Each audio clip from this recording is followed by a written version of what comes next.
Immediately on the line in length. Sussex packing that slip cordon once again. James Coles for Durham. That's down the leg side, tick it away nicely, fine, and that's going to be the first boundary of the day. Lovely shot there for Clark. Brings up his 50 as well. Short ball. Cries a catch, but it's going to split the fielders perfectly. The two sweepers out on the leg side, and Baz Deleda gets his first boundary. That's loose, and that's going to be 4. Just undoing all the good work he'd done so far in that over, Sandu, in the last 2 deliveries. Robinson again, and that was short, and could be a glove through. It's given. First wicket of the day. Graham Clark has to depart for 51 with a feather through to the keeper, and big celebrations for Sussex. And if you make the wrong call, then you're frustrated.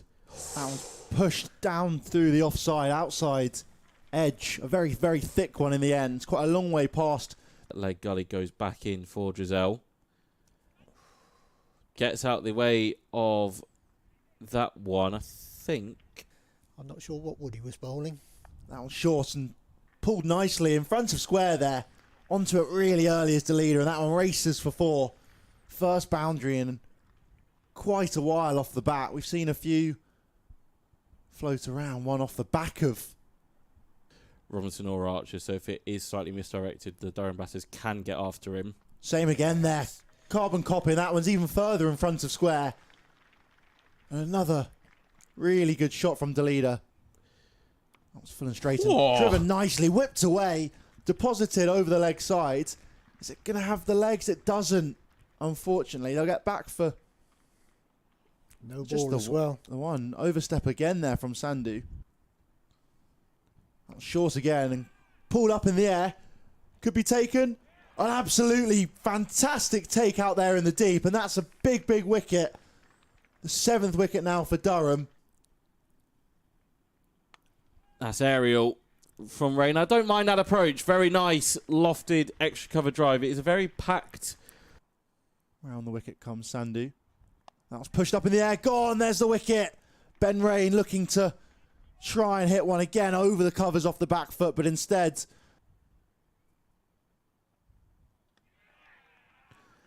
And Ollie Robinson immediately dismisses him. Really nice ball outside. That was short and pulled away nicely from Connors. Jofra Archer doesn't even move from backward point, and that's the boundary there with a glorious pull. And that one could be a faint edge. It's given, yes. Short, dug into the pitch from Sandu. And a thin top edge from Connors flies through to John Simpson behind the stumps. Meaning Durham all out for 327. Left alone from Haynes. Sussex go to lunch without scoring and without loss. 34. Well left by Hughes after lunch. Bit stand and Will Rhodes take his place up towards Bannatynes. And Matthew Potts strikes! Second ball after lunch. Rain in there and driven nicely down the ground. Hit well, teasing Matt Potts all the way there, but it beats him to the rope. Handy runs in the middle order. Very nicely played off the back foot. And it will run for 4. Baz Deleda and Sam Connors trying to. Strong shot off the pads from Haynes. That is the only negative if Potts wants to keep going with this straight. Perhaps. That's one there. Nipped away. Thin edge given. Ben Rain strikes. Second wicket of the day for Durham. Tom Clark with the faintest of edges. It's been the Sussex top order, the most dangerous. So that one's cut away nicely there. Going to race away for 4 runs. Just in front of square. Oh, Matthew Potts has his second of the afternoon, and Durham right now are putting the screws. Rain a little bit. Pulled away, up in the air, but it will be 4. Far enough behind squares from Coles. Reads it early, plays it well. Welcome back, Sam Connors. James Coles does not fear it at all. Pulls in magnificently through mid-wicket. And this one a lot more traditional. Lovely clip through mid-wicket. So Connors starts with back-to-back boundaries and friendly. Connors is in after tea. If there are any comments that aren't any of those two things, the chat will go off. It's not quite express pace though either. That's lovely from Coles. Nice clip. That's going to be the first boundary of the evening session. Graham Clark is very square. That's pushed into the offside nicely there from Coles. And gets all the way to the rope there. Beats Graham Clark there at cover. Connors to continue. It's a really nice looking shot. Pulled in front of square for 4 more from Coles.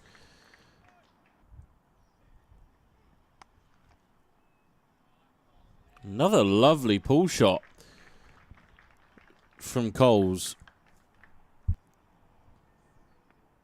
Full and straight and driven beautifully straight down the ground. Sumptuous drive there from Daniel Ibrahim to end that. Dressel to Coles, who's onto the front foot immediately and through the legs of the off spinner. Races to the boundary for 4. Misfield there, the offie will be disappointed. Use of feet from Coles. Smashes that one down the ground. Gorgeous drive there. 4 more to Coles total, and I think that takes him. Well, he's not facing up to Ben Rain anymore. That's a lovely shot from Simpson. First boundary. But it's not easy batting at the moment. That's almost chipped back towards the offie. Simpson survives. Slight leading edge there. Almost his undoing. Immediately on the line and length. Sussex packing that slip cordon once again. James Coles. For Durham. That's down the leg side. Tick it away nicely. Fine. And that's going to be the first boundary of the day. Lovely shot there for Clark. Brings up his 50 as well. Short ball. Cries a catch, but it's going to split the fielders perfectly. The 2 sweepers out on the leg side, and Baz Deleda gets his first boundary.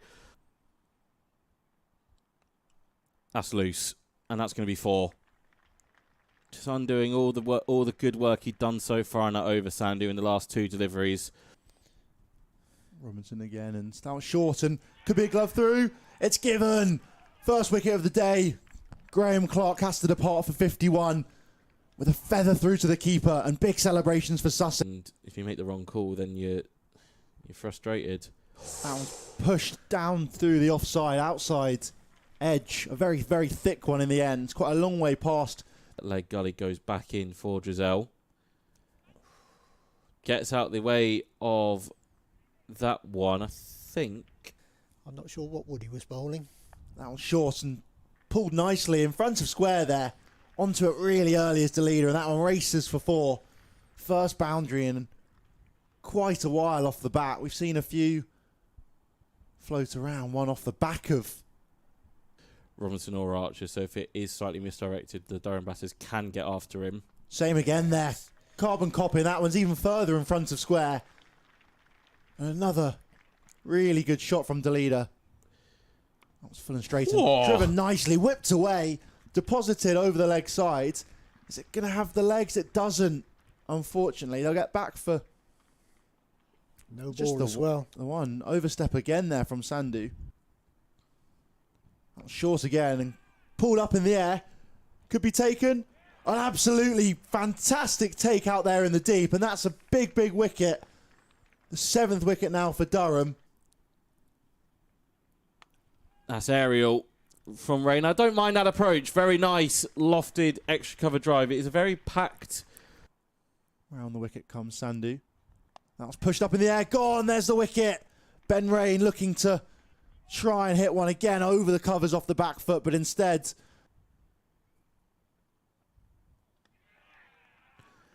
And Ollie Robinson immediately dismisses him. Really nice ball outside. That was short and pulled away nicely from Connors. Jofra Archer doesn't even move from backward point, and that's the boundary there with a glorious pull shot. And that one could be a faint edge. It's given, yes. Short, dug into the pitch from Sandhu. And a thin top edge from Connors flies through to John Simpson behind the stumps. Meaning Durham all out for 327. Left alone from Haynes. Sussex go to lunch without scoring and without loss. 34. Well left by Hughes after lunch. Bit stand and Will Rhodes take his place up towards Bannatynes. And Matthew Potts strikes! Second ball after lunch. Rain in there and driven nicely down the ground. Hit well, teasing Matt Potts all the way there, but it beats him to the rope. Handy runs in the middle order. Very nicely played off the back foot. And it will run for 4. Baz DeLader and Sam Connors trying to... Strong shot off the pads from Haynes. That is the only negative if Potts wants to keep going with this straight. Perhaps. That's one there. Nipped away. Thin edge given. Ben Rain strikes. Second wicket of the day for Durham. Tom Clark with the faintest of edges. That's been the Sussex top order the most dangerous. So that one's cut away nicely there. Going to race away for 4 runs. Just in front of square. Oh, Matthew Potts has his second of the afternoon, and Durham right now are putting the screws. Rain a little bit. Pulled away up in the air, but it will be 4. Far enough behind squares from Coles. Reads it early, plays it well. Welcome back, Sam Connors. James Coles does not fear it at all. Pulls him magnificently through mid-wicket. And this one a lot more traditional. Lovely clip through mid-wicket. So Connors starts with back-to-back boundaries and friendly. Connors is in after tea if there are any comments that aren't any of those two things. The chat will go off. It's not quite express pace though either. That's lovely from Coles. Nice clip. That's going to be the first boundary of the evening session. Graham Clark is very square. That was pushed into the offside nicely there from Coles. And gets all the way to the rope there. Beats Graham Clark there at cover. Connors to continue. Really nice looking shot. Pulled in front of square for 4 more from Coles.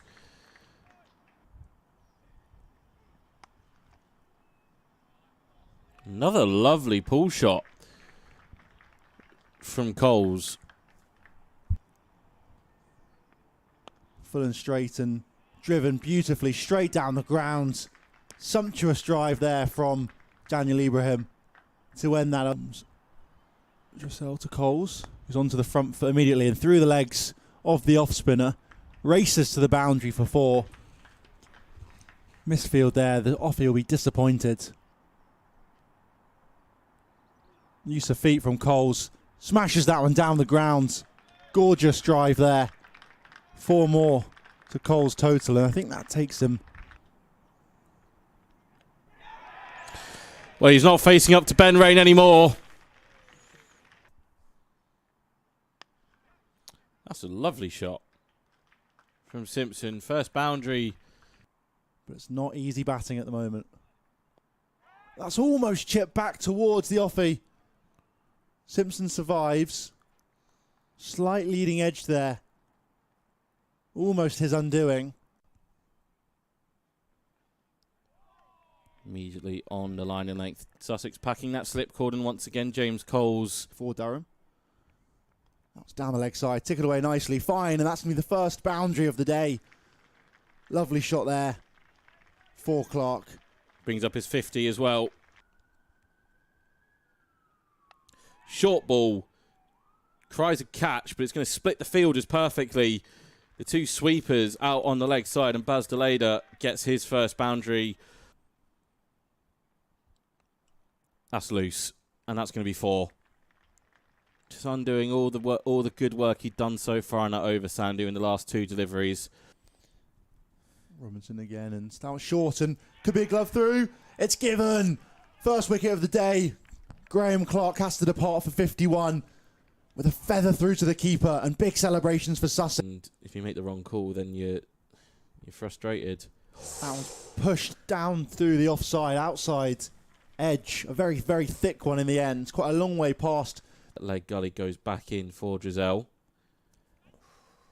Gets out the way of that one, I think. I'm not sure what Woody was bowling. That was short and pulled nicely in front of square there.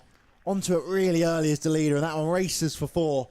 First boundary in quite a while off the bat. We've seen a few float around, one off the back of Robinson or Archer, so if it is slightly misdirected, the Durham batters can get after him. Same again there. Carbon copy, that one's even further in front of square. And another really good shot from Deleda. That was full and straight and driven nicely, whipped away, deposited over the leg side. Is it going to have the legs? It doesn't, unfortunately. They'll get back for No just ball the, as well. the one. Overstep again there from Sandu. That was short again and pulled up in the air. Could be taken. An absolutely fantastic take out there in the deep, and that's a big, big wicket. The 7th wicket now for Durham. That's aerial from Rain. I don't mind that approach. Very nice, lofted, extra cover drive. It is a very packed. Round the wicket comes Sandu. That was pushed up in the air. Gone. There's the wicket. Ben Rain looking to try and hit one again over the covers off the back foot, but instead.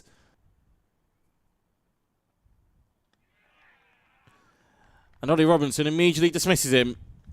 Really nice ball outside. That was short and pulled away nicely from Connors. Jofra Archer doesn't even move from backward point, and that's the boundary there with a glorious pull. And that one could be a faint edge. It's given, yes. Short, dug into the pitch from Sandu, and a thin top edge from Connors flies through to John Simpson behind the stumps, meaning Durham all out for 327. Left alone from Haynes. Sussex go to lunch without scoring and without loss. 34. Well left by Hughes after lunch. Stand and Will Rhodes take his place up towards Bannatynes. And Matthew Potts strikes! Second ball after lunch. Rain in there and driven nicely down the ground. Hit well, teasing Matt Potts all the way there, but it beats him to the rope. Handy runs in the middle order. Very nicely played off the back foot, and it will run for 4. Baz Deleda and Sam Connors trying to. Strong shot off the pads from Haynes. That is the only negative if Potts wants to keep going with this straight. Perhaps. That's one there. Nipped away. Thin edge given. Ben Rain strikes. 2nd wicket of the day for Durham. Tom Clark with the faintest of edges. It's been the Sussex top order the most dangerous. So that one's cut away nicely there. Going to race away for 4 runs. Just in front of square. Oh, Matthew Potts! has his second of the afternoon, and Durham right now are putting the screws. Rain a little bit. Pulled away, up in the air, but it will be 4. Far enough behind squares from Coles. Reads it early, plays it well. Welcome back, Sam Connors. James Coles does not fear it at all. Pulls him magnificently through mid-wicket. And this one a lot more traditional. Lovely clip through mid-wicket. So Connors starts with back-to-back boundaries and friendly. Connors is in after tea if there are any comments that aren't any of those two things. The chat will go off. It's not quite express pace though either. That's lovely from Coles. Nice clip. That's going to be the first boundary of the evening session. Graham Clark is very square. That was pushed into the offside nicely there from Coles. And gets all the way to the rope there. Beats Graham Clark there at cover. Connors to continue. It's a really nice looking shot. Pulled in front of square for 4 more from Coles.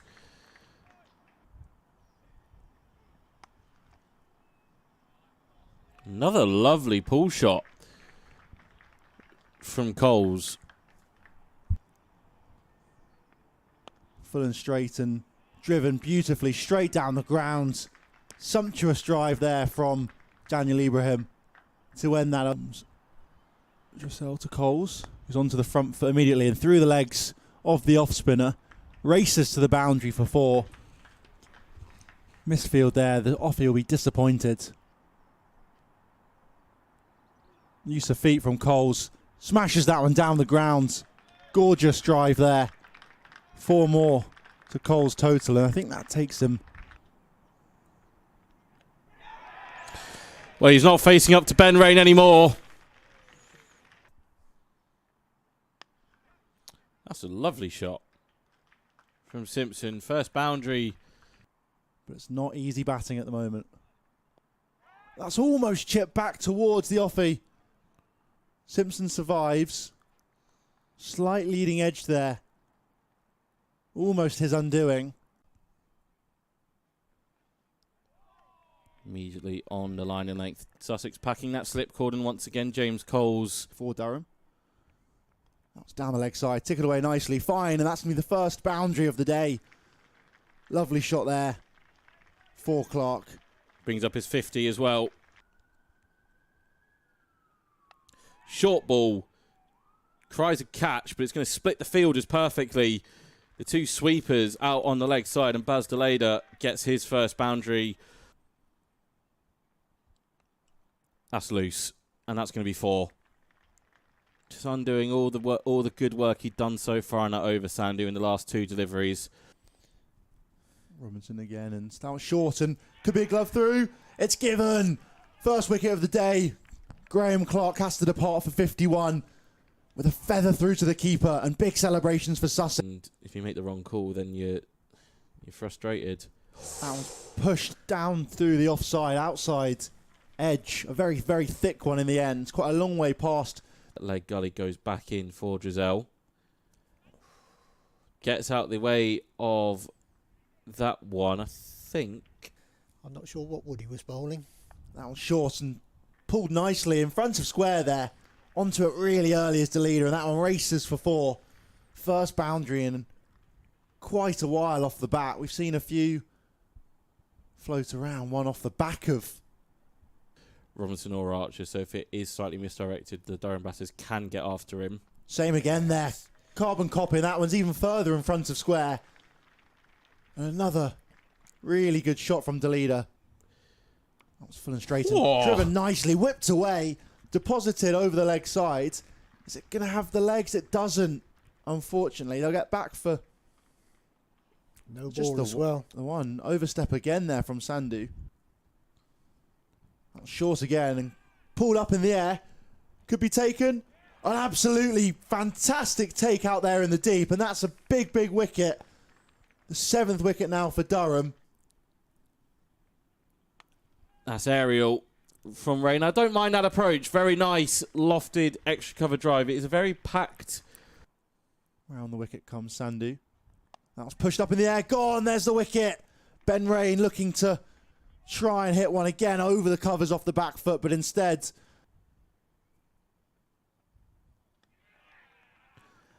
And Ollie Robinson immediately dismisses him.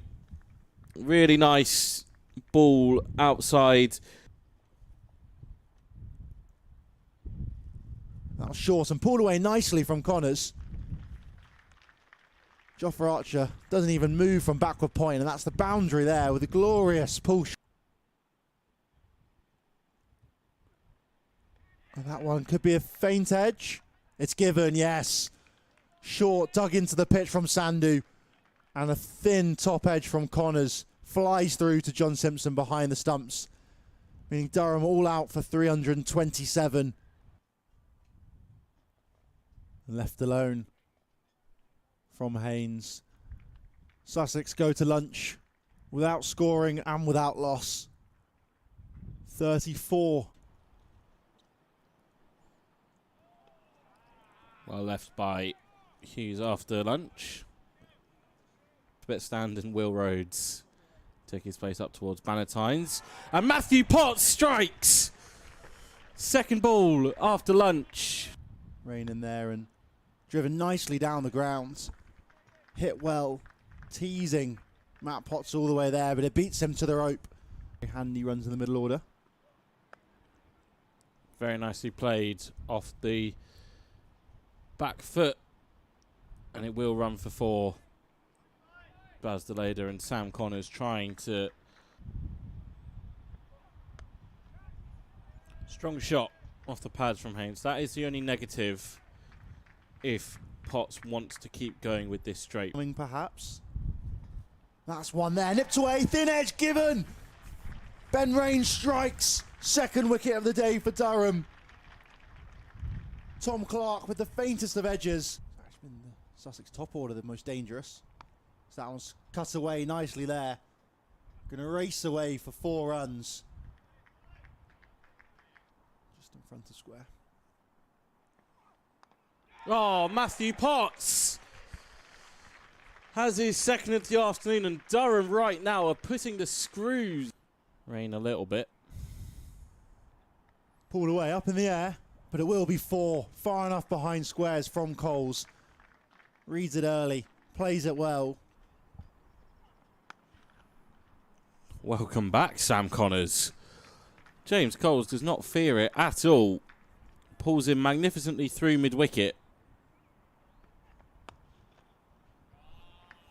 And this one a lot more traditional.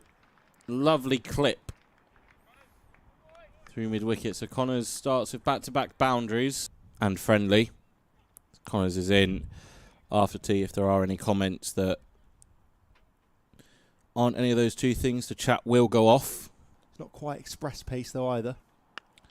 That's lovely from Coles. Nice clip. That's going to be the first boundary of the evening session. Graham Clark is very square.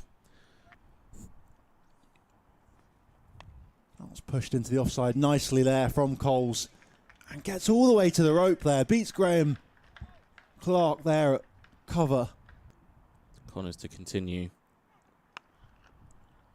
Really nice looking shot. Pulled in front of square for 4 more from Coles.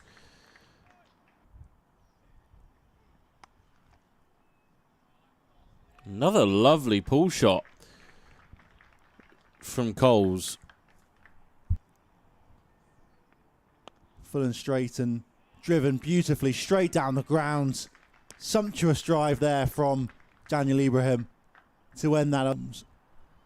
Dressel to Coles, who's onto the front foot immediately and through the legs of the off spinner. Races to the boundary for 4. Misfield there, the offie will be disappointed. Use of feet from Coles. Smashes that one down the ground. Gorgeous drive there. 4 more to Coles total, and I think that takes him. Well, he's not facing up to Ben Rain anymore. That's a lovely shot from Simpson. First boundary But it's not easy batting at the moment. That's almost chipped back towards the offie. Simpson survives. Slight leading edge there. Almost his undoing. Immediately on the line in length. Sussex packing that slip cordon once again. James Coles For Durham. That's down the leg side. Tick it away nicely. Fine. And that's going to be the first boundary of the day. Lovely shot there for Clark. brings up his 50 as well. Short ball. Cries a catch, but it's going to split the fielders perfectly. The two sweepers out on the leg side, and Baz Deleda gets his first boundary. That's loose, and that's going to be 4. Just undoing all the good work he'd done so far in that over, Sandu, in the last 2 deliveries. Robinson again, and Stout short, and could be a glove through. It's given. First wicket of the day. Graham Clark has to depart for 51 with a feather through to the keeper, and big celebrations for Sussex. And if you make the wrong call, then you're frustrated. That was pushed down through the offside, outside edge. A very, very thick one in the end. It's quite a long way past. That leg gully goes back in for Drizel. Gets out the way of that one, I think. I'm not sure what Woody was bowling. That was short and pulled nicely in front of square there. Onto it really early as the leader, and that one races for 4. First boundary in quite a while off the bat. We've seen a few float around, one off the back of Robinson or Archer, so if it is slightly misdirected, the Durham batters can get after him. Same again there. Carbon copy, that one's even further in front of square. And another really good shot from Deleda. That was full and straight and driven nicely, whipped away, deposited over the leg side. Is it going to have the legs? It doesn't, unfortunately. They'll get back for No just ball as well. the one. Overstep again there from Sandu. That was short again and pulled up in the air. Could be taken. An absolutely fantastic take out there in the deep, and that's a big, big wicket. The 7th wicket now for Durham. That's aerial from Rain. I don't mind that approach. Very nice, lofted, extra cover drive. It is a very packed. Round the wicket comes Sandu. That was pushed up in the air. Gone. There's the wicket. Ben Rain looking to try and hit one again over the covers off the back foot, but instead.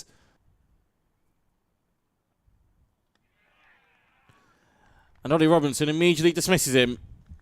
Really nice ball outside. That was short and pulled away nicely from Connors. Jofra Archer doesn't even move from backward point, and that's the boundary there with a glorious push. And that one could be a faint edge. It's given, yes. Short, dug into the pitch from Sandu. And a thin top edge from Connors flies through to John Simpson behind the stumps. Meaning Durham all out for 327. Left alone from Haynes. Sussex go to lunch without scoring and without loss. 34. Well left by Hughes after lunch. Bit stand and Will Rhodes take his place up towards Bannatynes. And Matthew Potts strikes! Second ball after lunch. Rain in there and driven nicely down the ground. Hit well, teasing Matt Potts all the way there, but it beats him to the rope. Handy runs in the middle order. Very nicely played off the back foot. And it will run for 4. Baz Deleda and Sam Connors trying to. Strong shot off the pads from Haynes. That is the only negative if Potts wants to keep going with this straight. Perhaps. That's one there. Nipped away. Thin edge given. Ben Rain strikes. 2nd wicket of the day for Durham. Tom Clark with the faintest of edges. It's actually been the Sussex top order the most dangerous. So that one's cut away nicely there. Going to race away for 4 runs. Just in front of square. Oh, Matthew Potts has his second of the afternoon, and Durham right now are putting the screws. Rain a little bit. Pulled away, up in the air, but it will be 4. Far enough behind squares from Coles. Reads it early, plays it well. Welcome back, Sam Connors. James Coles does not fear it at all. Pulls him magnificently through mid-wicket. And this one a lot more traditional. Lovely clip through mid-wicket. So Connors starts with back-to-back boundaries and friendly. Connors is in after tea. If there are any comments that aren't any of those two things, the chat will go off. It's not quite express pace though either. That's lovely from Coles. Nice clip. That's going to be the first boundary of the evening session. Graham Clark is very square. That was pushed into the offside nicely there from Coles. And gets all the way to the rope there. Beats Graham Clark there at cover. Connors to continue. It's a really nice looking shot. Pulled in front of square for 4 more from Coles.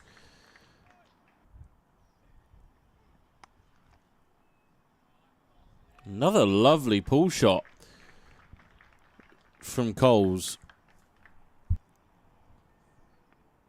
Full and straight and driven beautifully straight down the ground.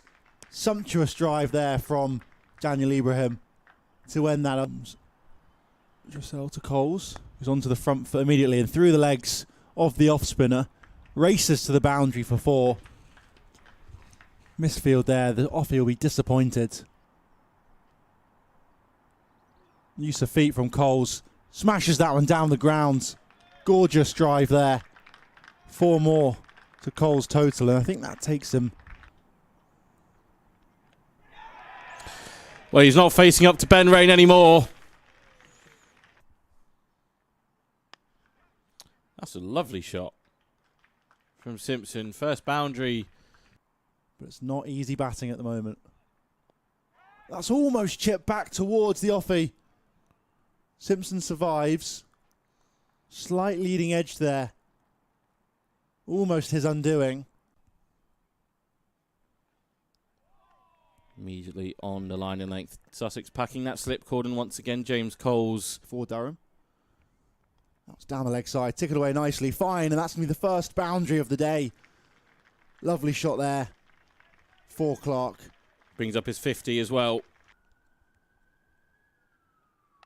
Short ball. Cries a catch, but it's going to split the fielders perfectly. The 2 sweepers out on the leg side, and Baz Deleda gets his first boundary. That's loose, and that's going to be 4. Just undoing all the good work he'd done so far in that over, Sandu, in the last 2 deliveries. Robinson again, and that was short, and could be a glove through. It's given. First wicket of the day. Graham Clark has to depart for 51 with a feather through to the keeper, and big celebrations for Sussex. And if you make the wrong call, then you're frustrated. That was pushed down through the offside, outside edge. A very, very thick one in the end. Quite a long way past. That leg gully goes back in for Drizel. Gets out the way of that one, I think. I'm not sure what Woody was bowling. That was short and pulled nicely in front of square there. Onto it really early as the leader, and that one races for 4. First boundary in quite a while off the bat. We've seen a few float around, one off the back of Robinson or Archer, so if it is slightly misdirected, the Durham batters can get after him. Same again there. Carbon copy, that one's even further in front of square. And another really good shot from Deleda. That was full and straight and driven nicely, whipped away, deposited over the leg side. Is it going to have the legs? It doesn't, unfortunately. They'll get back for No just ball the, as well. the one. Overstep again there from Sandu. That was short again and pulled up in the air. Could be taken. An absolutely fantastic take out there in the deep, and that's a big, big wicket. The 7th wicket now for Durham. That's aerial from Rain. I don't mind that approach. Very nice, lofted, extra cover drive. It is a very packed. Round the wicket comes Sandhu. That was pushed up in the air. Gone. There's the wicket. Ben Rain looking to try and hit one again over the covers off the back foot, but instead.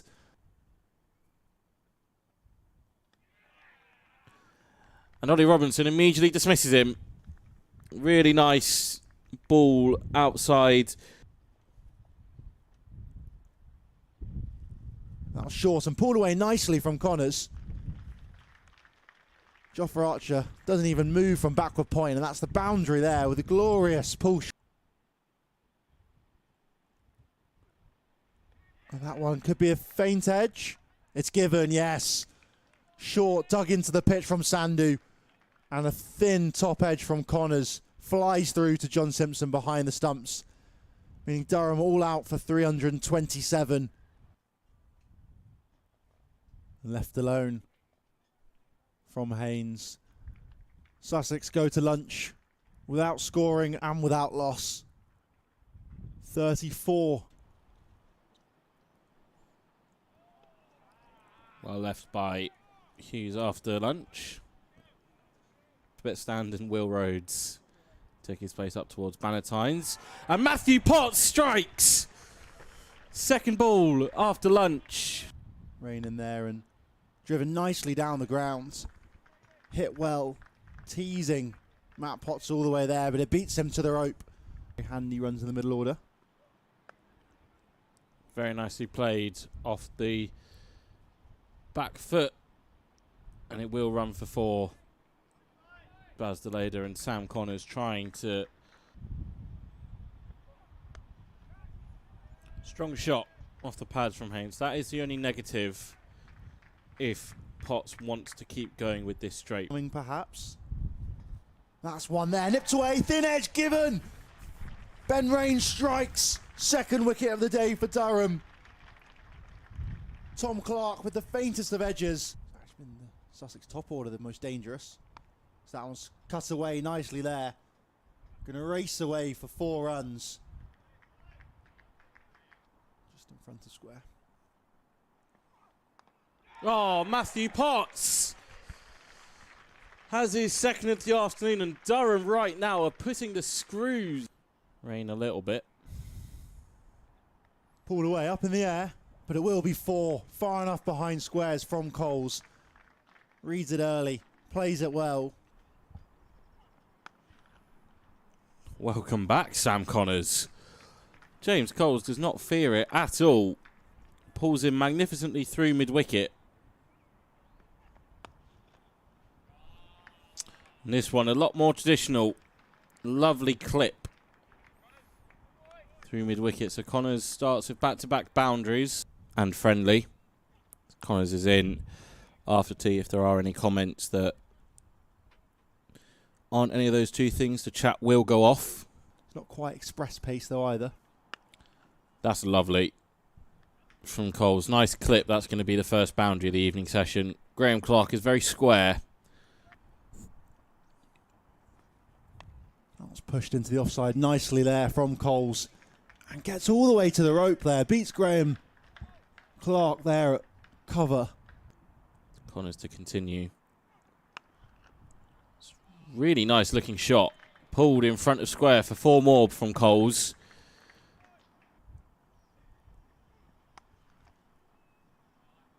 Another lovely pull shot from Coles. Full and straight and driven beautifully straight down the ground. Sumptuous drive there from Daniel Ibrahim to end that. Dressel to Coles, who's onto the front foot immediately and through the legs of the off spinner. Races to the boundary for 4. Misfield there. The offie will be disappointed. Use of feet from Coles. Smashes that one down the ground. Gorgeous drive there. 4 more to Coles total, and I think that takes him. Well, he's not facing up to Ben Rain anymore. That's a lovely shot from Simpson. First boundary. But it's not easy batting at the moment. That's almost chipped back towards the offie. Simpson survives. Slight leading edge there. Almost his undoing.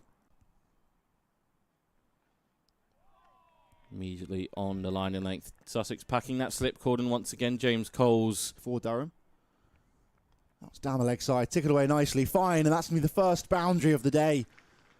Lovely shot there for Clark. brings up his 50 as well. Short ball. Cries a catch, but it's going to split the fielders perfectly. The two sweepers out on the leg side, and Baz Deleda gets his first boundary. That's loose, and that's going to be 4. Just undoing all the good work he'd done so far in that over, Sandu, in the last 2 deliveries. Robinson again, and that was short, and could be a glove through. It's given. First wicket of the day. Graham Clark has to depart for 51 with a feather through to the keeper, and big celebrations for Sussex. And if you make the wrong call, then you're frustrated. That was pushed down through the offside, outside edge. A very, very thick one in the end. It's quite a long way past. That leg gully goes back in for Drizel.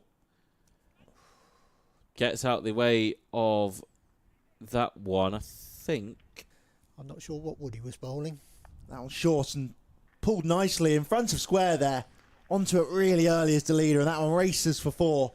First boundary in quite a while off the bat. We've seen a few float around, one off the back of Robinson or Archer, so if it is slightly misdirected, the Durham batters can get after him. Same again there. Carbon copy, that one's even further in front of square. And another really good shot from Deleda. That was full and straight and driven nicely, whipped away, deposited over the leg side. Is it going to have the legs? It doesn't, unfortunately. They'll get back for No just ball as well. the one. Overstep again there from Sandu. That was short again and pulled up in the air. Could be taken. An absolutely fantastic take out there in the deep, and that's a big, big wicket. The 7th wicket now for Durham. That's aerial from Rain. I don't mind that approach. Very nice, lofted, extra cover drive. It is a very packed. Round the wicket comes Sandu. That was pushed up in the air. Gone. There's the wicket. Ben Rain looking to try and hit one again over the covers off the back foot, but instead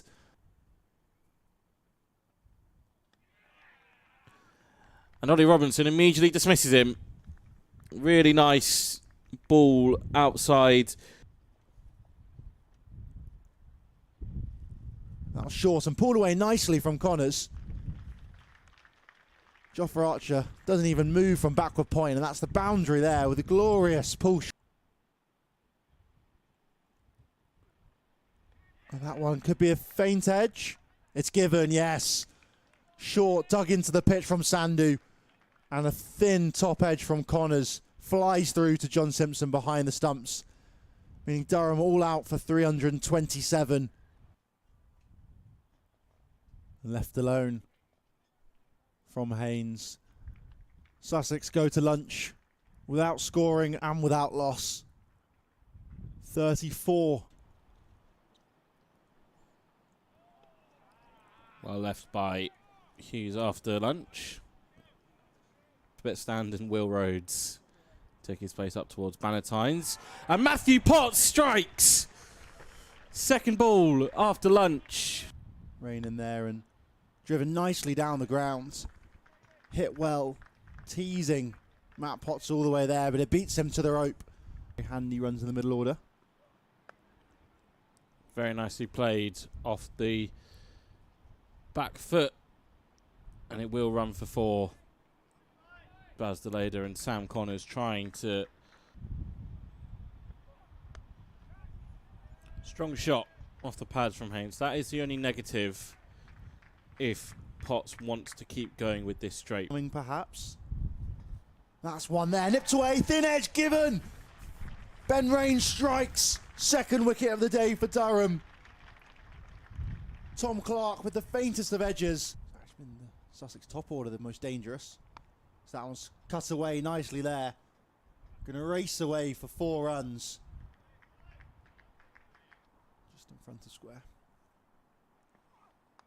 Oh, Matthew Potts has his second of the afternoon, and Durham right now are putting the screws. Rain a little bit. Pulled away, up in the air, but it will be 4. Far enough behind squares from Coles. Reads it early, plays it well. Welcome back, Sam Connors. James Coles does not fear it at all. Pulls in magnificently through mid-wicket. And this one a lot more traditional. Lovely clip through mid-wicket. So Connors starts with back-to-back boundaries and friendly. Connors is in after tea. If there are any comments that aren't any of those two things, the chat will go off. It's not quite express pace though either. That's lovely from Coles. Nice clip. That's going to be the first boundary of the evening session. Graham Clark is very square. That's pushed into the offside nicely there from Coles. And gets all the way to the rope there. Beats Graham Clark there at cover. Connors to continue. It's really nice looking shot. Pulled in front of square for 4 more from Coles.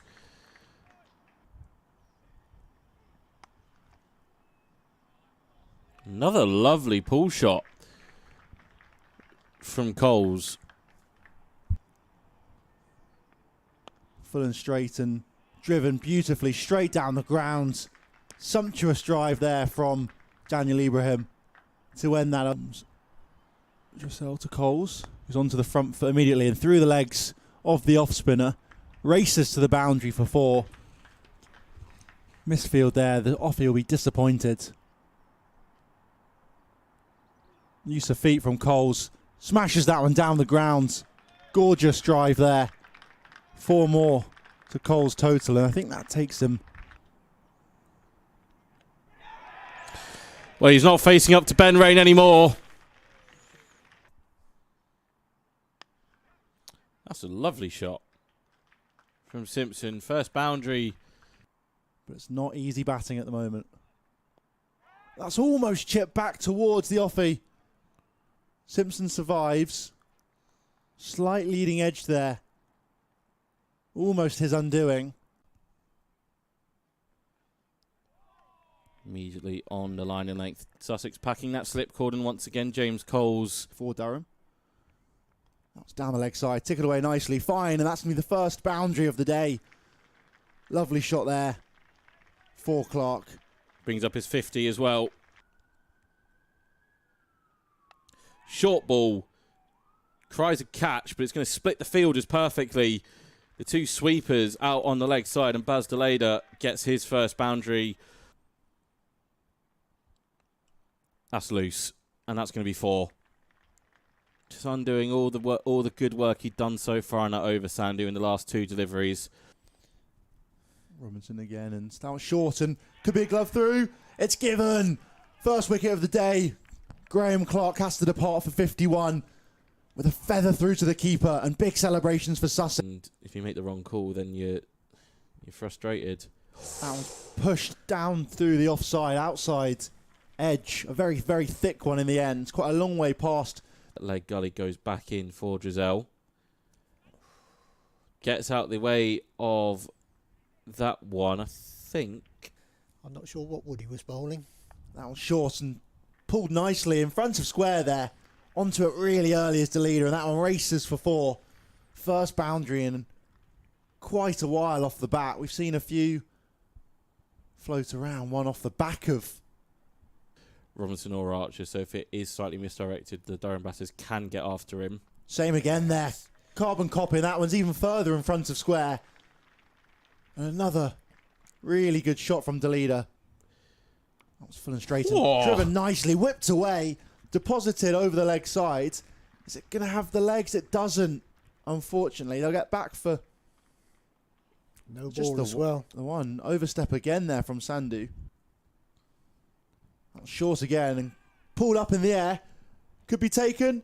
An absolutely fantastic take out there in the deep, and that's a big, big wicket. The 7th wicket now for Durham. That's aerial from Rain. I don't mind that approach. Very nice, lofted, extra cover drive. It is a very packed. Round the wicket comes Sandhu. That was pushed up in the air. Gone. There's the wicket. Ben Rain looking to try and hit one again over the covers off the back foot, but instead.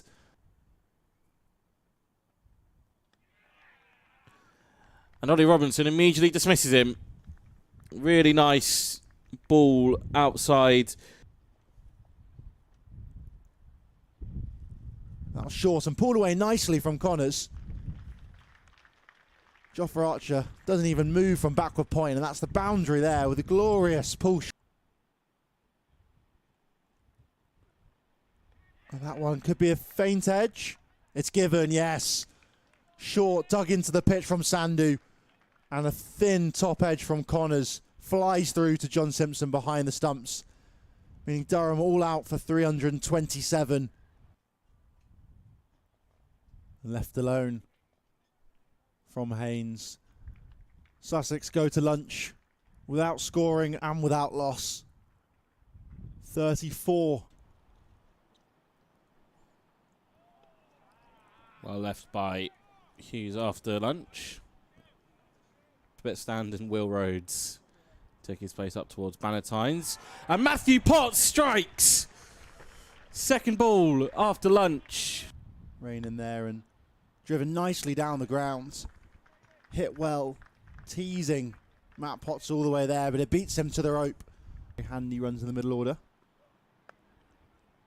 Very nicely played off the back foot. And it will run for 4. Baz Deleda and Sam Connors trying to. Strong shot off the pads from Haynes. That is the only negative if Potts wants to keep going with this straight. Perhaps. That's one there. Nipped away. Thin edge given. Ben Rain strikes. Second wicket of the day for Durham. Tom Clark with the faintest of edges. Actually been the Sussex top order the most dangerous. So that one's cut away nicely there. Going to race away for 4 runs. Just in front of square. Oh, Matthew Potts has his second of the afternoon, and Durham right now are putting the screws. Rain a little bit. Pulled away up in the air, but it will be 4. Far enough behind squares from Coles. Reads it early, plays it well. Welcome back, Sam Connors. James Coles does not fear it at all. Pulls him magnificently through mid-wicket. And this one a lot more traditional. Lovely clip through mid-wicket. So Connors starts with back-to-back boundaries and friendly. Connors is in after tea if there are any comments that aren't any of those two things. The chat will go off. It's not quite express pace though either. That's lovely from Coles. Nice clip. That's going to be the first boundary of the evening session. Graham Clark is very square. That was pushed into the offside nicely there from Coles. And gets all the way to the rope there. Beats Graham Clark there at cover. Connors to continue. Really nice looking shot. Pulled in front of square for 4 more from Coles.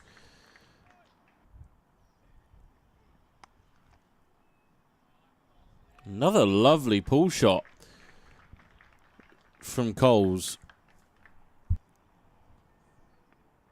Full and straight and driven beautifully straight down the ground. Sumptuous drive there from Daniel Ibrahim to end that up. Dressel to Coles, who's onto the front foot immediately and through the legs of the off spinner. Races to the boundary for 4. Misfield there, the offie will be disappointed. Use of feet from Coles. Smashes that one down the ground. Gorgeous drive there. 4 more to Coles total, and I think that takes him. Well, he's not facing up to Ben Rain anymore. That's a lovely shot from Simpson. First boundary. But it's not easy batting at the moment. That's almost chipped back towards the offie. Simpson survives. Slight leading edge there. Almost his undoing. Immediately on the line in length. Sussex packing that slip cordon once again. James Coles For Durham. That's down the leg side. Tick it away nicely. Fine. And that's going to be the first boundary of the day. Lovely shot there for Clark. brings up his 50 as well. Short ball. Cries a catch, but it's going to split the fielders perfectly. The two sweepers out on the leg side, and Baz Deleda gets his first boundary. That's loose, and that's going to be 4. Just undoing all the good work he'd done so far in that over, Sandu, in the last 2 deliveries. Robinson again, and that was short, and could be a glove through. It's given. First wicket of the day. Graham Clark has to depart for 51 with a feather through to the keeper, and big celebrations for Sussex. And if you make the wrong call, then you're frustrated. That was pushed down through the offside, outside edge. A very, very thick one in the end. It's quite a long way past. That leg gully goes back in for Drizel. Gets out the way of that one, I think. I'm not sure what Woody was bowling. That was short and pulled nicely in front of square there. Onto it really early as the leader, and that one races for 4. First boundary in quite a while off the bat. We've seen a few float around, one off the back of Robinson or Archer, so if it is slightly misdirected, the Durham batters can get after him. Same again there. Carbon copy, that one's even further in front of square. And another really good shot from Deleda. That was full and straight and driven nicely, whipped away, deposited over the leg side. Is it going to have the legs? It doesn't, unfortunately. They'll get back for No just ball the as well. The one overstep again there from Sandu. That was short again and pulled up in the air. Could be taken. An absolutely fantastic take out there in the deep, and that's a big, big wicket. The 7th wicket now for Durham. That's aerial from Rain. I don't mind that approach. Very nice, lofted, extra cover drive. It is a very packed. Round the wicket comes Sandu. That was pushed up in the air. Gone. There's the wicket. Ben Rain looking to try and hit one again over the covers off the back foot, but instead.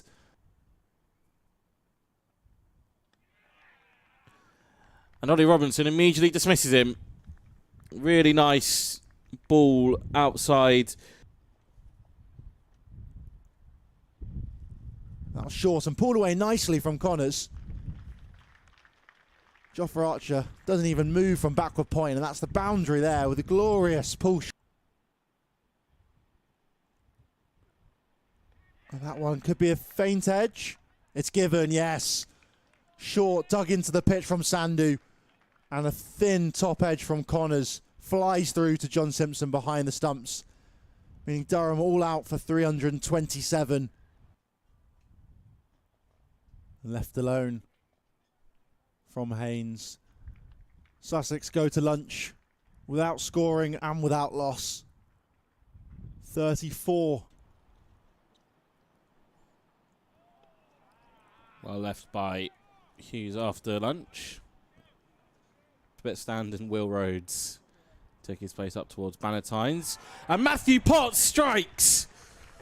Second ball after lunch. Rain in there and driven nicely down the ground. Hit well, teasing Matt Potts all the way there, but it beats him to the rope. Handy runs in the middle order. Very nicely played off the back foot. And it will run for 4. Baz Deleda and Sam Connors trying to. Strong shot off the pads from Haynes. That is the only negative if Potts wants to keep going with this straight. Perhaps. That's one there. Nipped away. Thin edge given.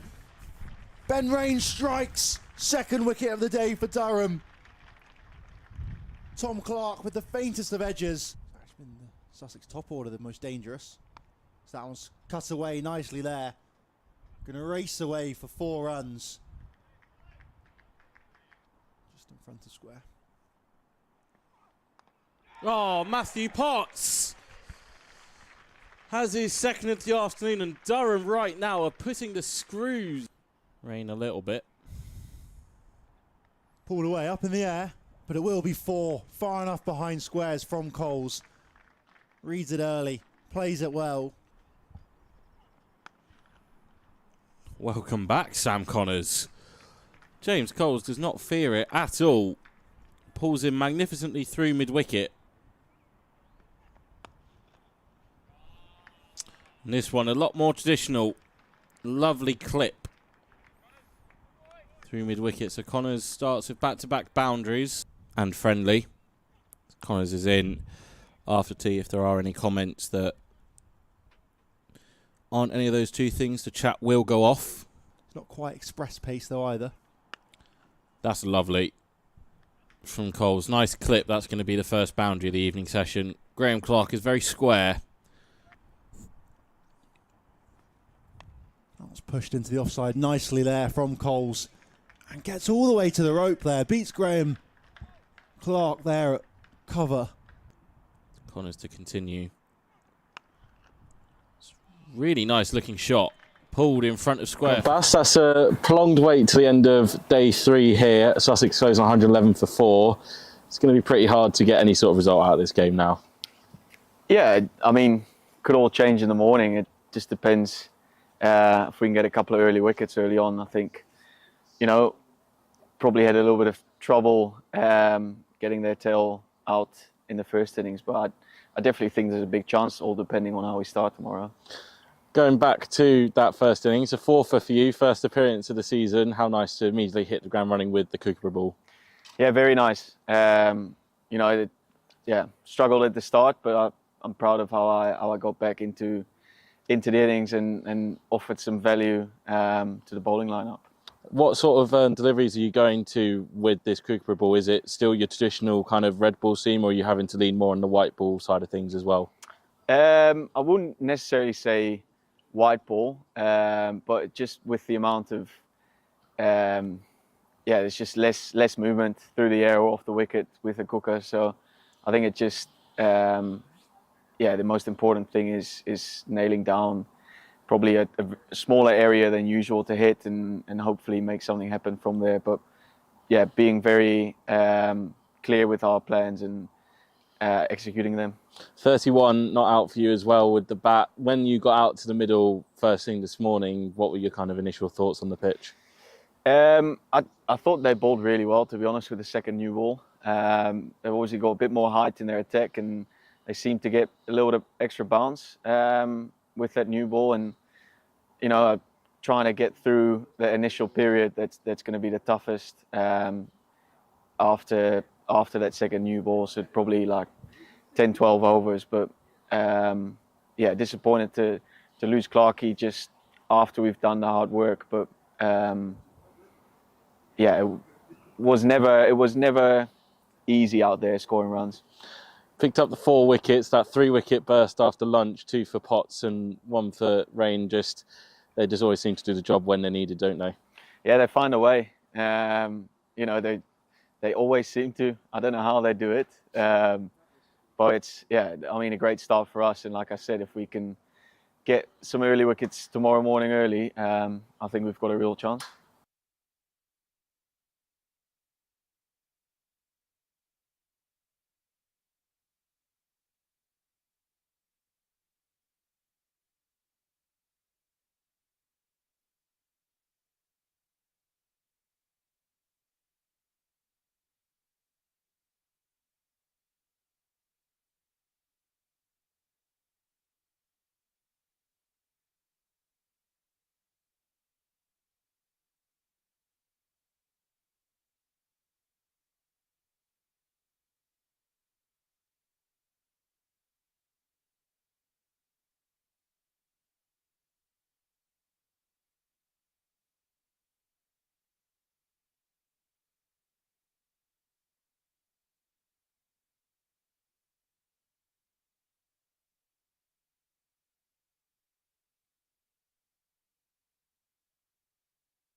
Well, welcome to the final day of this Rothesay County Championship match between Durham and Sussex. Sussex resume from yesterday after a early abandonment of play in terms of overs lost. We were still waiting until 6:10 before it was officially called. So lost a lot of overs yesterday, as I'm sure most of you are aware, but just a reminder if you aren't, fixed timings today. So lunch will be at 1, tea will be at 20 to 4, no matter the overs left. And we'll have to see where this game sets up. Myself and Toby Reynolds back with you for this final day. But Toby, I don't want to be a negative Nancy, but it's not looking like there's going to be a positive result for either side out of this game. No. I mean, in theory, all three results are still on the table, but it's going to take something magic from someone on either side for either side to claim victory here. You'd think for Durham to have any chance, they've probably got to bowl Sussex out by lunch without conceding, probably more than another 100. I reckon anything under 250 would be within play as soon as you start moving up towards that 300. Then you start, then Sussex will be looking at it go, well, we know Durham would go for it, but if we get the couple wickets, then we put the indecision exactly. in the mind. And the fact that, as you say, that indecision just makes it tricky. And it would basically mean that likely one of the Durham seamers probably would have to have a magic moment this morning, and the Durham batter would have to go big in the evening.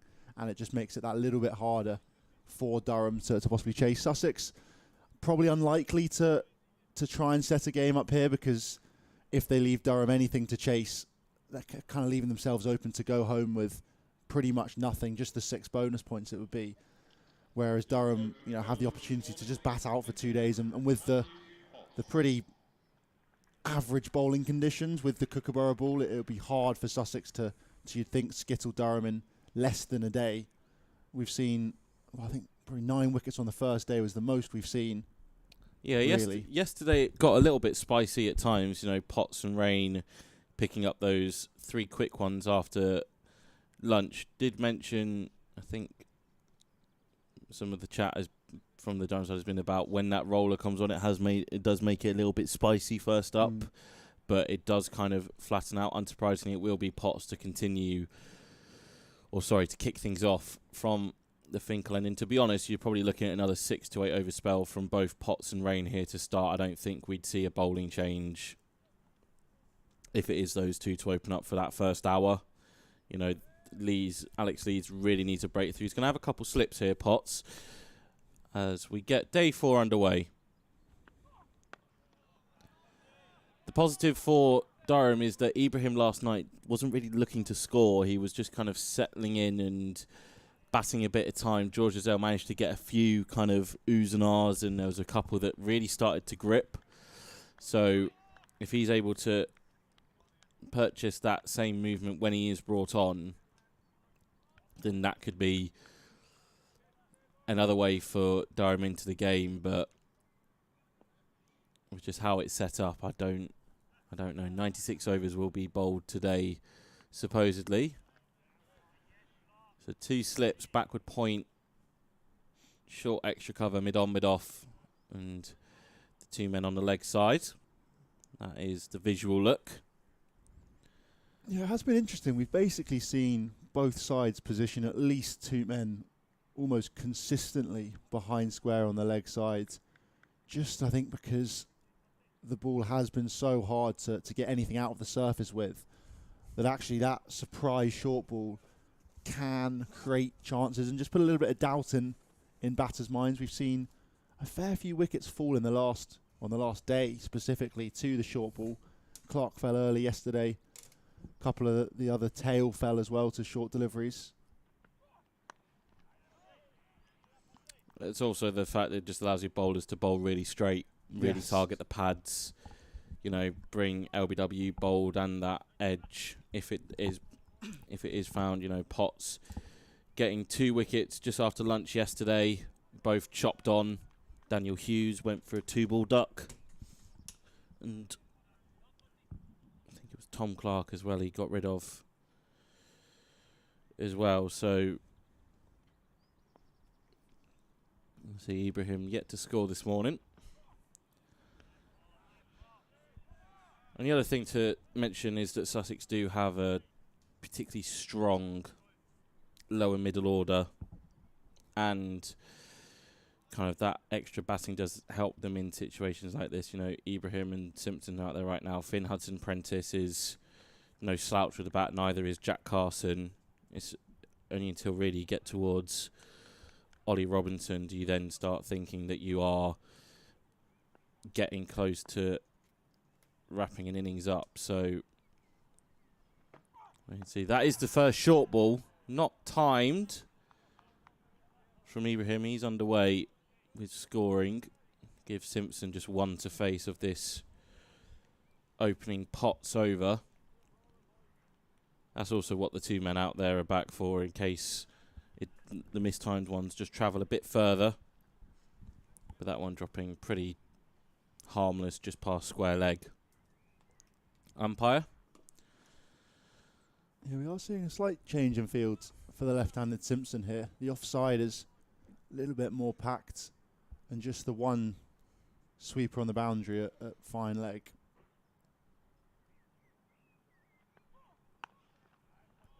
And just be that one mistimed pull shot for one from the opening over of the day. Sussex lead is 146.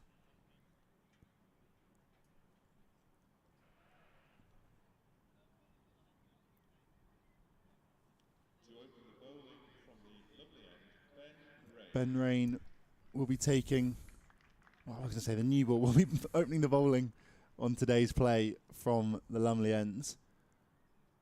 Ibrahim on strike, 27 not out currently.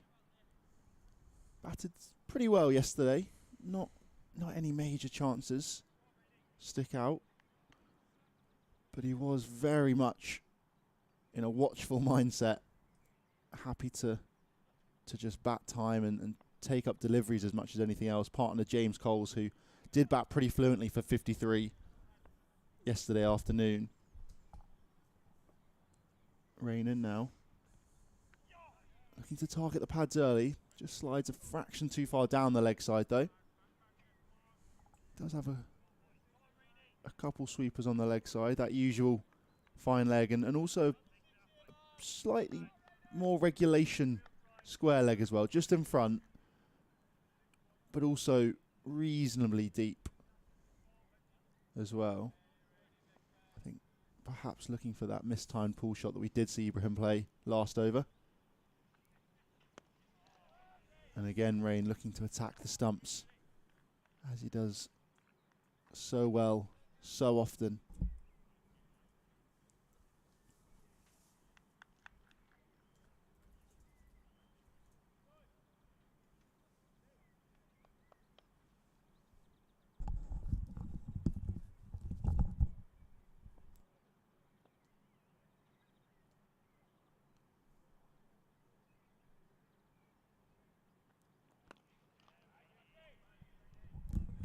Good again from Rain. Joined Durham back in 2019. Did Ben Rain. Having been at Leicestershire for about 5 years, 6 years before that. And Durham for a season in 2011.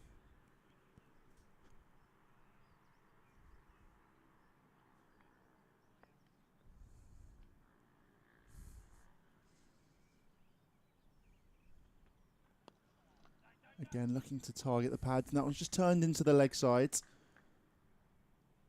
Ibrahim gets down the other end. Almost cut off by Gay in there at mid-wicket. Yeah, I could hear, I think, Ben Rain shouting down, down, down. Just wanted Dominic Gay to dive for that one.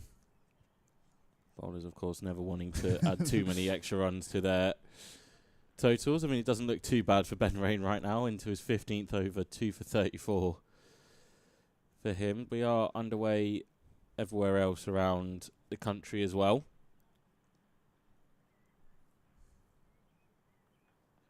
Short and pulled away nicely along the ground out towards Baz the leader on the deep square leg boundary. That gets Ibrahim back on strike.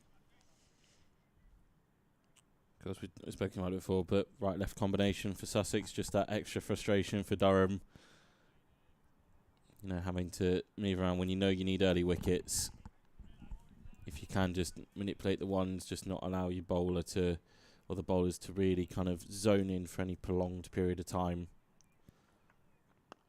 on a line and length.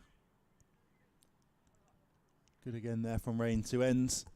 His first over of the day, 15 overs he's bowled now.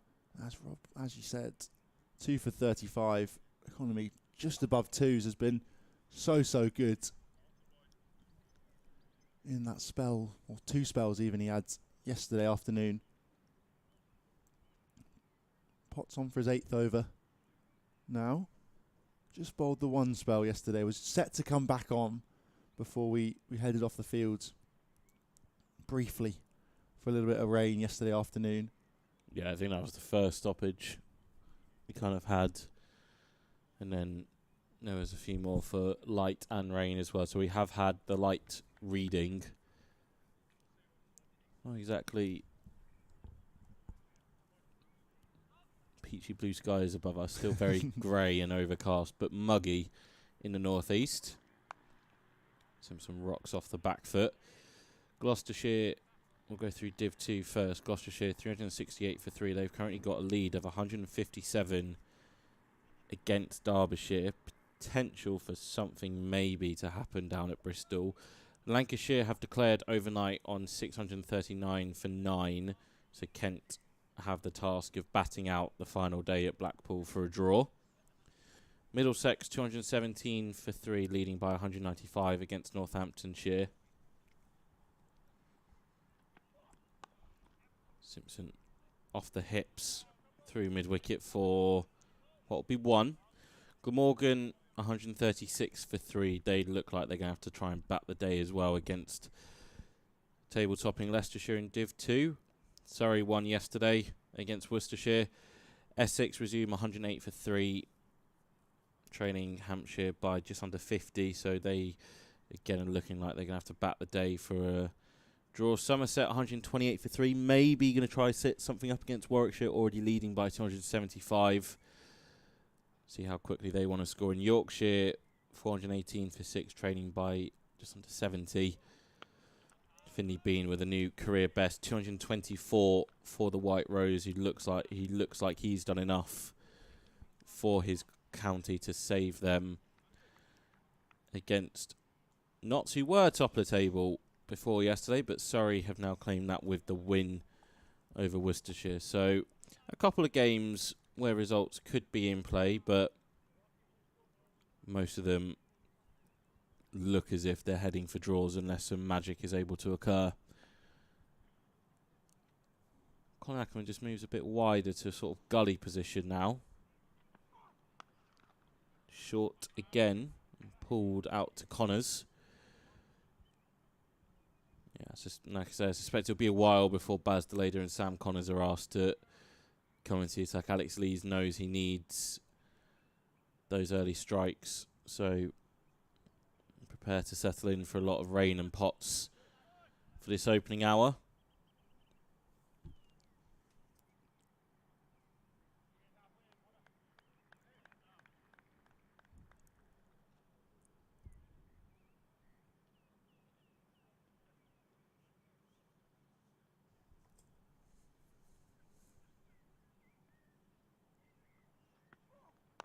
Ooh.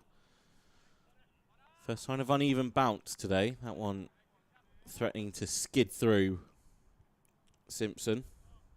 Yeah, we saw a couple yesterday that didn't quite lift off the pitch in a manner you'd expect. That's the first of today. I'll give a little bit of hope to this Durham side that they might be able to get a couple cheap wickets with a little bit of help from the pitch.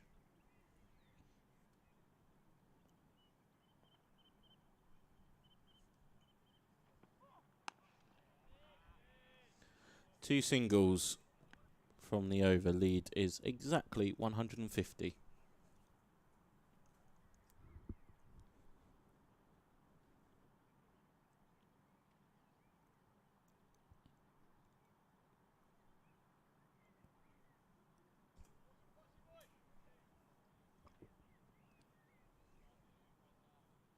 Just the one slip for Ben Rain here. Pretty conventional ring on the offside, backward point, cover, mid on, mid off, and also catching extras and mid wicket. As well as Graham Clark in there at a kind of deep forward square leg. And of course fine leg as well. Short from Rain. It's pulled nicely round the corner there, but straight to fine leg. Will Rhodes in there again. Brings the left-handed Simpson back onto face.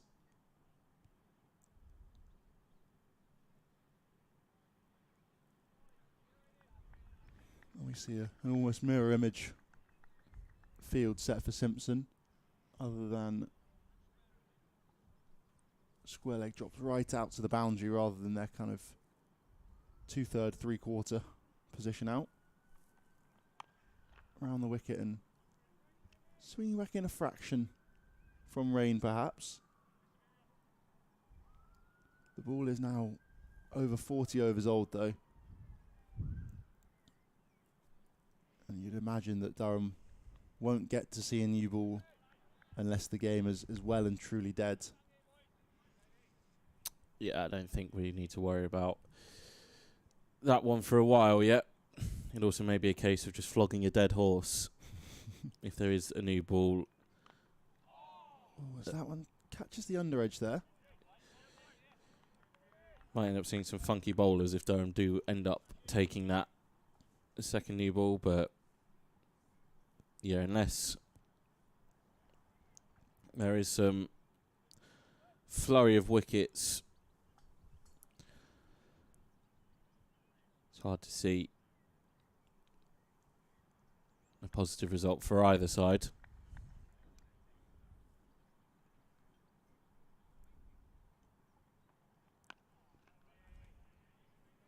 Yeah, you mentioned some possible funky bowlers. Durham do have 7 pretty feasible bowling options if they want to go through them all. If Alex Lees decides that might be the best option. We saw, I think, just 5 used in the first innings. Rain and Potts obviously taking the new ball. Sam Connors, the debutant, coming in at first change alongside Baz the leader and George Drizzell as well, the offie. But of course Colin Ackerman and Will Rhodes too. Wider on the crease that time from Rain, and it came back in nicely. But not quite far enough.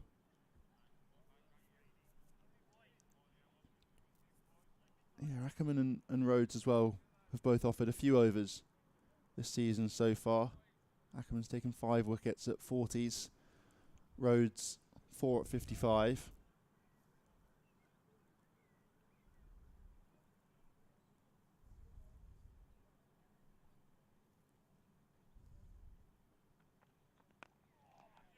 And again from Rain, attacking the stumps.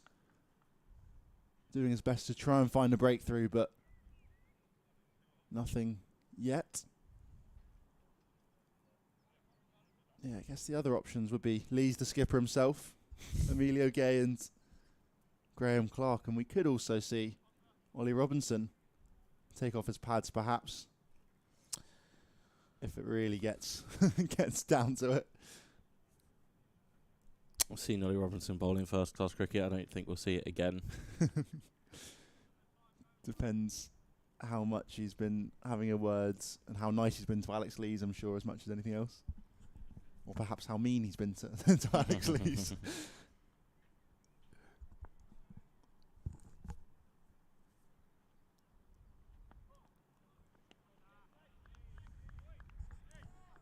Good pace there from Matt Potts. Just skipping off the surface and cannoning into the hands of Robinson behind the stumps there.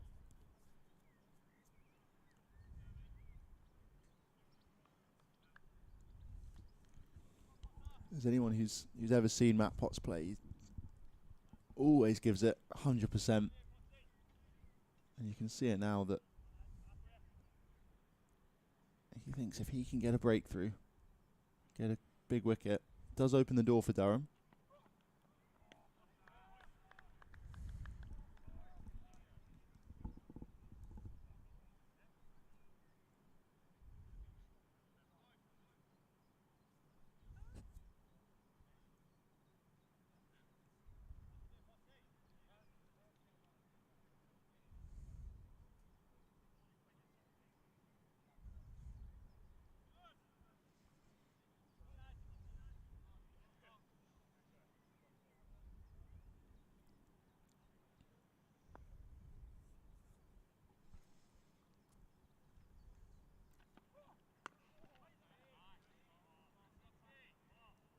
ground staff at the top of the pitch, just making their way around, maybe trying to walk a wicket.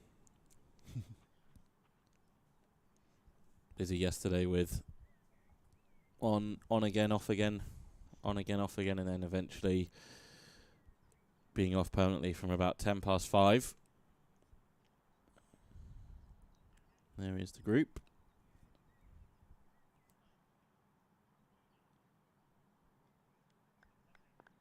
Had Victor Main on with us yesterday talking about this game's pitch and plans for the future ones. That's a lovely pull shot and very well stopped by Sam Connors out in the deep.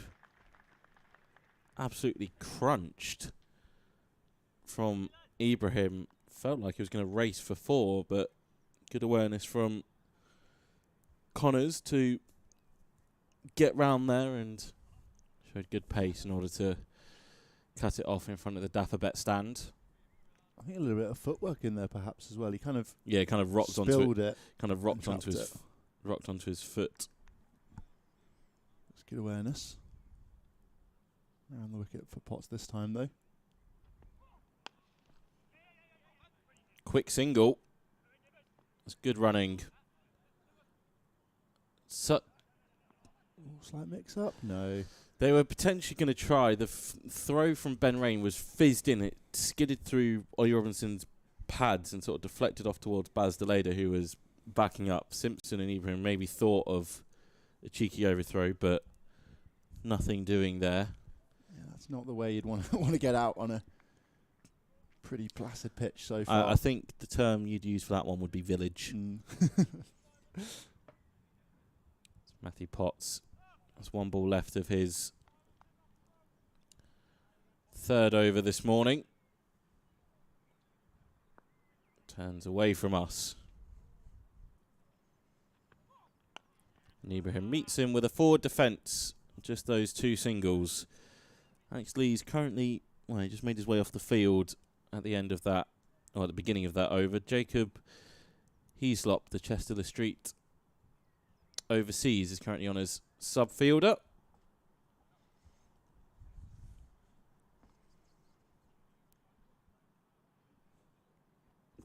That lead for Sussex, 153, and considering that they've only added 8 runs in 5 overs, Toby, I think we found our answer as to how they think this game is going to end up. Yeah, very happy to just sit on it with Rain in again now and back of a length. He is finding a hint of swing, it feels like, here as Rain. Swinging the ball back into the left-hander, Simpson.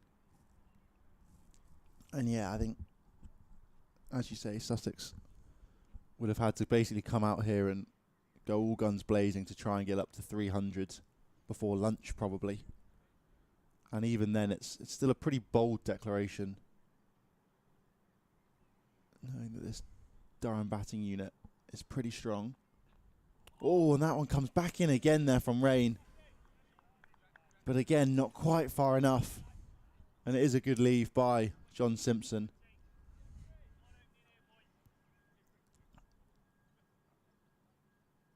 But there are hints here that there might be an opportunity at some stage.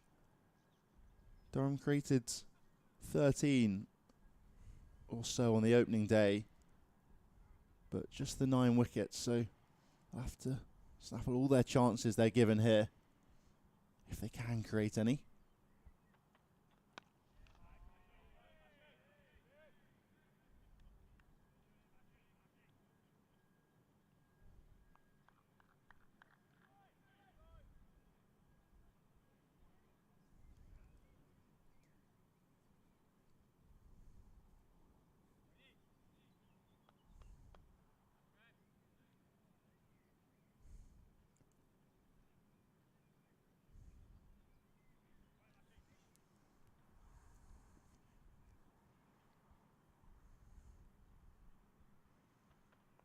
Short and dug in and finds the bottom edge in the end there with John Simpson. Goes straight into the ground, but not completely convincing shot there.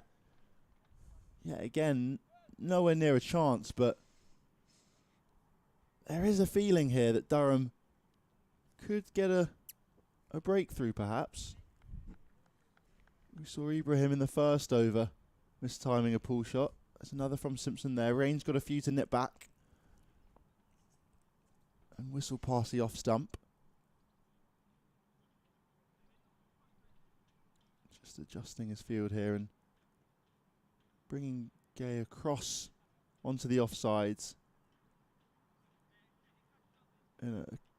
Two catching in the covers here. Gay a little bit straighter and a little bit closer. We also see Bazdalida dropping out to the cover boundary. So just the three fielders on the leg sides. A slip in there as well, backward point. Angled in from Rain. Penultimate ball of the over.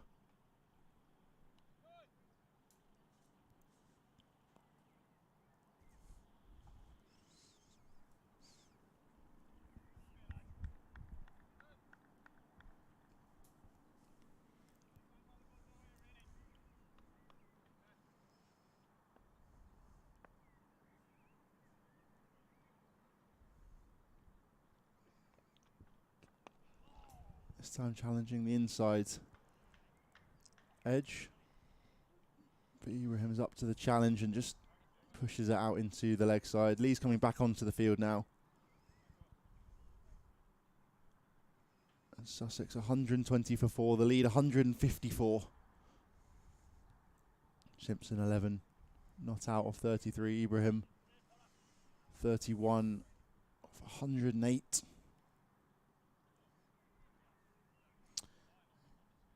Yeah, a couple of wickets have fallen around the grounds this morning. One at Blackpool. Kent have lost their first. Ben Compton, who scored a century in the first innings, has been dismissed, and that's massive for Lancashire, removing the first innings stalwart. So they still trail by 256. So not a great start for them in their pursuit to bat out for a draw. Potts begs for that one to scuttle through and miss the bat of Simpson, but Sussex skipper is up to it. And then James Rue for Somerset as they try and push on a little bit. Corey Rocchioli, the Western Australian off-spinner brought in specifically for his Kookaburra expertise, finds a bit of turn to dismiss the Somerset keeper.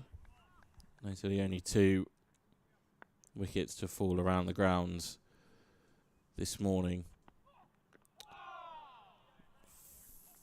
Faint appeal for LBW, but definitely doing too much in terms of height.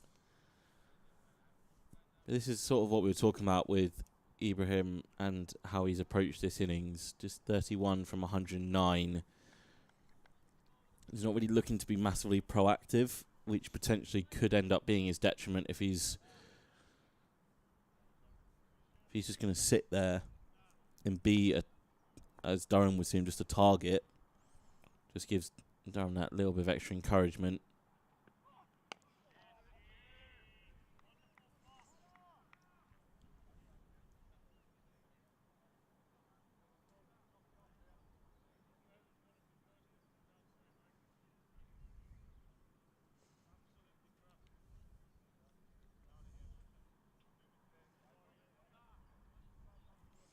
Made his debut when he was just 16 years old for Sussex, the second youngest player in their history. So Height has got one century, and in that game did finish 100 not out.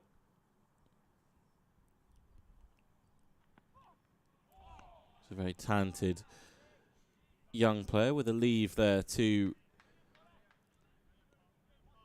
Potts. Sussex, of course, have got James Coles as well, who sparkled in the first innings with 148, not out. Ryan Campbell giving him his credit. Matt Critchley has also just fallen to Liam Dawson down at Chelmsford, so Hampshire have their first as they try and wrap the Essex innings up as quickly as possible to pick up a win. I think there's possibly another one at Somerset as well in Birmingham. 140 for 5 by the looks of it now. Yet to come through on the BBC live text though.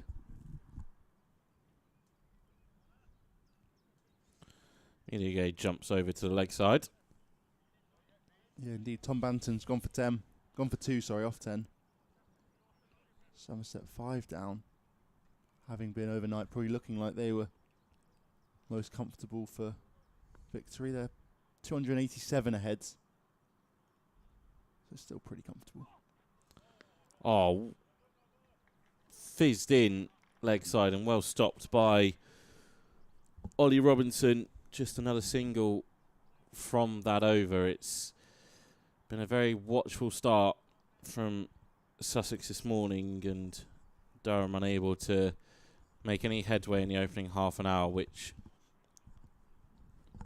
you're probably in that Paul Farbrace and John Simpson team talk this morning is probably one of the most important things you would have mentioned, and don't give Durham any momentum in the opening bit of the session. Yeah, I wouldn't be surprised if they said, you know, take your time. Well, these two in particular, take the time to get in, get going, and after an hour and a half, you can assess where Sussex are with rain in again round the wicket. That was flicks into the leg side. Good stop there by Giselle.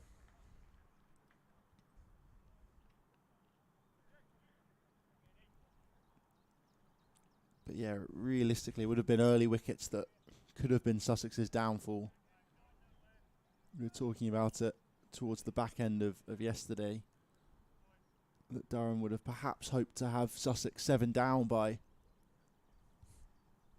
end of day 3. That was turned nice into the leg side. They get through for a single. Yeah, good stop from Parts. It's just, what was it that we lost? 34 overs yesterday? Yeah, give or take. It's kind of done it for the result, really. You know, if you have that time again, you're probably looking at an extra 100 to 120 runs on the board before we start this morning. Maybe a couple of wickets as well, so the game is a little bit more nicely set up. Obviously, you're not waiting as long from Durham's point of view for a second new ball. Well, it would have been coming pretty soon, the second new ball. They'd have probably had about an hour's play, and maybe just before lunch got the new ball.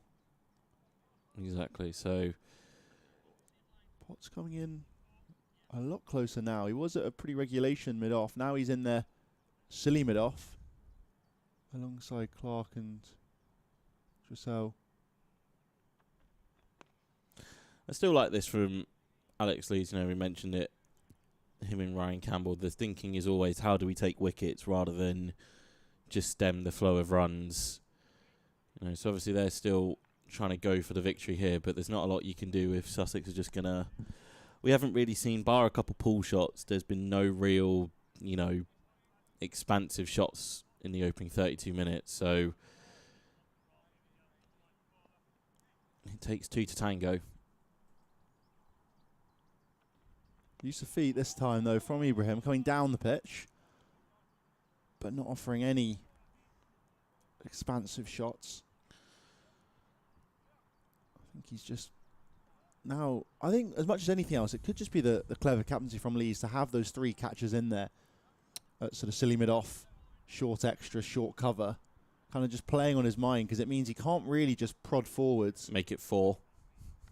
Yeah, Baz the leader's coming in now.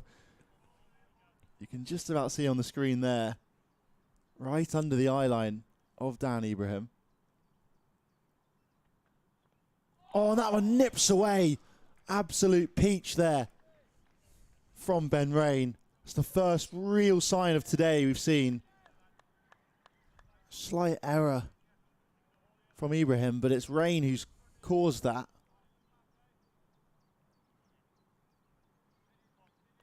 There has been a kind of underlying feeling that chances might come.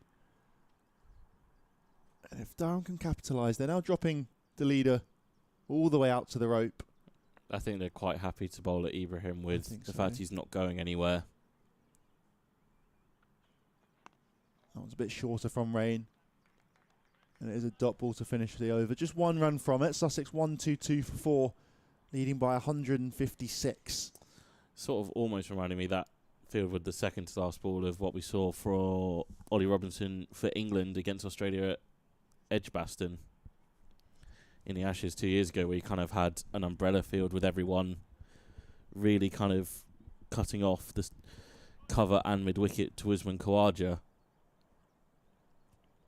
Yeah, it just makes you play that little bit squarer if you do want to score, or you have to try and hit it through that ring. You have to take the risk. And Durham, hopefully the risk brings the reward. So one just dropped out into the offside for a single. Yeah, got Graham Onions walking around just in front of us. A lone lap there for the coach. So he's gone with the shorts today. It's not particularly cold. A little bit breezy, but nowhere near as breezy as yesterday here. But it is just a fraction muggy, as you already mentioned, Rob, and the low clouds above us.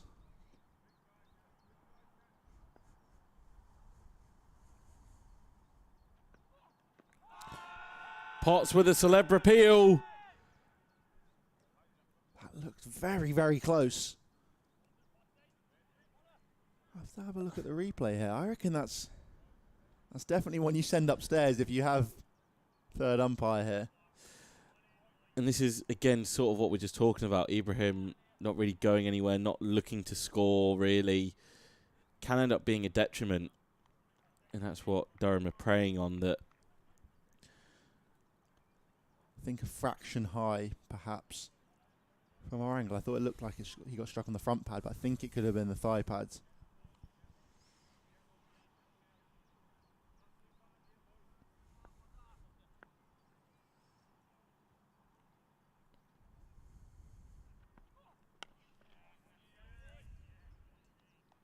But there is definitely something going on here for Durham. And if they can capitalise, just break this partnership, get into the lower order. well, if it's going to be a wicket they pick up, it's going to be Ibrahim. Simpson has at least been semi-proactive in terms of he's looking at singles when they're off. Ibrahim is very much blocking for this one. So if it is going to be a batter to depart, be good money. It is Ibrahim that would depart. Potts has a quick word with Graham Onions.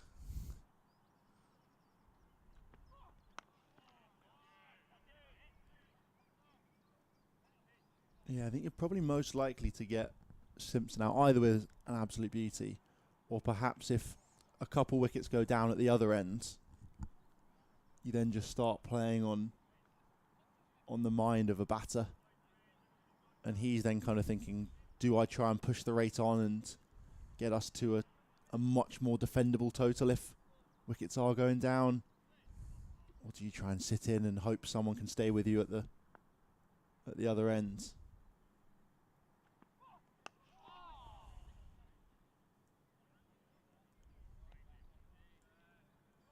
Again, hands on heads, Potts down on his haunches. The Durham 11 definitely feel like something's coming. They've got a couple catches in the leg side as well. I think you could stick this Durham 11 on the pitch that England played on in Pakistan, where Brook and Root went mental, and they'd still think they were only just a ball away from something happening. Good luck telling this group when it's over. Last ball of the over. Again, another tidy over, just one from it, and it goes to Simpson. Ibrahim 31 from 122. Simpson 14 off 37. Sussex have survived the first 40 minutes without losing a wicket. Just giving Alex Lees a task to deal with. As mentioned, fixed timings on the final day. Durham really need to have Sussex 6 or 7 down at lunch if there's going to be any chance for them to win this game.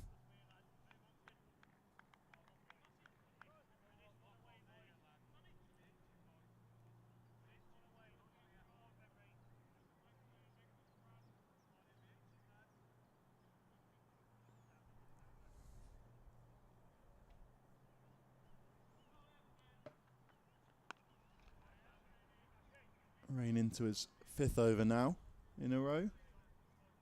Potts at the other end haven't completed it. They bowled 6 or 7 each on the bounce with the new ball earlier this innings.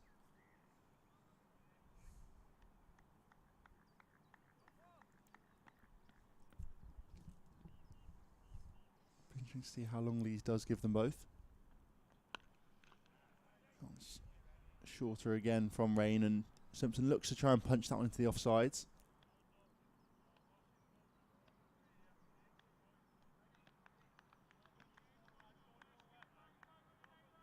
Does have a couple catches still on the leg side. Potts has gone back to mid-on. He'll probably come back up under the lid again if Ibrahim faces. Inside edge there from Simpson. Probably is just a fraction too short from Rain. Not quite challenging the stumps this morning. But he has had a few nip arounds. As there is a good smattering of fans around the ground today, despite the unlikely nature of the result. Into the leg side again from Simpson. Rain is coming quite wide on the crease. Hanging the ball back into the lefty, who in turn is playing with a pretty high elbow into the leg sides, but not looking to turn it too square either, or he could come undone.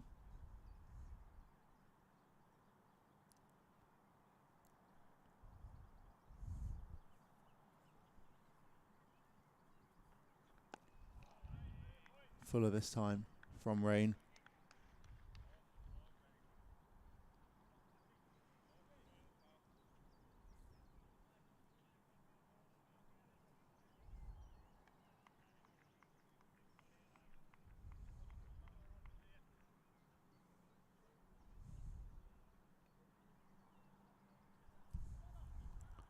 Just one ball to come in the 47th over here of the Sussex innings. Driven into the offside, but doesn't get a hold of it. It brings up the first maiden of the day here. We are also yet to see our first boundary though as well. Just pretty consistently 1 or 2 runs every over. But look at those figures from Ben Rain. 2 for 38 from 19 overs. Economy bang on 2. As well as a couple wickets of the Sussex middle order. Got Tom Clark caught behind. And then a little bit later, James Coles, the danger man, chopping on.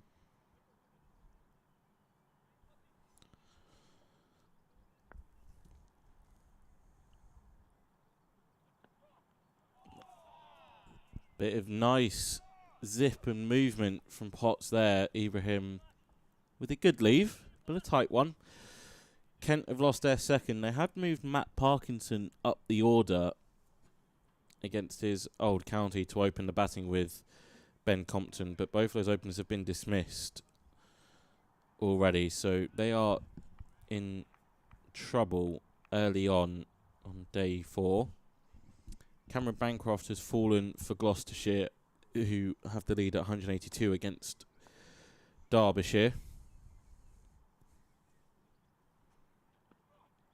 Still waiting for wickets here and at Leicester. Middlesex have lost to 4th as they look to maybe set up a chase. Need 244 there. Yorkshire have got a deficit under 50. That will be shaking hands at 10-5. Somerset have lost those 2 that we were talking about. Their lead's coming up to 300, so definitely going to have a crack at Warwickshire later today. And Essex trying to rebuild after losing Matt Critchley. That is very close. I'll be honest, I'm with Matthew Potts on that one. I don't know how the finger hasn't gone up from the umpire. That looked very good. Possibly fraction high. He's hit on the right at the top of the back pad there, possibly the thigh pads. But Potts, you can see a wry smile.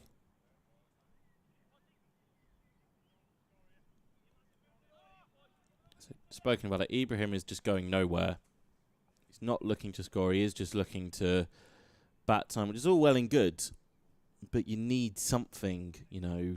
He's not scored a boundary this morning. Just needs something. Otherwise, he's probably walking back sooner or later. Good leave there from Ibrahim. Yeah, he scored just 5 runs this morning. Simpsons scored 7. And as a team, they've really not got the scoreboard moving from where they were overnight.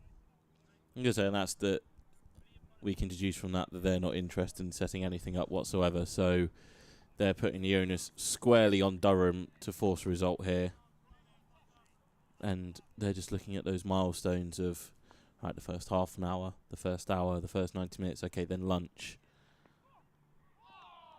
Tight leave again. Julian Potts has got himself into a very good rhythm against the right-hander. And there'll be after lunch, it'll just be the same sort of those half an hour time frames of, can we just get going again after lunch?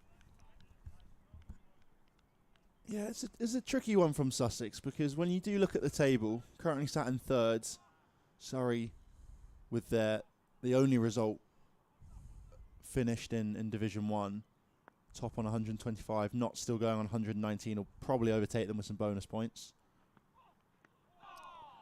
Inside edge there to end the over. Matt Potts gives a glare to Ibrahim as he picks up his first maiden of the morning. Scoreboard is not moving. 123 for 4.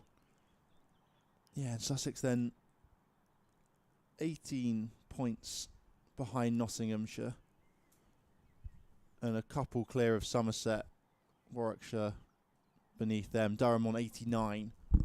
And so you'd think a draw for both sides, if anything, just pushes them that little bit further away from the possibility of relegation, which currently looks like Worcestershire and Yorkshire. Rain comes round the wicket. On 57 and 63 respectively. Essex on 77, who do look like probably the most likely to lose this week in Division 1.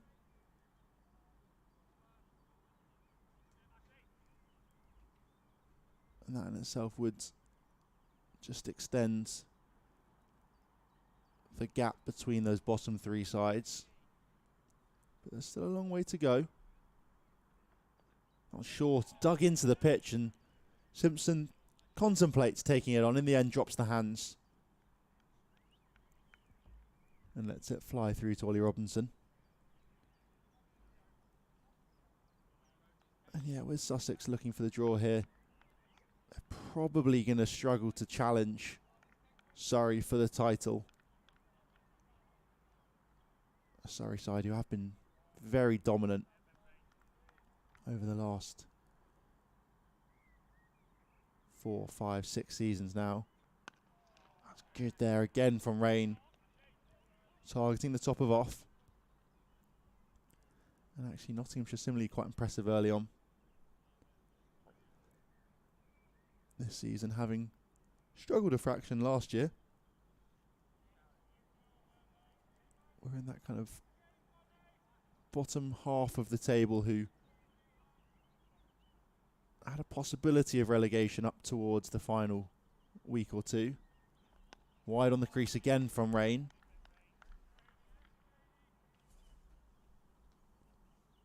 Simpson just prods it into the leg sides.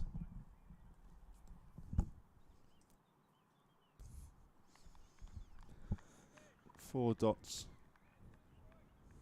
in Ben Rain's 20th over here.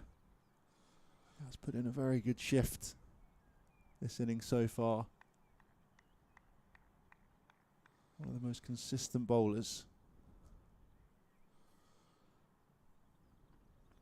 That's down the leg side, tickled away, and it will be the first boundary of the morning. Off the bat for John Simpson. Moves on to 18. Ranger straying too far down the leg side there, too straight. It's the first bad ball, really. He's bowled. Probably the first bad ball we've seen this morning. It's been very tight from these two, and no matter what the game situation is, you're never going to miss on. You're never going to miss one on your hips when there's only Sam Connors at quite a square. Yeah, sort of long leg as much as anything else, isn't it? Yeah, he? exactly.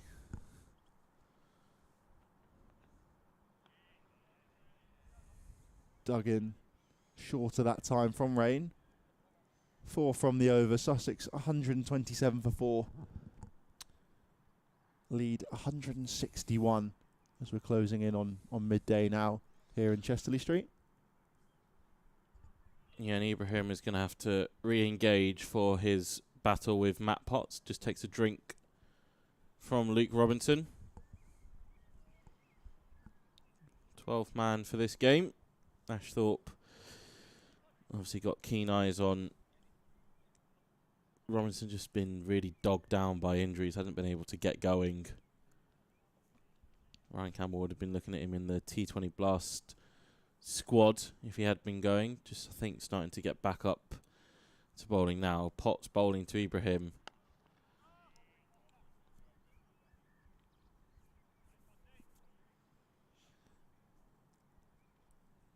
Yeah, maybe this over and then one more each for Rain and Potts before Alex Lees probably has to ring a change just to give them a break. You know, they will be needed again to start after lunch with a similar sort of spell, 6 to 8 overs. So just another thing for the captain to juggle. First real attacking shot from Ibrahim's, not convincing in the slightest, and Emilio Gay does well to dive to his right.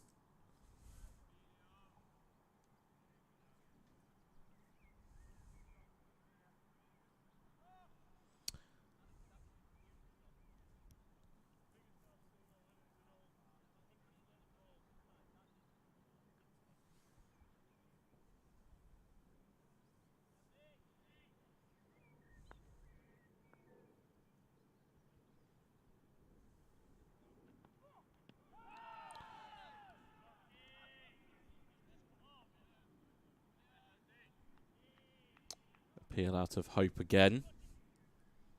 Yeah, the weakest appeal I think we've seen this morning. Pretty much everyone knew that was going to be tailing down the leg sides.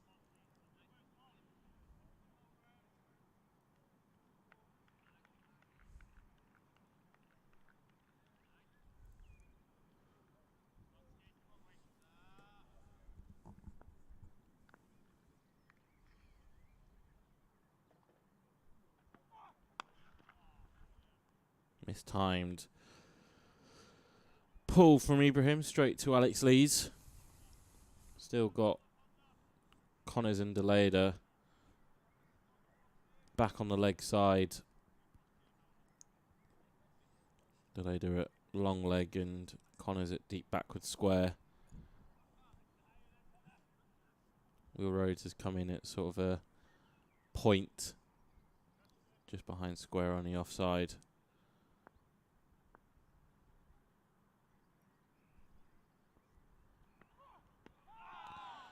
Again, just trickling down, but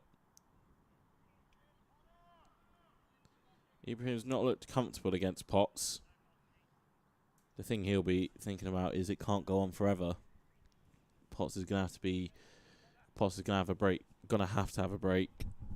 So maybe Ibrahim was just waiting for that and trying to look a little bit more proactive against change bowlers, but it's a dangerous game to play as Graham Clark is going to be. Leg gully. I was just about to say, Ibrahim has been struck on the pad a couple times, looking to try and flick down the leg sides. It's a leg slip, sorry, more than a leg gully. Pretty fine.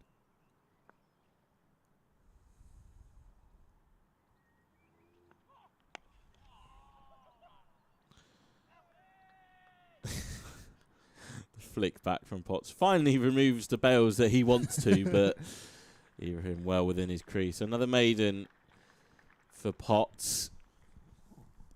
Figures of 2 for 26 so far. Will Gidman now takes his turn at walking down, walking around the ground, and it's going to be rain to continue. But we are now approaching that point of how much longer can Lees keep his strike bowlers on, considering that Durham will have to travel to Surrey later in the week as well.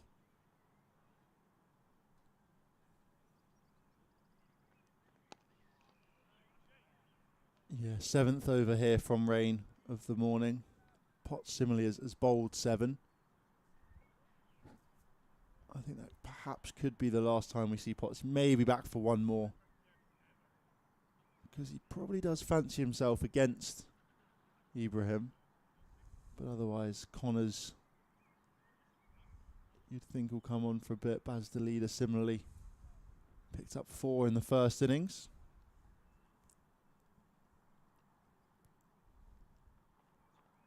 Oh, and that one swinging back in again there from rain, and Robinson takes it down the leg sides.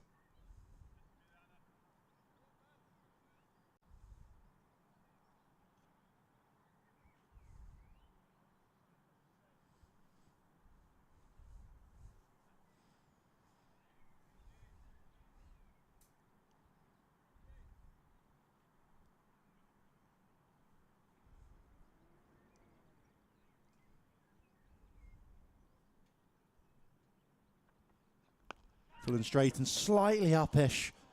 Not enough on it though. Simpson cloths that one down the ground. He's possibly just ruining the missed opportunity of having some more catchers in there.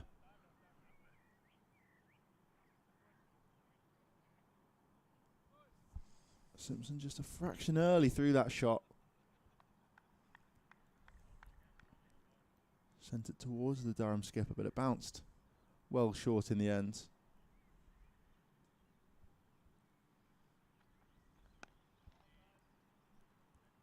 That time defended.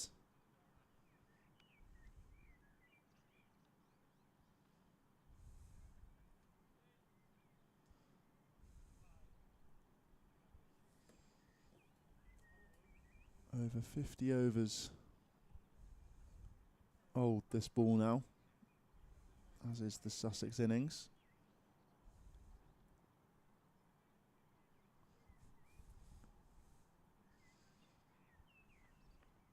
That's down the leg side and just pushed out towards past the leader at deep square leg. Yeah, I think it was a slower ball from Rain. Really took all the pace off it. And that means Ibrahim's back on for the final delivery of the over. And we will see an umbrella field again here. Possibly 6 catches in front of square. No, just the 5. No slip in play. But we've got Lees and Clark on the leg side at silly mid-on and short mid-wicket. 3 catches on the off as well, a silly mid-off, short extra and a short cover.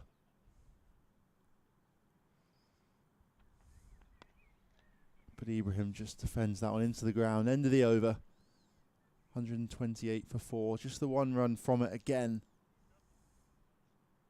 Miserly tight. These two Durham seamers. Potts' cap is off. So he is back for an 8th over now this morning.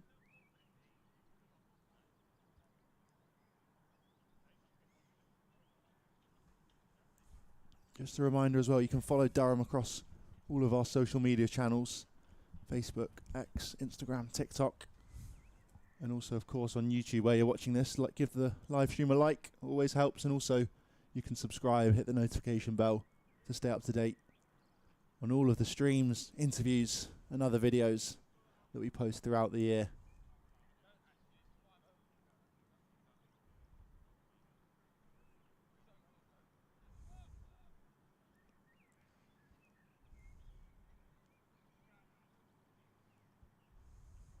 Potts round the wicket to Simpson. He's not bowled at Simpson quite a while. Yeah, maybe Simpson just trying to protect the young Ibrahim, knows that Potts has kind of had him in his sights for a while. Just worked out nicely with that Ben Rain slow ball. It was kind of ended up being on the hips, just a very easy plonk out to the leg side. So that Ibrahim only had that 1 ball to face, and as he's shown all morning, he has no intent in scoring. Yeah, 12 o'clock on the dot now. An hour into today's play.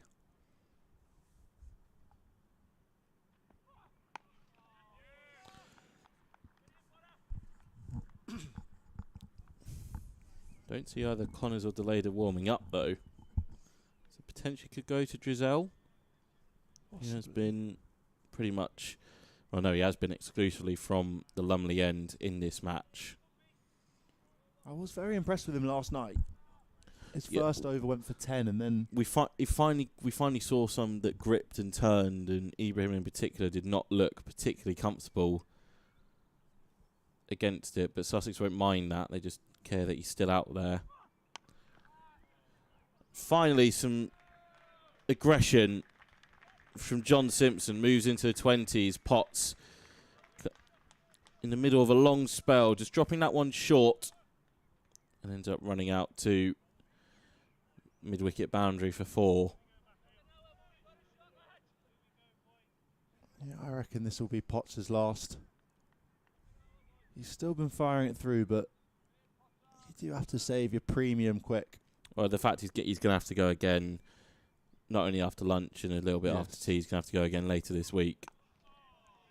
You know, he's probably still in and around those England conversations as well if injury were to strike any of the bowlers in that current group. Yeah, you'd think if Wokes goes down, Potts is the ready-made replacement. It's either him or Sam Cook, and then obviously Jofra Archer's coming back in, but, you know, it's just... I mean, it's like we said, he's akin to Ben Stokes in a way. It's like good luck taking the ball out of his hands, but I think right now you do have to kind of force him to have a break. You know, more than likely we'll be going down to Surrey and play a 4-day game as well. Then Durham will be back in T20 action. He'll be a big part of that as well. So, you know, this is what the schedule, its craziness, demands the ability to map out both short and long-term thinking. It's going to change angle here. So maybe trying to force... We've seen a couple that from over the wicket to left-handers, you're just trying to force it across and maybe pick up an edge. Drizel's going to reinforce the slip cordon for the last ball of the over. I do see Graham Clark emerging with a helmet at the edge of the square. And that is a beauty. And Matthew Potts can feel very hard done by that his spell this morning has not brought about a wicket. 132 for 4, lead is 166. Yeah, Dressel it will be. Bit of off spin from the Lumley end. Clark with 2 helmets, one for Robinson behind the stumps and probably one for himself. Yeah, he's ditched a floppy cap. Yeah. Probably in anticipation, knowing that he's going to have a stint For a while. under the lid. I do like this move from Lees. As we've already mentioned, we saw a fair few balls grip and turn in the late afternoon of day 3.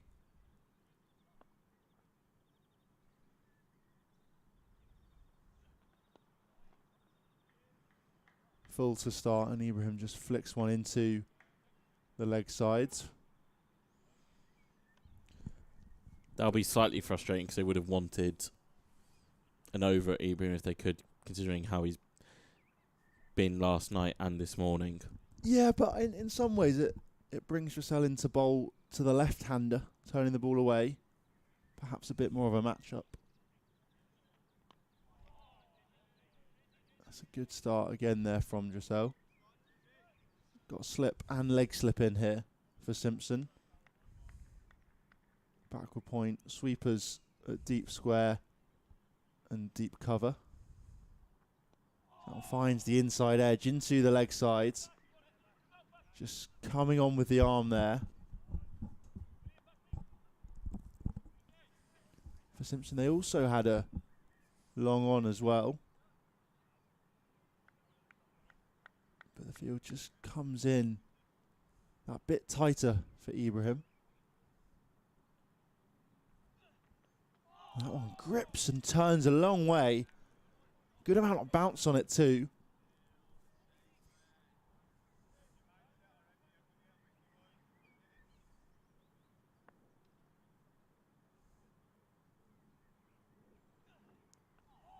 Leave again there from Ibrahim. Gets his pad outside the line of off stump this time though.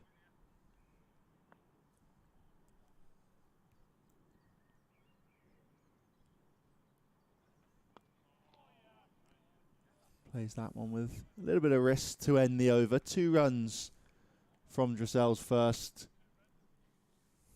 His opening over you'd assume could be a reasonably long spell today. I think he'll bowl through until lunch now from that Lumley end. Unsurprisingly, double change. Rain and Potts getting through an awful lot of work. 8 over stints for both. Baz Deleda.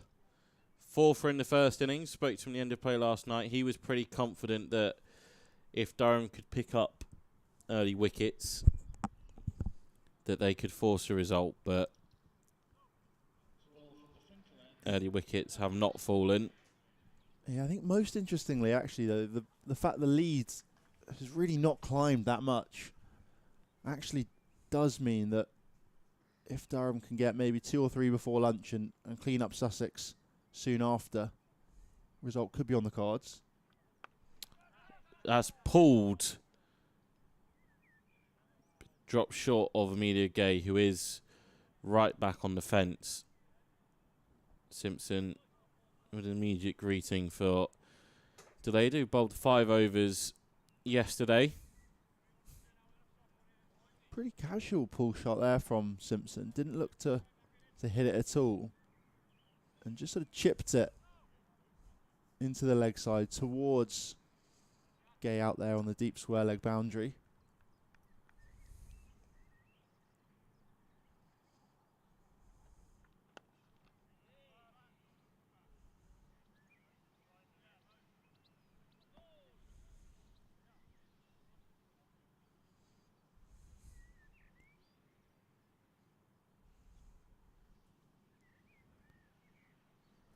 I'm a little bit surprised we've not seen just a bouncer barrage at some point. Perhaps it will come later this session. Just sort of round the wicket, testing Ibrahim in that way.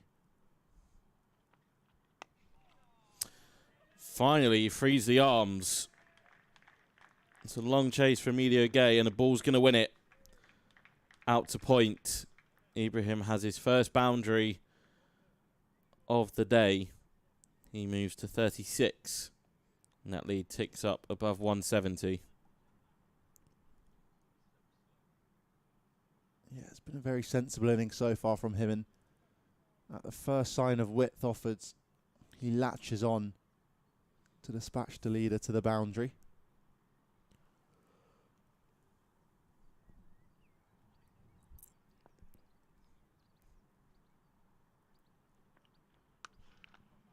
That's a glorious shot.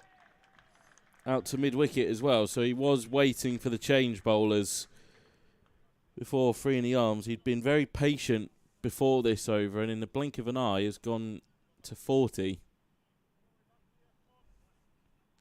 Yeah, I read that one really early.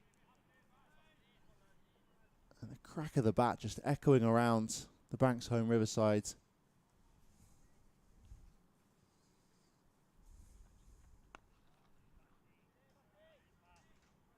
But back to a solid defence there.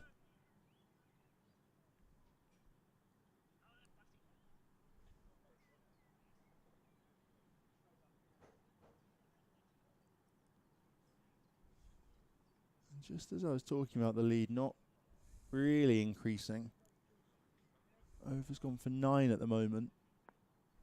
Leads at 177.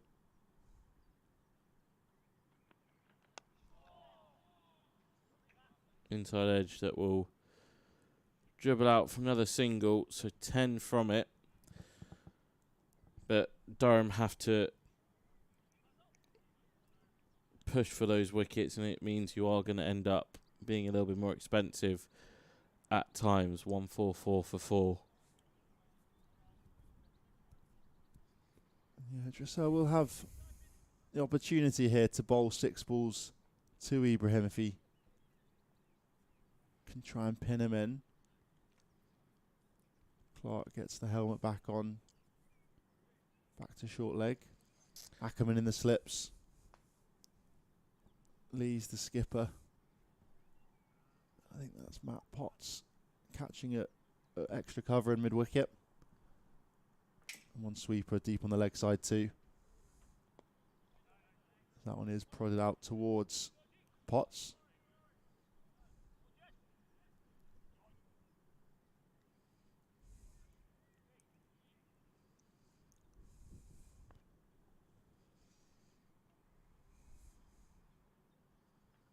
Bit short of that time, but again, same result, out 2 Potts.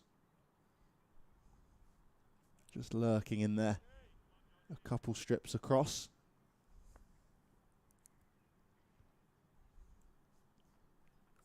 Sweep comes out. Doesn't connect though. Hit outside the line of off stump. He looks to sweep that hard, does Ibrahim.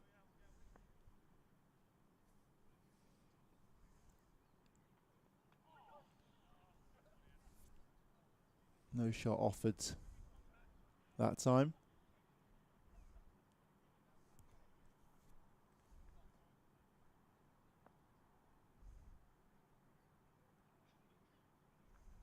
Bit quicker that time, down the leg side and turned around the corner, but straight to a diving Ben Rain. In there at backward square leg.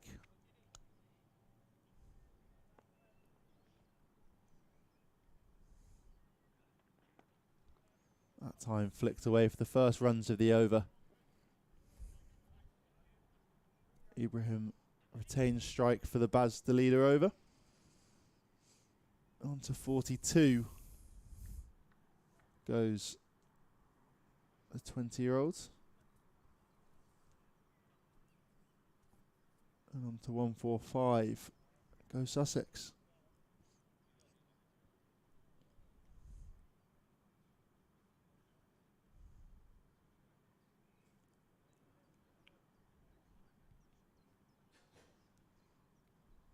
So a couple catches onto the leg side here. Potts and Ackerman both in at mid-wicket. Lee's just behind them, more regulation mid-on.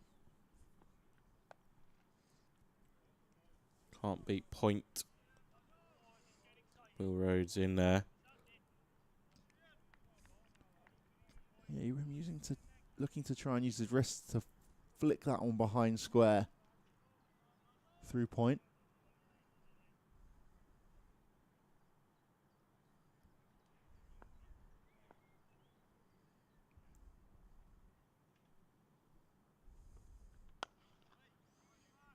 Nice looking drive, but straight to Lee's. Yeah, I think since Potts and Rain have come off, a switch has just been flicked a little bit with Ibrahim. We're seeing a few more expansive shots come out. Back-to-back boundaries last over. He's into the 40s now, and he's been so watchful for those first 30-odd runs. Just showing a level of maturity.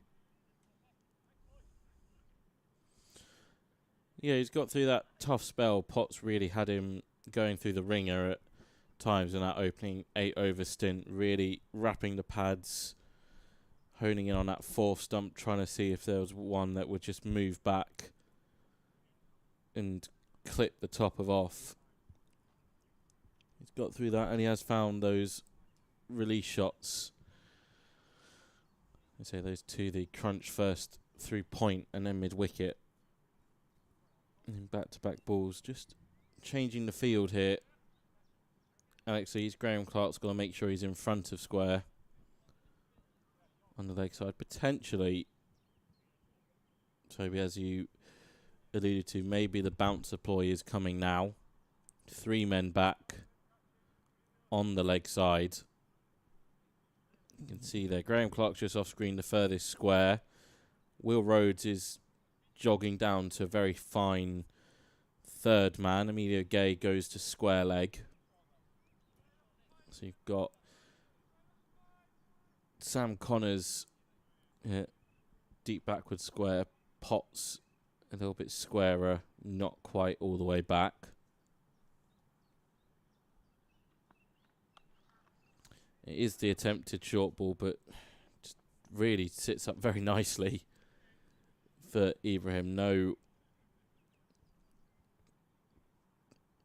bounce to deal with in terms of ducking out the way, just able to go high to low and pull 2 Potts. Yeah, this is the hard work now that Durham are having to do. Well, yeah, this is the one issue, is the second that the field's set, if they hit a single first ball, field just has to revert back towards It's also just left-hander. a long slog of bowling with a Kookaburra ball that is not doing a lot on a pitch that hasn't done a lot against batters who look very comfortable and have spent an hour and 15 this morning just batting time. Jimmy Neesham joining Will Gidman, having a watch of things, enjoying his downtime of a week or so before the blast gets back underway next Friday. He's been having a few nets as well.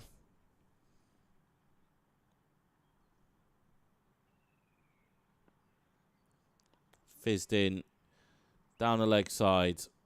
Robinson unable to take it cleanly, so scamper through for a bye. That's the second from the over. 147 for 4. And with every passing over, this game trickles towards a draw.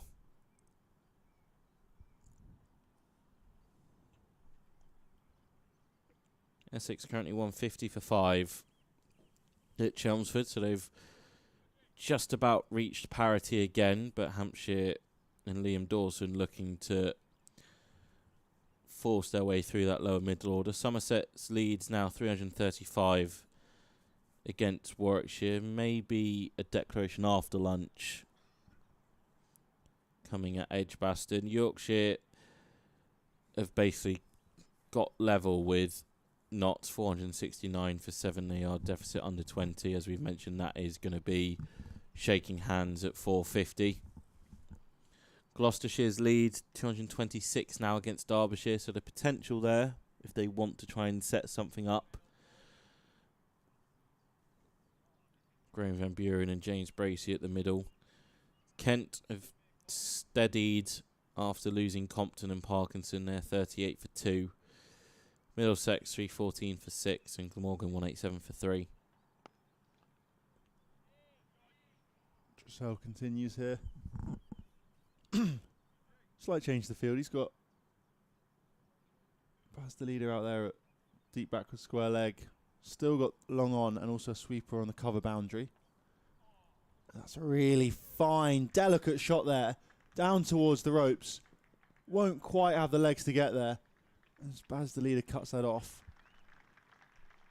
But a really nice shot there from Simpson to pick up a couple. Through the vacant fine leg region.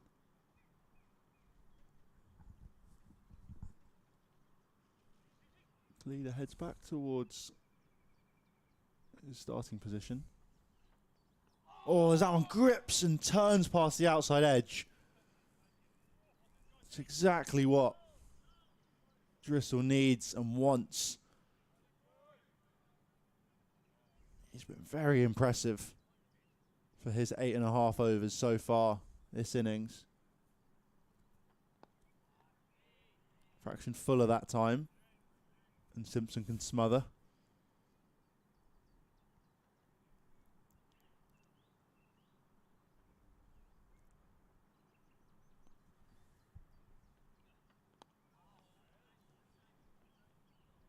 Similar shot, similar result. Still got over 76 overs to bowl today. That one could be tight.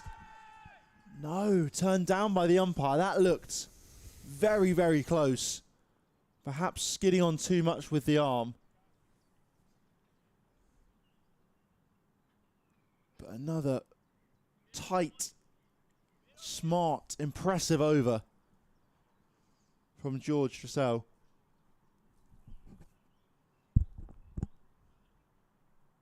Sussex 149 for 4. Leads up to 183.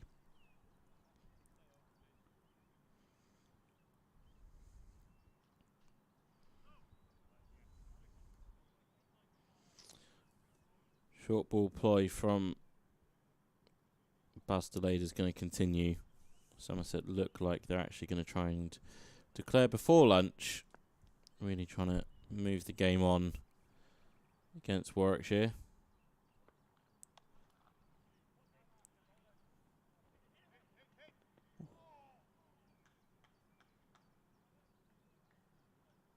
Good effort from Potts there. Because he's only maybe 2/3, 3/4 of the way back, it's not an easy single to him. And Ibrahim timed it well. Potts had a shy at that non-striker's ends. Sussex bring up the 150 with that scampered single. But again, it's a single off the first ball of the over. 50 partnership as well between Simpson and Ibrahim. Brings Simpson on strike. Because it's a single off the first ball of the over, everyone's got to move. It's just that extra frustration for Durham, who factored a couple of LBW shouts. Giselle's looked like he's just getting them to grip and to turn, but wickets are the name of the game for them, and crucially for Sussex, it still reads 4 down rather than 6 or 7.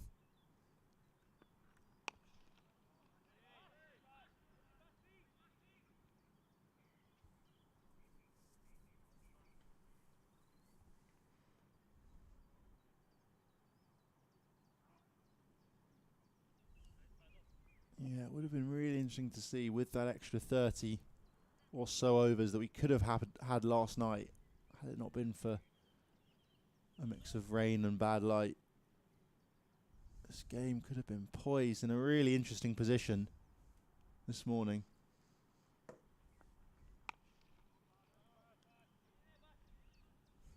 Instead, a no result more and more likely as the overs go by.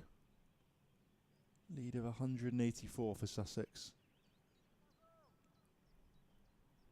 They'll probably need another 100 at least before they consider declaring, if they're going to consider declaring.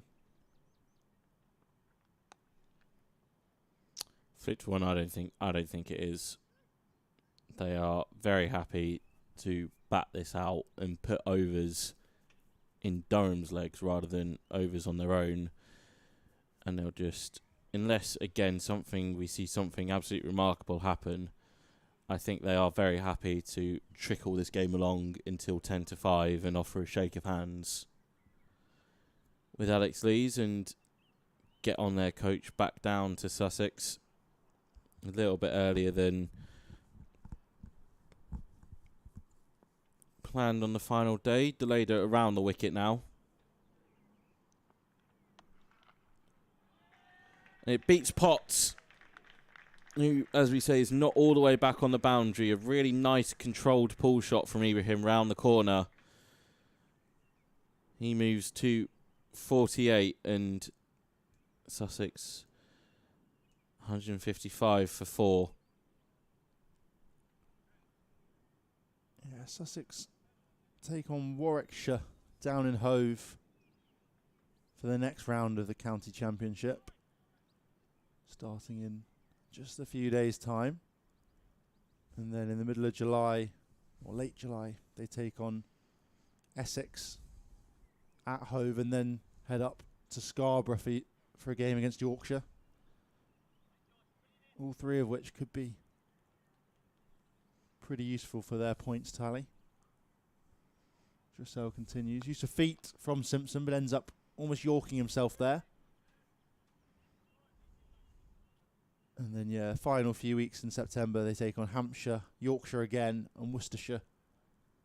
So a somewhat simple run-in, perhaps. Defended again from Simpson. Yeah, you look at Worcestershire, they really needed to come up with at least a draw against Surrey, and only picking up 3 bowling bonus points. Yorkshire are going to come away with a draw against Notts. Really kind of consigns them to being in a position where they have to win every single game now, and they're out of control of their own destiny. They're relying on other results to drag them out of the relegation battle. Use of feet again, straight back to Dressel though. Yes, 4 of Sussex's remaining fixtures are against the bottom 3. So there will be opportunities for them to pick up points, you'd assume. That was onto the back foot, into the offside, no run though. And actually, as you mentioned earlier, Rob, just putting overs in Durham's legs rather than their own is probably the sensible option, looking at the season as a whole. So that was cut away there off the bottom edge, past the slip, or I say Corden, the singular slip, Colin Ackerman for 4 runs. Simpson on to 32 now, ending what was another fine over from Dressel with a boundary.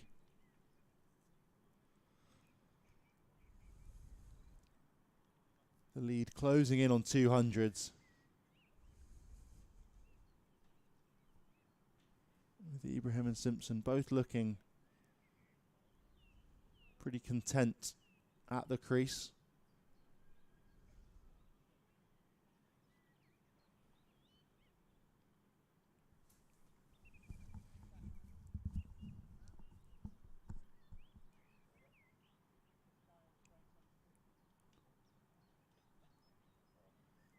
Sam North East has gone to 100 for Glamorgan as they look to save the game against Leicestershire. They've done the business in the first 90 minutes or so of play. Colin Ingram with him there on 63 as well.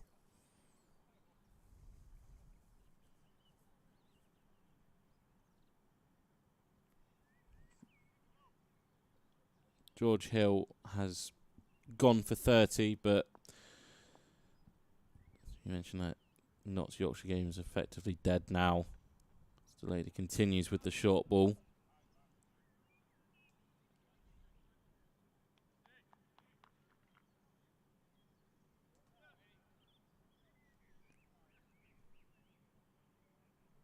Yeah, as we close in on 12:30, another reminder, you can follow Durham on all of our social media channels, Facebook, X, Instagram, TikTok. And subscribe here on YouTube to keep up to date. Oh, then he gets the glove. But it wrong foots Ollie Robinson. He was anticipating going to his left, and it runs away to the right of the wicket-keeper. It's just been that morning for Durham. Can't fault the effort, but it's just not falling their way so far in this opening 90 minutes. Ibrahim moves one away from a hard-earned half-century.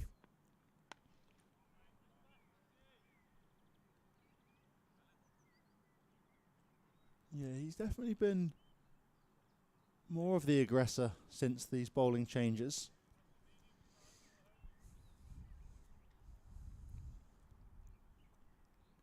Took the leader for a couple boundaries in his first opening over.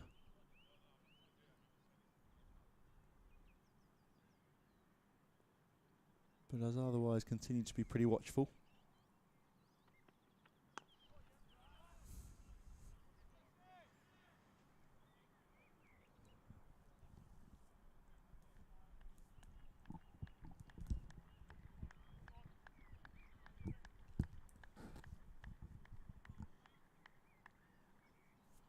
Middlesex lead's gone to 310 against Northamptonshire, so maybe they have a number in mind of what they're looking to declare and try and force something.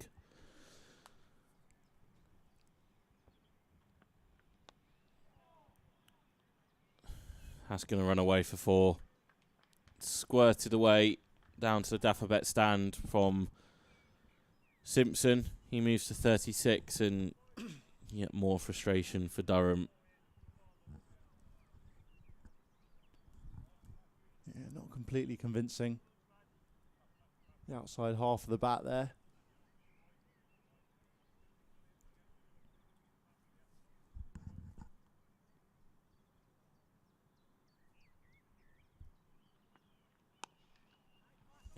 Lead is 198.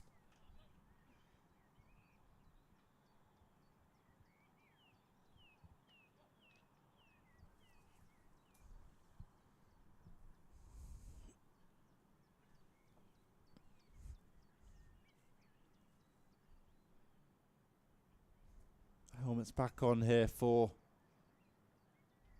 Ollie Robinson and Graham Clark.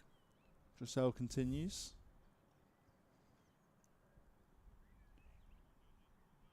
Bowling to the right-handed Ibrahim to start this over.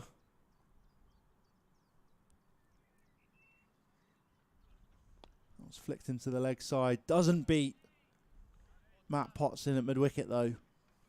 With a great dive to stop the runs and keep Ibrahim penned in here. Yeah, they're not going to gift him this 50 with an easy single. They're going to force him to try hit out, play an expansive shot. Yeah, they do have 10 of the fielders inside the imaginary ring. Just the one sweeper at deep forward square leg. That was down the leg side, turned away, and that is Ibrahim's 50. Very, very mature innings from the 20-year-olds. He weathered some hard times last night and this morning. He's come off 161 deliveries, 5 fours along the way, the majority of which have been this morning off Baz the leader. And he's partnered his skipper, Simpson, very, very well as Sussex looks to just bat out the day. Lead of 199 right now.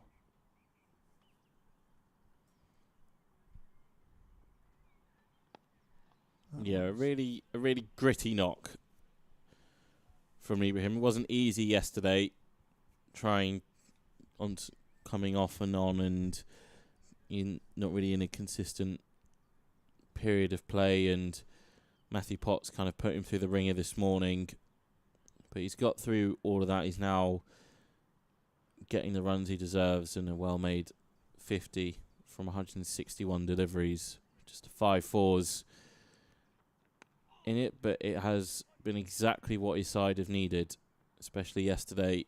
Those 3 quick ones falling after lunch, and James Cole's falling as well. Just needed to steady the ship, and he has more than done that. Lead is bang on 200 now after that single. Ibrahim back on strike. Couple catches in the mid-wicket region. And again, Dressel challenging him. But a defensive stroke to match.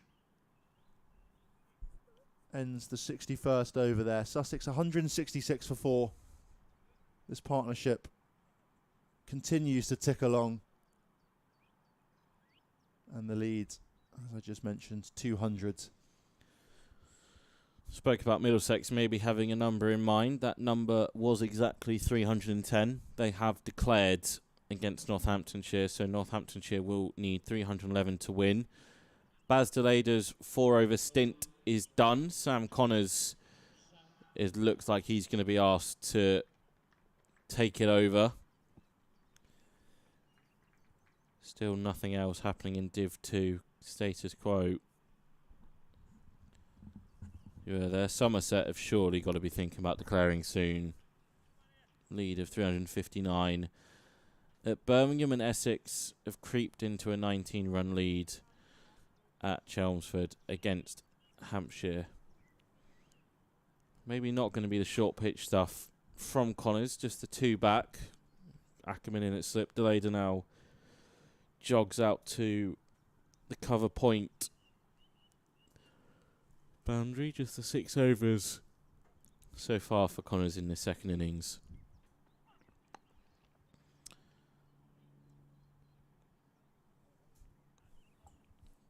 Be nice for him just to get through a competitive game again. You mentioned had a really bad time of it with side injuries once in Zimbabwe, and then just as he was getting over the top of it, a sneeze of all things did it for him again. Picked up Ibrahim and Simpson in the first innings. Ibrahim first and foremost for 5, and then Simpson for 40, just offering a feather through to Ollie Robinson.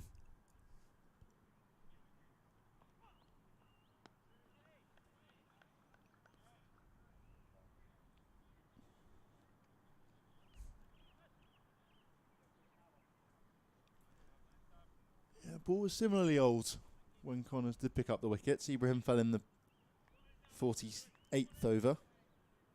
Simpson in the 66th. So there will be opportunities here if Connors can create them. That one is short. On the bounce to Delada. Yeah, another nice shot from Ibrahim. He's looked pretty strong off the back foot, particularly against these change bowlers. Absolutely nailed a gorgeous pull shot off Baz Delada in the Dutchman's opening over. A similar shot a couple overs later behind square.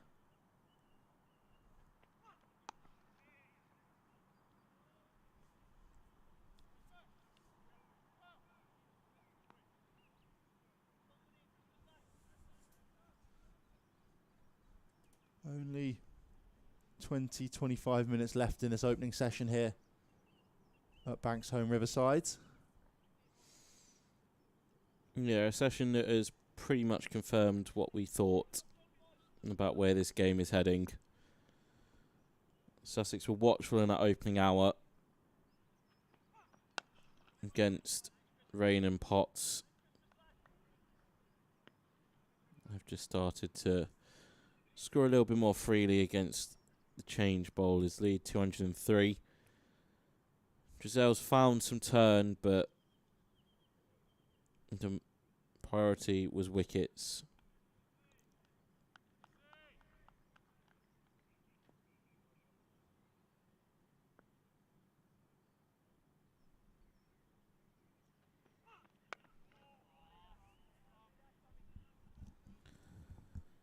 Three from Connor's first over.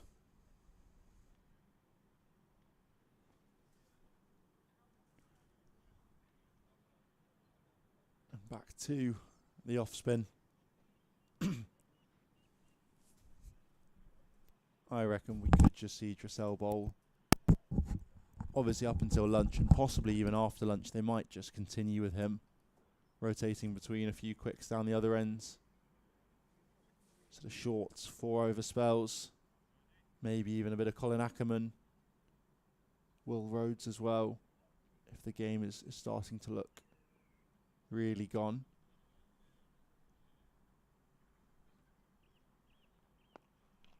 Full and straight and just flicked into the leg side, but a lovely stop there from Graham Clark. You can see Lee's catching in there. Silly mid off. There's also a short extra as well, a little bit wider. So that one again turned into the leg side. They should come back for 2 here. They will indeed. Dalida's got a lot of ground to cover in an open expanse on the leg side. One of just 3 fielders out there.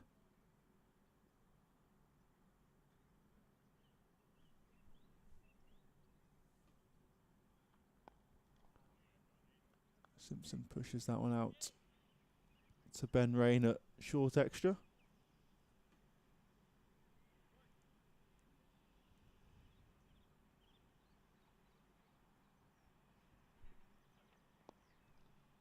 This time turned into the leg side towards Clark.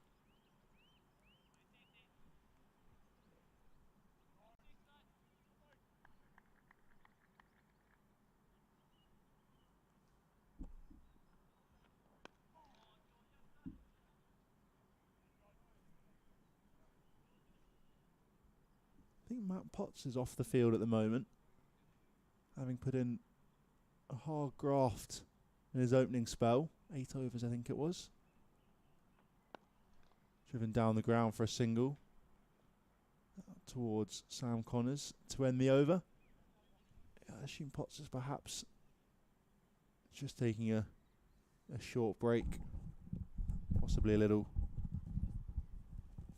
chat with the physio.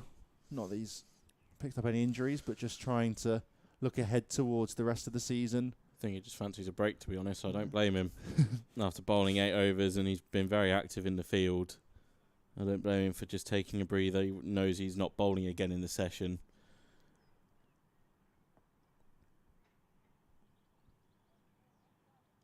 Still very overcast here in Chester Street.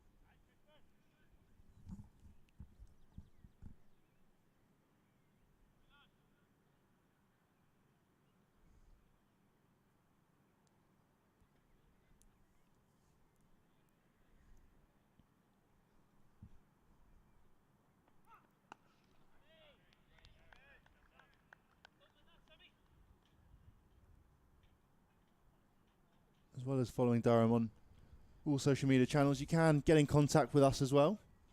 Streaming at durhamcricket.co.uk.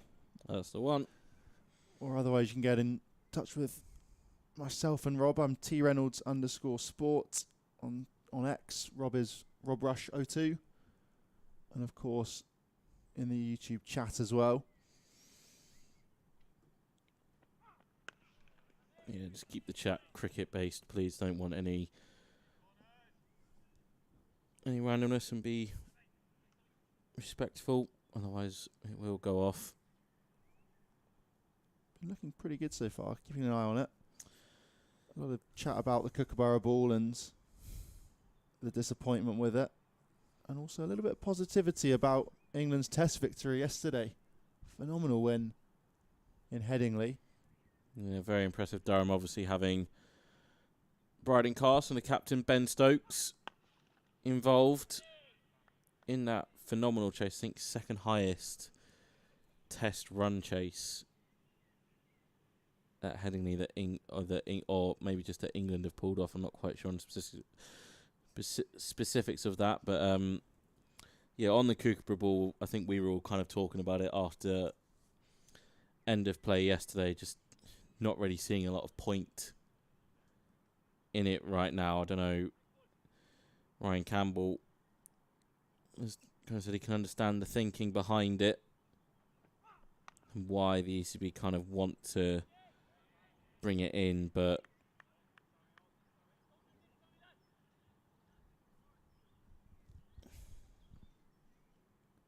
games like this, it's effectively pointless, especially during a Test series that's using a Duke's ball.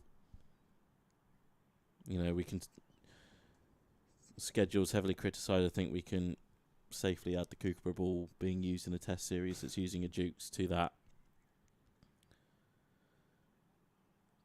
This 15 minutes till lunch, sorry. That one's going to run away for just one leg by down to Real Roads as Matt Potts jogs back on. That is the only run from the over. Yeah, it will be interesting to see whether or not the Kookaburra experiment continues over the coming years, as made over from Connors. I don't really see the benefit in it, really. I mean, again, we kind of had this last night, but you could say, yes, it brings spinners into the game, but you look at the scorecards, only a couple of spinners have really been able to make a massive impact with it. They end up just being used in more of a holding role rather than attacking.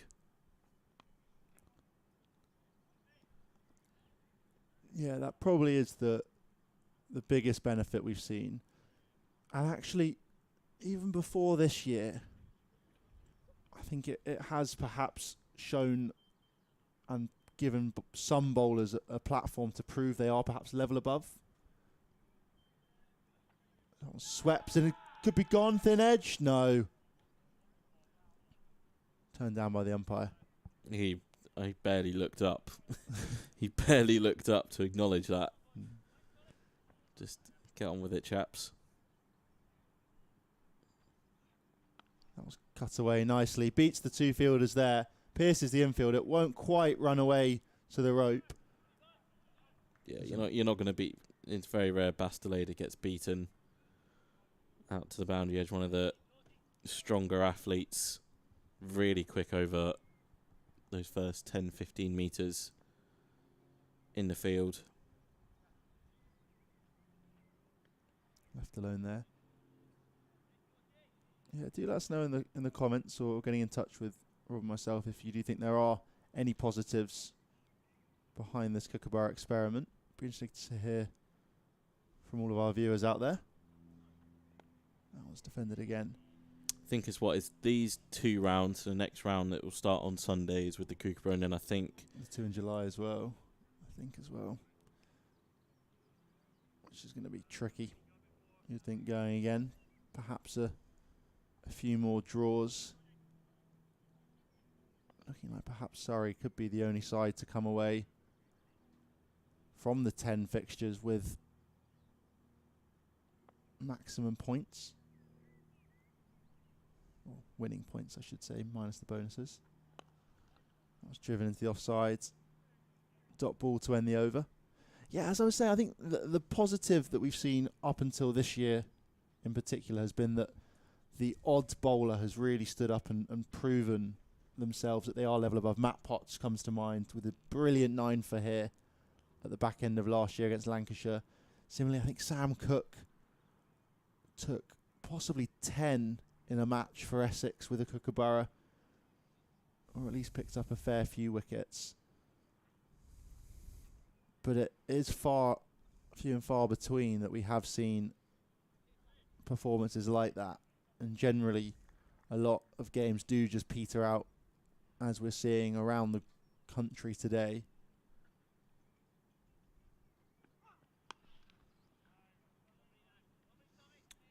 So the only other thing is potentially where do you bring it in terms of timing of the season? I'm not sure if it was the start of the season last year. Yeah, they did the first 2 rounds and 2 in September, I think, last year. Okay, so they changed it for this year, but I remember definitely Durham were washed off here against Hampshire and then go down to Warwickshire with a ridiculously short boundary on one side. I think it was something stupid like the 30 metres or something with a Kookaburra ball. I mean, Durham fans don't even reminding what Scott Borthwick did when he won the toss, but safe to say his bowlers weren't happy. I think Durham were tasked with making 500 something just to avoid the follow-on. They didn't do so, but they saved the game. So they have changed the timings for this year. I think 2023 was sort of similar, sort of that May-June period. I remember Durham playing here against Gloucestershire with the Kookaburra. Alex Lees making 195. That's going to be a 4 to Simpson. The fielders are relatively in the ring, and Simpson, a short ball from Connors that didn't really have much venom, just gets pulled nicely through mid-wicket for 4. He goes to 47. But yeah, they're kind of doing what they can. They went start and end of the season last year.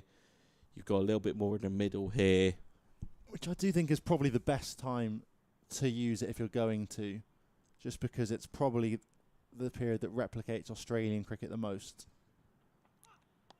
Yeah, that one is probably going to be another 4. It is. Simpson goes to 50. Calm and composed from the Sussex skipper, taking his side out of trouble or any threat of trouble this morning. 7 4s for the captain. Been a remarkable addition since moving from Middlesex a few years ago. And even with the captaincy, really not showing any signs of that playing on his mind. Back-to-back boundaries for him. A very good display with the gloves as well. Yeah, sixth 50-plus score of the season for John Simpson. 3 of which are tons. Mammoth 181 not out against Warwickshire. That's not bad for the average, that. Yeah, 181 red inker. Wait for the rest of it. 110 not out against Somerset and 106 not out against Hampshire. Phenomenal county cricketer.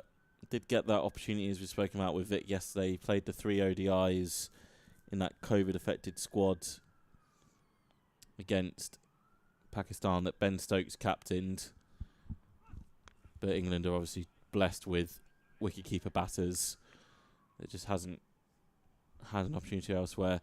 I take your point about it replicating Australian pitches the best, but let's be frank here. English pitches are never going to fully recreate Aussie pitches because of the conditions are so drastically different. Yeah, absolutely.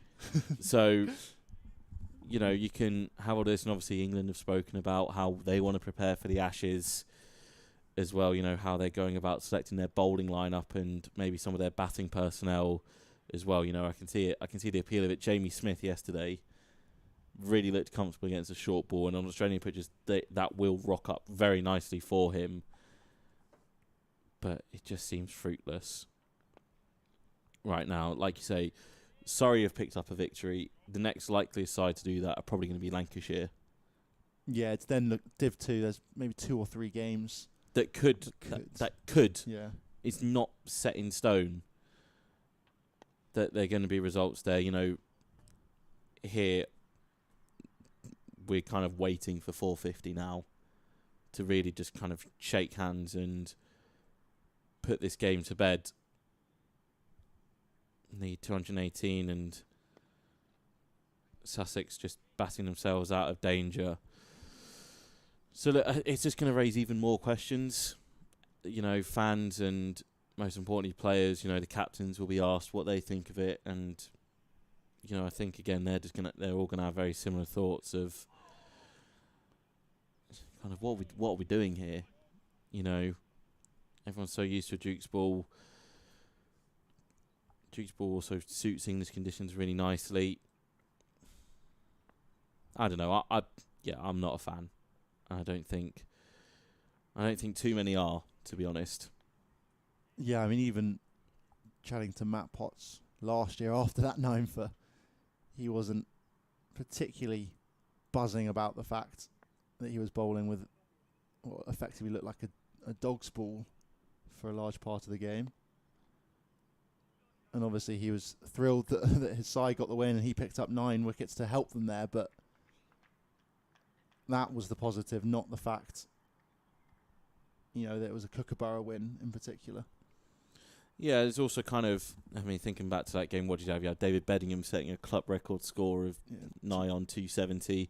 Conor Ackerman chipped in with a 160 or something. Yeah, 150 plus score at least. So if you want to take the really negative view, you could go, well, Lancashire just batted very poorly for that one. But obviously you give credit to Potts for the 9 for 9-fers don't just grow on trees. You have to work incredibly hard for them. Especially with a Kookaburra. Yeah, it's just I just don't think it's ever really going to work out. But you know, the ECB are obviously very strong in they want this experiment to continue. But at what point does everyone get listened to in terms of it's not really working? You know, you end up with very slow. I think Vic used the word turgid. Watch to describe this yesterday, and you know, elsewhere around the country. You know, as you say, there's only one game got wrapped up within 3 days, and again, you'd argue it's down to poor batting rather than exceptional bowling with the Kookaburra. You know, Worcestershire getting, was it 215 and 125.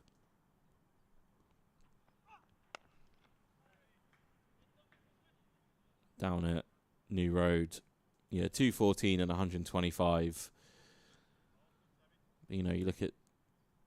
Yeah, only one of their batters passed 50. Yeah, you look at the other scores. Hampshire just able to cruise to 453. Somerset racking up 500 on first innings. Yorkshire have just gone past 500. Notts got to 487. So that's punched off the back foot. Just talking about that Somerset game, there has finally been a declaration. Somerset have declared on 229 for 8, so their hit out is over. So the task for Warwickshire is 377 runs in 2 sessions, or more likely, bat time, and come away with a draw. As you mentioned, Yorkshire have just gone over to 500. Gloucestershire have just passed 500 as well, so their lead approaching 300. So probably a declaration coming this afternoon for them. Kent have really stabilised the ship now, 68 for 2. They've just batted quite nicely since the loss of their openers. Northamptonshire have got off to a decent start, 15 without loss just before lunch down there in Glamorgan, and have basically erased that first innings deficit. 208 for 3, Sam North East and Colin Ingram doing the saving work for the Welsh county.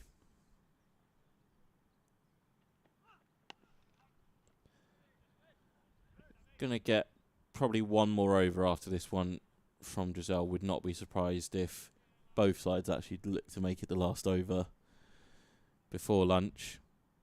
Corey Rocchiccioli has got a 5-for on debut. Brought in, as we mentioned, specialist Kookaburra off spin from Western Australia. He's got a 5 for Warwickshire.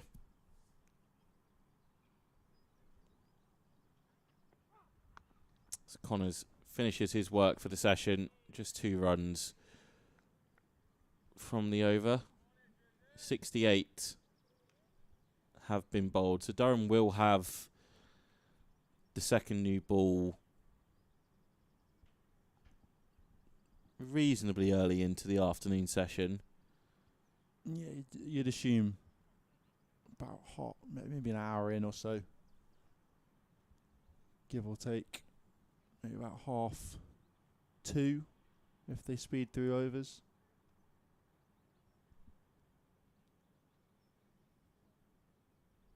Yeah, that 50 for Simpson is 59th first class. 50, very good from him. I think we might just get some blocks from Ibrahim to end this over and the session. Yeah, Dressel has bowled very tidily as he's into his 15th over now. And he's got a few balls to grip and turn.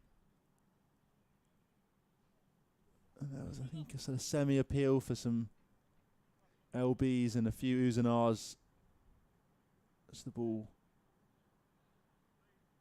missed the top of off a couple times when he gripped and turned, but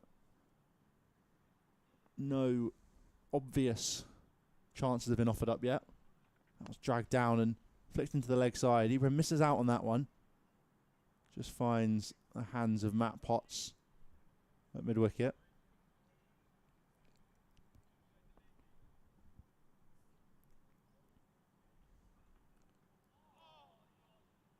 That one misses the outside edge there. Coming on with the arm again. We've seen a few of those as well. 2 balls remain before lunch. That's driven, but doesn't get a hold of it. Another dot ball.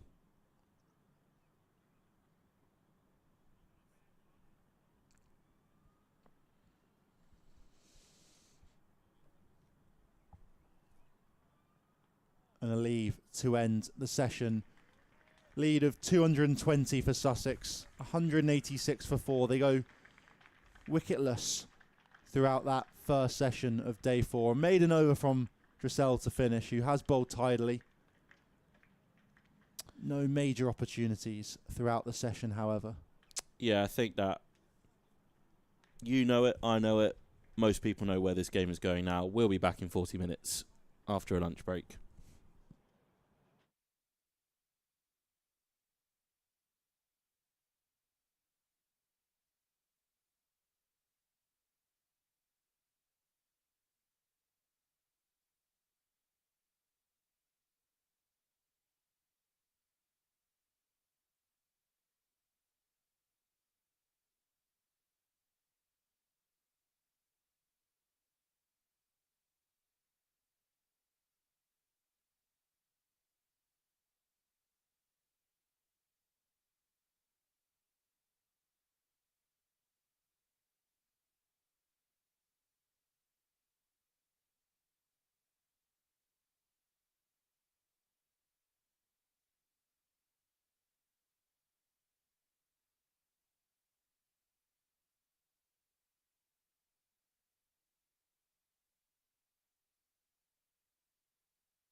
Welcome back.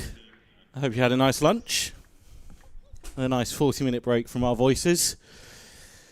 Sussex will resume 186 for 4, lead of 220. Maybe, just maybe, there might be some thoughts of playing some shots other than the forward defensive. 11 overs to go until that second new ball. Again, that'll be a key indicator as to where Alex Lees sees this game going. If he decides to take it. First time in this game, we're going to get some Will Rhodes. I think that's also an indicator of where this game is going. Yeah, we talked about it a little bit earlier.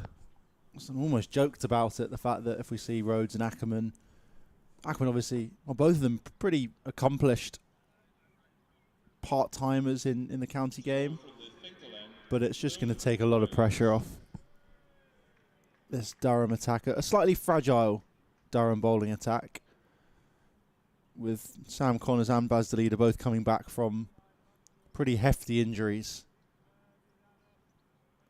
for their first games of the season. Matt Potts, similarly, pretty robust, but also bowls a lot of overs at a pretty high intensity when he's given the opportunity. And Ben Rain, very consistent, but is 33 now.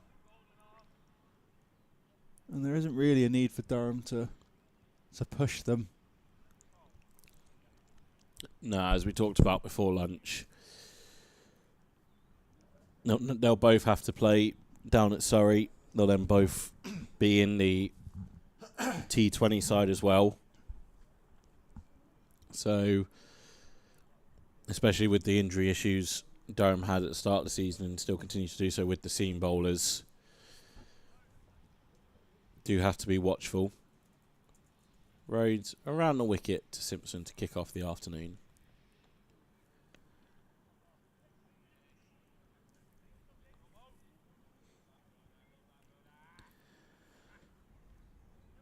Mentioned at the top of the live stream, timings are set on this final day, so tea will be at 3:40 no matter the overs left.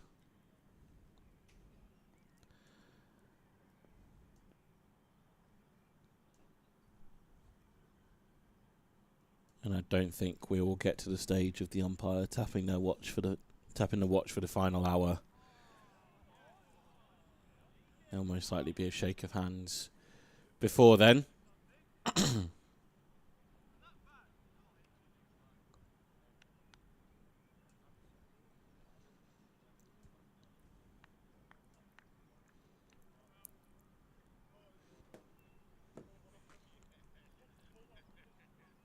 Yeah, it will be interesting to see if and how Durham do look to maybe shake up their 11 for the game down in Surrey in a few days' time.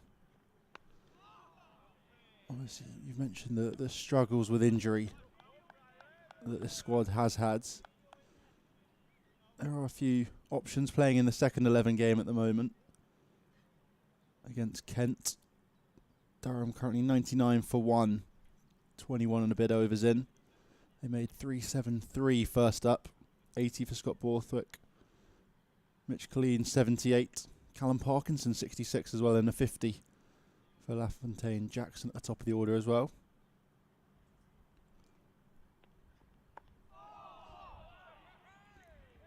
And then on a bowling front, wickets just shared around, but Hogg and Colleen taking the new ball.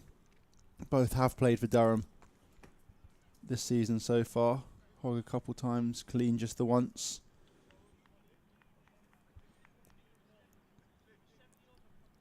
Could both be thrust into the attack down at the Oval, perhaps. I mean, there are options, no doubt. Dan Hogg is, I think, ahead of Colleen in the pecking order, and that's no disrespect to Mitch Colleen. Took a 5 for on his county championship debut. I mean, what more can you really ask from a player on debut? But there is just that concern of him and Ben Rain are very, very, very similar players. Not really any real variation in your attack than if you've got two of the same player really sharing the workload.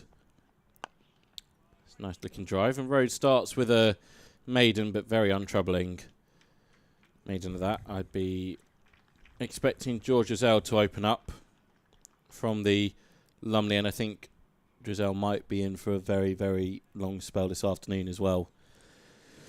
But yeah, Dan Hogg would probably be, you know, the most likely to come in.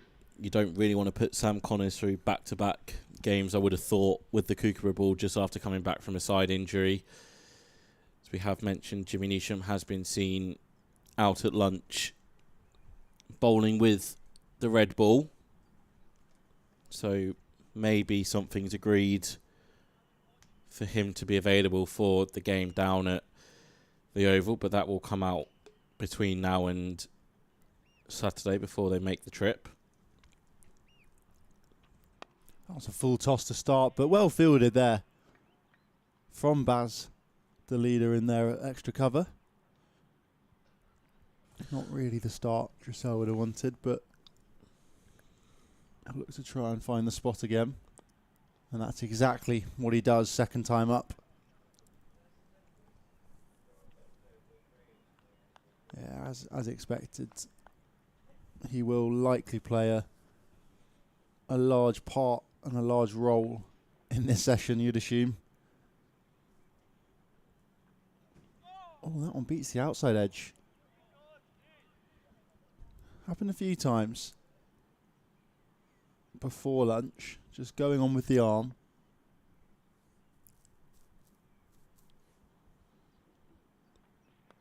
Bit shorter that time, but just pushed out towards backward point, dot ball.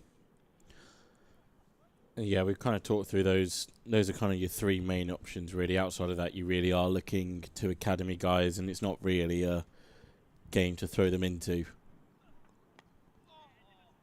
That one finds the outside edge, driven down through third man. We're going to come back for two. Thoughts for three?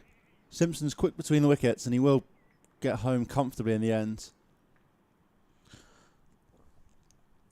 Yeah, I mean, Colin Ackerman running after that, he did land awkwardly on his ankle yesterday, so not able to go after it with the full intensity. I don't think we'll see him bowl today. Doesn't make any sense. No, with that ankle, so I think it'll probably be Giselle and Rhodes for a while, and maybe even, as we were somewhat joking about earlier, yeah, you might get a one few overs from Lees or. I reckon Emilio Gay probably fancies that. Yeah, I reckon he fancies that if we get to that point where at that point it's just farcical about they're just both sides are just killing time until they can shake hands on things. But we can hope for something interesting to happen. Something interesting is going down at Warwickshire at Edgbaston, already 8 for 1, trying to bat out the remainder of today, and it's not easy for Rob Yates and Tom Latham to start after lunch. Alex Davis already back in the pavilion for a duck. So that'll be, I think, the most interesting game to keep an eye on. Maybe Kent against Lancashire as well. Yeah, that relies a lot on Lancashire bowling well and picking up a few early wickets, doesn't it? Made a good start. They've got a third. Oh, they've got a third. They've got Good a third effort. now at Blackpool. So Kent really struggling, trailing by 190. It looked as if they steadied the ship just before lunch, but a quick one after the break has meant that they now have to re-engage the defensive side. We have a declaration at Bristol. Gloucestershire have set Derbyshire 316 to win in the final two sessions of the game. Derbyshire currently 9 without loss from the opening two, so we'll see how that run rate goes. And there was that other declaration set up by Middlesex at Northampton, 24 without loss. Northamptonshire are chasing 311. Glamorgan still going strong, 217 for 3. That they have got to face a new Kookaburra ball in just a couple of overs' time last year. But you think if they can get through the opening 10 or so overs of that relatively unscathed, then again, shaking of hands will be done. Yeah, that is the common theme, really. Just getting through the first 10, 15 overs. We saw it. That was where Durham managed to capitalise late yesterday. Really good stop by Giselle in the covers. Notts have just got underway after bowling Yorkshire all out for 510. Again, draw's going to happen there. And Essex, 214 for 5, looking to eke towards safety at Chelmsford. That's probably the most interesting game in Division 1. Yeah, I'd say that one, and definitely if Somerset can pick up another early wicket Yes, yeah. against Warwickshire, then that's definitely one to look out of as well. Yeah, skipper Tom Wesley looking all right for Essex at the moment. 79 off 203, partnered by Michael Pepper. But with just a marginal lead at the moment, they're going to have to try and build up. Probably score another 100 in this session, you'd assume. Yeah, before they feel really safe. Consecutive maidens for Rhodes.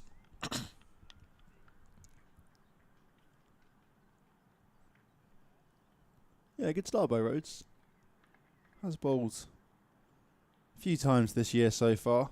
Mentioned before the lunch break, he's picked up 4 wickets at an average of 55 this year. Yeah, it's just, I mean, and he's admitted as well, just hasn't quite found the rhythm that he would have wanted after making the move north. Yeah, quite impressive. He averages 35 and a bit in first class cricket. He's definitely more than a part-timer at his best. Just over 100 first class wickets. Picked up 2 fifers along the way as well.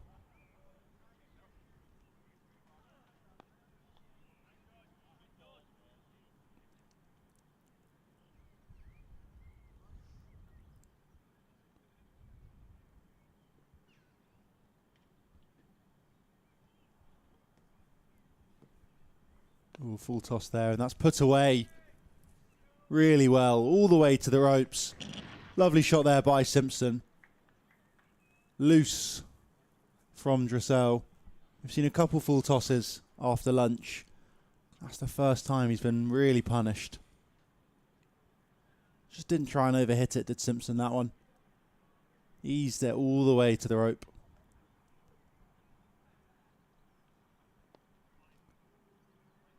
Onto the front foot to defend this time. But Ooh. very quick across the ground is Baz the leader again. Ibrahim almost caught napping, but home safe in the end.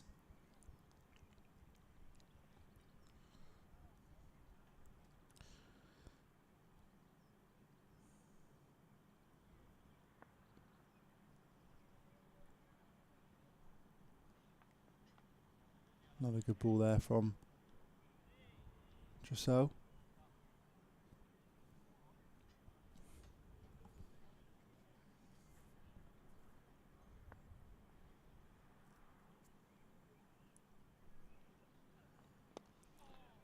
Driven by Ibrahim. Gets down the other end. Keeps the strike for the next over. We are getting somewhat near the new ball. Now 73 overs have been bowled. Leeds just shy of 230. Sussex just shy of the 300. It would be interesting to see if they do bother taking the new ball here, Durham, and whether Potts and Rain are given the opportunity to come back, but it's just as likely really that Lees and Durham just keep going with Rhodes and Dressel, knowing that the draw is becoming more and more inevitable as the time ticks on.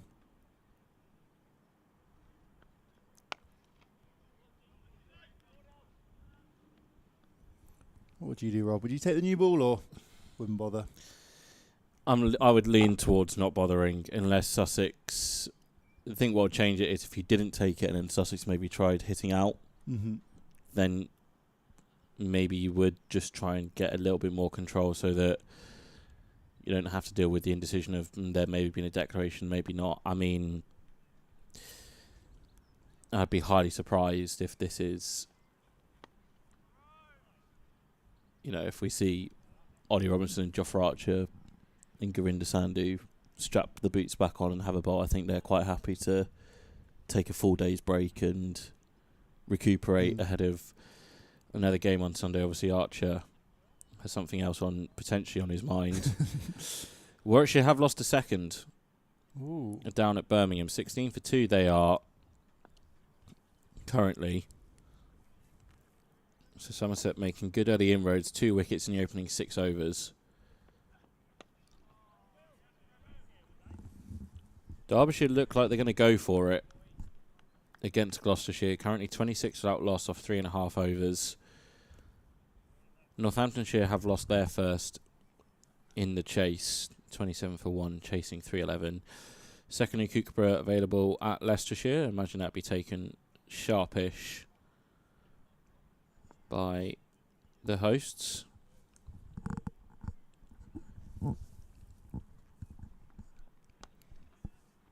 I think as well for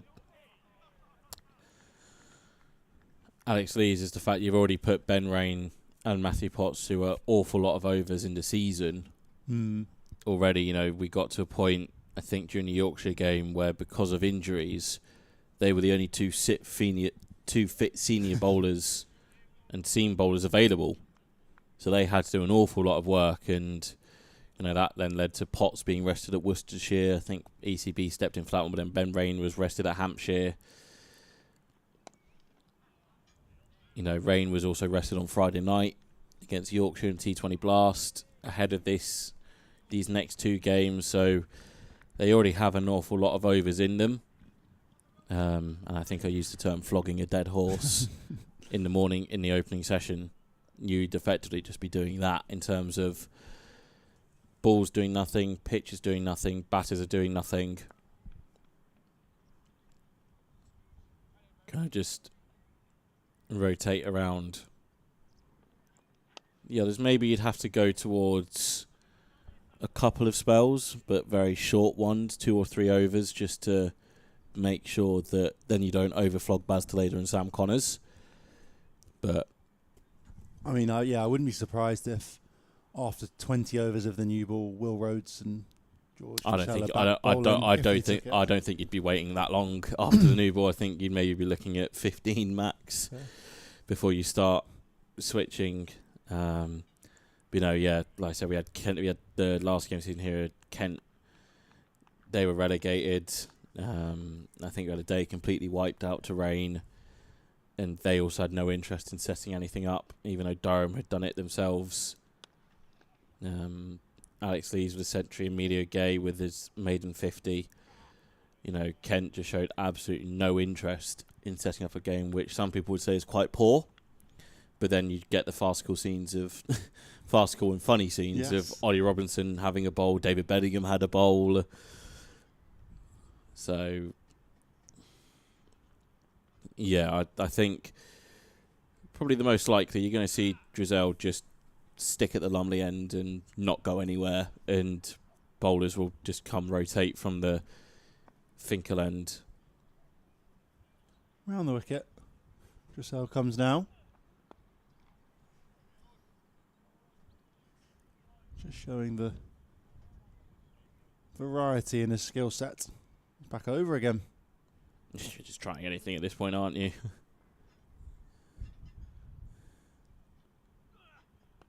Oh, that one almost squeezes through.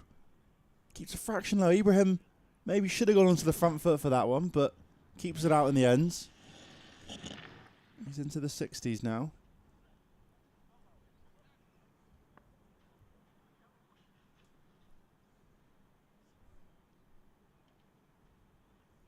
That's driven nicely. Beats the fielder there, Baz the leader. It's going to go all the way for 4. It does indeed. The leader walking that lonely road all the way out to the rope. 4 runs for Dan Ibrahim. 64 he moves on to. 200 up for Sussex as well. Just shy of 75 overs. And a good few hours as well. Bit flatter that time, and Ibrahim just defends. 100 partnership as well for Sussex. They really have taken these two from any element of danger well away from it. I mean, the other telltale sign here, Toby, as you can see on your screen, there's no whip round to get the overs done. There's no urgency. Yeah, it would have been interesting to see what might have happened if Sussex were very interested in trying to set the game up, and if they'd maybe come out this morning, got themselves in, and then really started to go and play some expansive shots, because that could have played a bit of havoc on Durham, you wonder, knowing that they were going to have to bat for 2 sessions, perhaps chasing 300 maybe, if Sussex really got going. But I think the game in itself has sort of always been petering out since maybe that first half an hour or hour or so, when Durham couldn't get an early breakthrough and Sussex didn't show any particular intent in pushing the game onwards.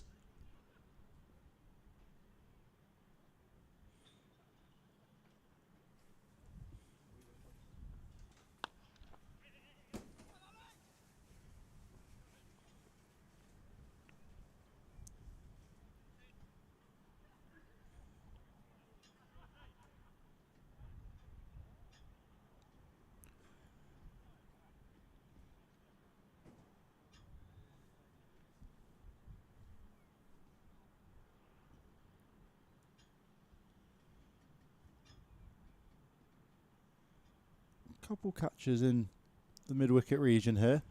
Matt Potts has come in at short mid-wicket as well.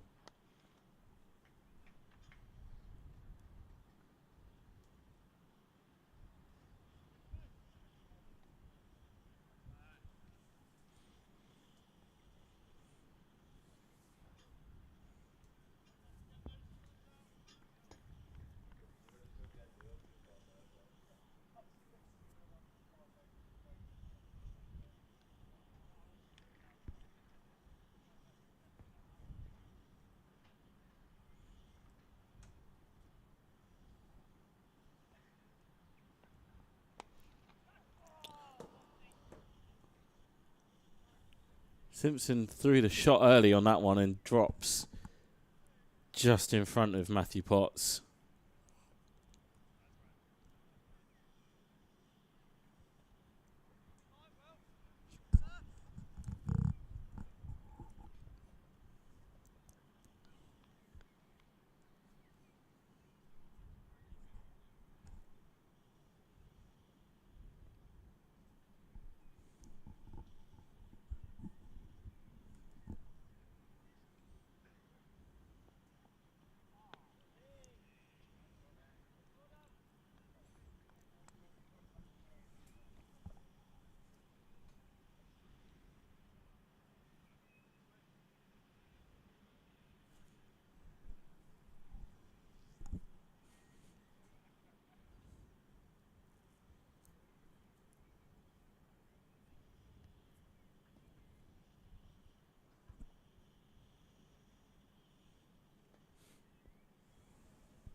Two from the over.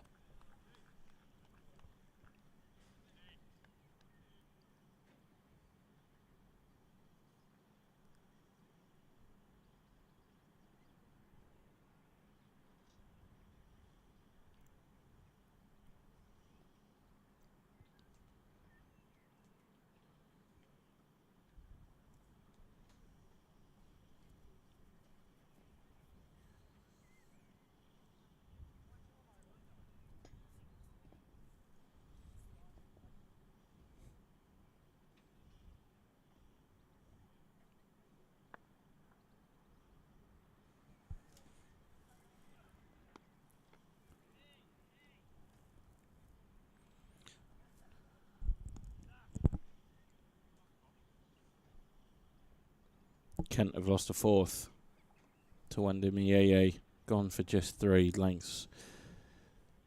Looking like they could be on for a victory there at Blackpool.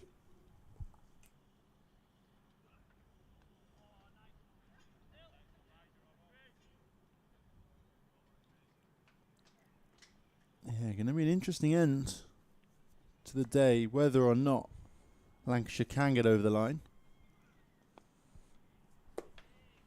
James Anderson, notably captaining his boyhood club there.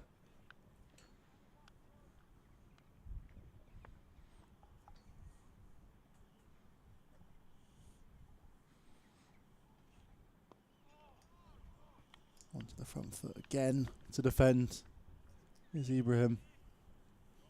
Currently 65 off 214. Simpson at the other end, 59 off 128.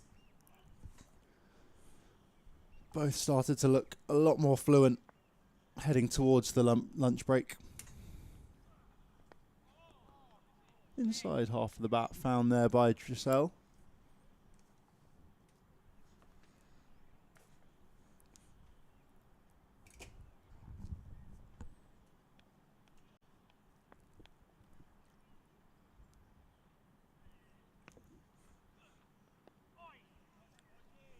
Same again, that time off the back foot from Ibrahim.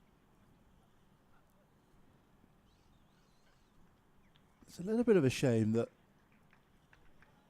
well, maiden over there from Dressel first of all, but we've talked about the 35-ish overs we lost yesterday, which obviously would have seen this game a lot further ahead than where we are right now, but also actually see the pitch have that little bit more wear and tear. We've seen a few grip and turn from Dressel, and he has bowled very, very nicely. And actually, if he's bowling here on day 4 with probably an extra best part of 50 overs, could have been worn into the pitch with bad light and rain delays and everything else around it. That was punched out into the offside. Yeah, kind of that's what you're looking at in terms of yesterday from 5 o'clock onwards, and the opening session is where this game has pretty much been decided as a draw. The fact we couldn't get on or back on after coming off for the final time yesterday, and then Sussex batting themselves into a position of safety. Chris Green has just taken 2 and 2 balls for Kent. Sorry, against Kent. Yeah, Lanks firmly on top there now. And then also, the opening half an hour of this session. Again, just very watchful. Not looking to do anything too rash. Don't want to expose any new batter to the crease and give Durham any sort of minute stranglehold in the game.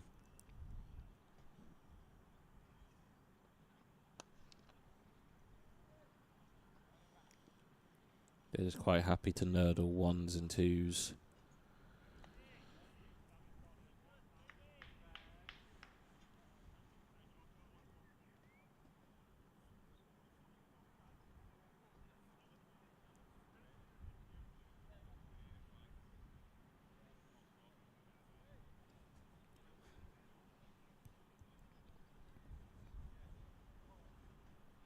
So Derbyshire do look like they're going to go for it. 43 without loss from 7. They are against Gloucestershire.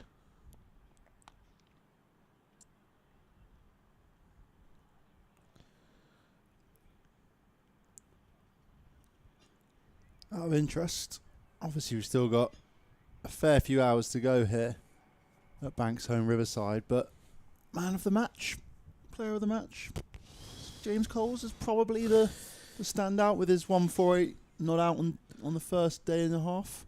Yeah, I think definitely from Sussex point of view, you're looking at Coles and maybe Simpson. Yeah, possibly Ibrahim as well. He's batted very well in this second innings. Yeah, I think Didn't the lack need of runs in the first innings though, it's done for him. Coles has got just above 200 in the match. For 1 wicket as well.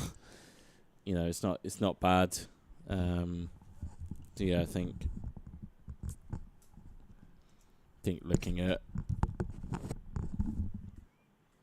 probably is James Cole's. John Simpson maybe second place, and then from a Durham point of view, Baz Deleda, 4th in the first innings, 31 unbeaten. With the bat in probably what will be his only chance with the bat, as 3 singles are taken from the over. Yeah, Ackerman made a pretty good 65. And Clark similarly 51 as well. But it was a lot of contributions as much as anything else for Durham. It was a lot of starts.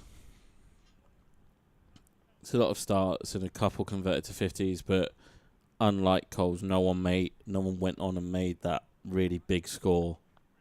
I mean, yeah, all of Durham's top 7 were out between 24 and 65. I don't think that would have had a massive bearing on the game had one of them gone much bigger. Other than maybe they would have had a bit of a bigger total to bowl at in the 3rd innings, maybe with a lead of some sort, but actually the way Sussex have battered would have nullified that. And we'd have just been further ahead in the game right now, probably.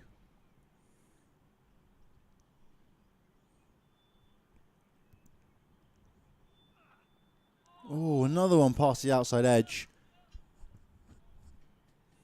Despite being wicketless in this innings, Dressel has been very, very good with ball in hands. It's been unlucky as much as anything else.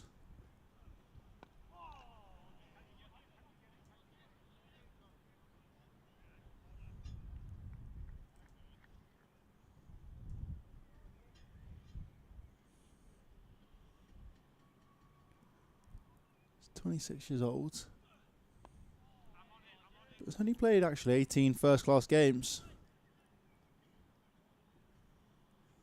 He's had spells at Gloucestershire and Somerset in his native West Country before coming up here to the northeast.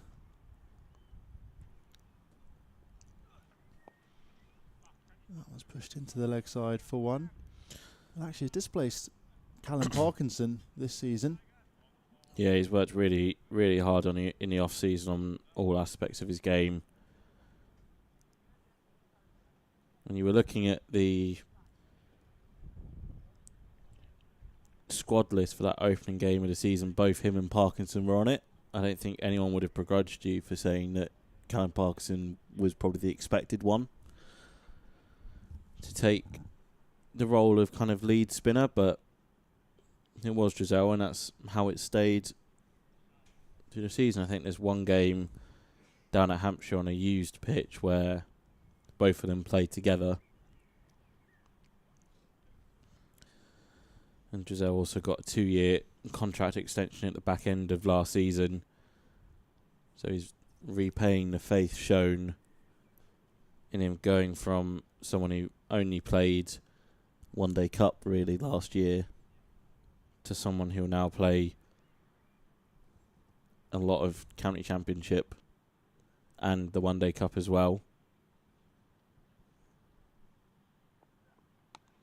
Still also the potential for some T20 games for him if pitches play that way, but it's been a very solid start to the season for him. I think the umpires just had a word with the media Gay about that second new ball that is available after this over, and the media wasn't really interested in running over to go get it, so see what happens.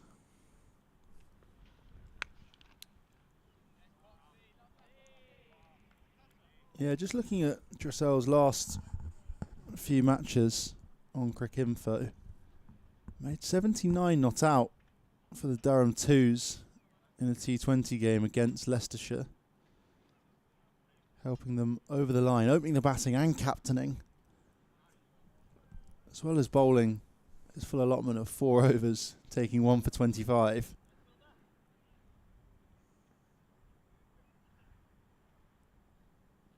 He's made a couple 30s along the way as well. It's pulled nicely out to Gay out there. Yeah, lovely sounding shot. Right out. Middle of the bat from Simpson.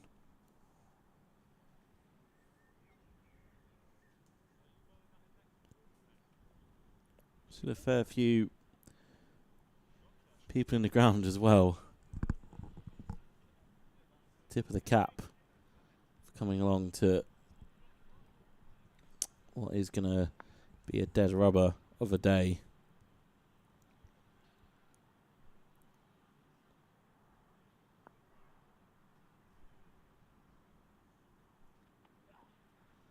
Yeah, I wouldn't be surprised if come the tea break the numbers dwindle.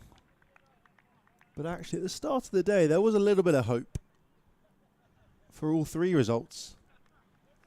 You know, if Durham picked up a few early wickets, got into the Sussex tail, they wouldn't have been too far away from victory. Similarly, Sussex, if they'd probably much harder for Sussex to win actually, but there was, I guess, a slim chance. That's 4. Very nice pull shot from Ibrahim. Rhodes looking to end the over with the short stuff. And Ibrahim doesn't miss out on a misplaced one from the Yorkshireman. Ibrahim now goes to 70. Yeah, really nice shot that. Just creamed that one out through backward square leg and split the 2 fielders patrolling out there on the rope.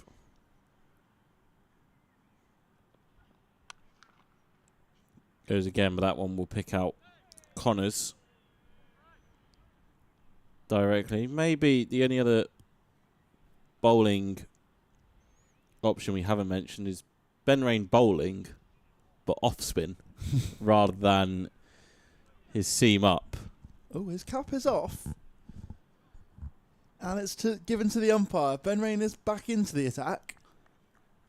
Okay, so and I think the new ball might be taken, possibly. Yeah, Matthew Potts has absolutely launched it over to the boundary. Ollie Robinson is calling for the helmet to go with it. So Durham will take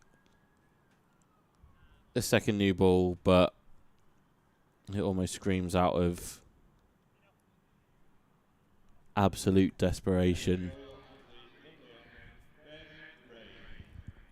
Yeah, I think another thing that shows a little bit was the fact that Emilio Gage ran over, picked up the first ball he could find in the box. Often you see before at the start of a test match or sometimes a first class game, the 2 opening bowlers will head over and try and find what they think the best new ball is. Very little care in that this time out. But Ben Rain nonetheless takes the new ball from the Lumley end. Oh, could be tight first up. A long appeal. Umpire is unwavered. It's going to be high. I think it was above the knee roll.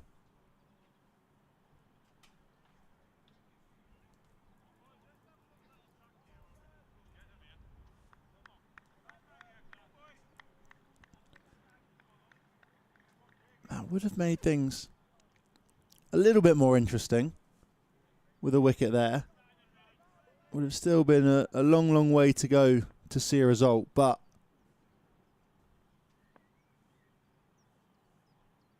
could have shaken things up. Use of feet there. Finds the gap. Timed well. Lovely shot from Dan Ibrahim. Goes to 75 there with a gorgeous cover drive. gets to the pitch of Ben Rain, sorry. Smart batting.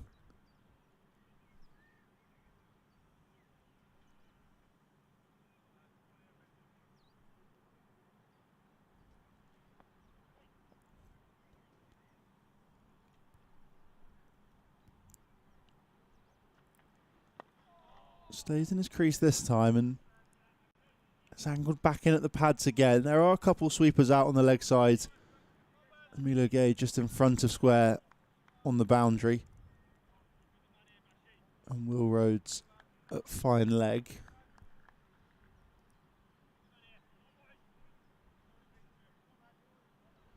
Ackerman in the slips where he often has been. So Will Rhodes actually at backward point. Yusufi again. Struck on the pad, probably impact outside off. And always tricky for an umpire to give it when the batter has come down the pitch. Yeah, Dressel that is, down there at fine leg. We've got the helmet being brought out here for Robinson. An exciting move. I always think with the wicketkeeper up to the stumps. Just going to pin Dan Ibrahim in the crease. Or at least have in the back of his mind that if he does come down at Ben Rain, he can't miss it. For fear of stumping.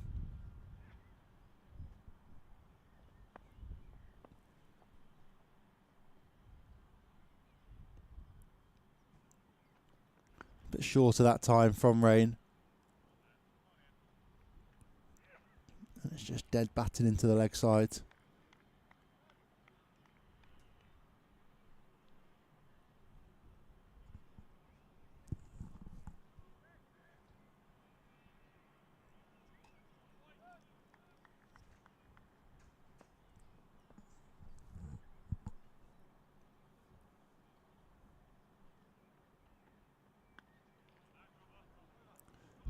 A double to finish. Just the one boundary from the first over with the new ball for Ben Rain.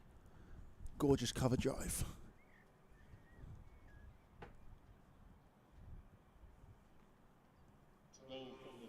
Matt Potts will take the new ball, as you might expect. Both him and Rain bowled pretty long spells earlier today. First up, and he is back into the attack now with a brand new Kookaburra. I wonder if this is maybe a bit of personal bragging rights as well between the two, both on 2 wickets for the innings. Rain had got 2 in the first as well, whereas Potts went wicketless, so he's got a little bit of bragging rights there. But obviously we've spoken about it, they're both fierce competitors.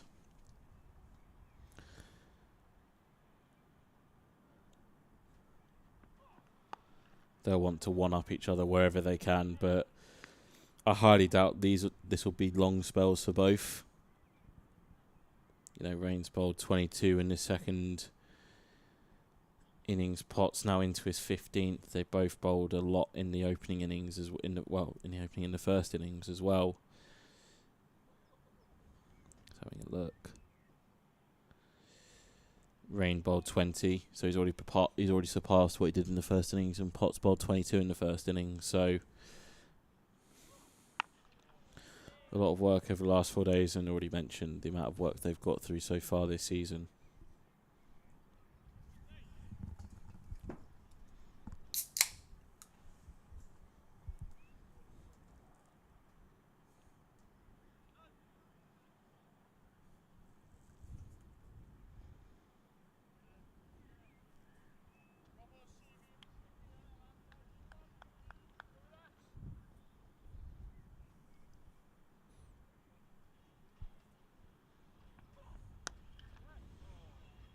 Nicely whipped away out to Amelia Gate, deep mid wicket. Will be a comfortable pair.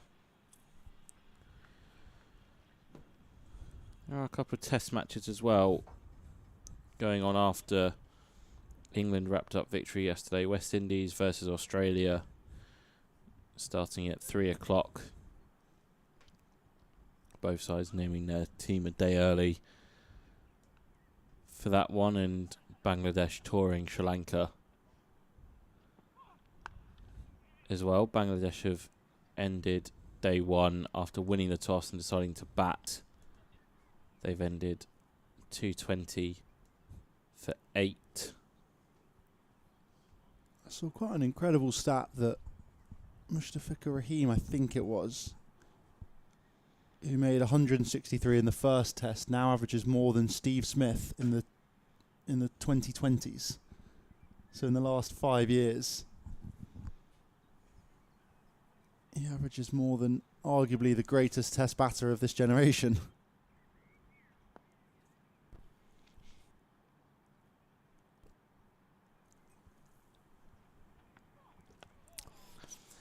Outside edge goes for 1 from Ibrahim. Ticks himself over to 76, I want to say. Yeah, 76.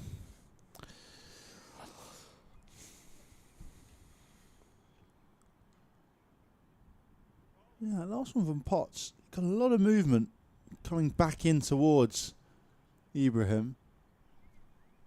It's definitely offering some help to the bowlers, this new Kookaburra. That is often what you see for the first few overs, and then it... Oh, just like that. Just goes underneath Simpson's bat. Stands there and rehearses the shot. 4 from Potts's opening over of the session.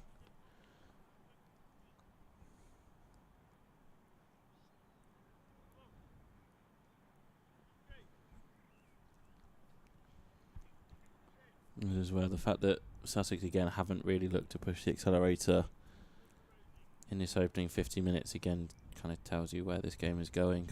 I reckon these two will bat to their hundreds, is probably what Sussex are thinking if they get the opportunities. Is that one's tight again, perhaps? No, probably high and sliding down as well. Sliding all the way down. You can't fault the appeal from Rain and the Durham 11, but it's always going to be tricky to give as an umpire. Yeah, I reckon I'll probably look to try and get to 300 Sussex.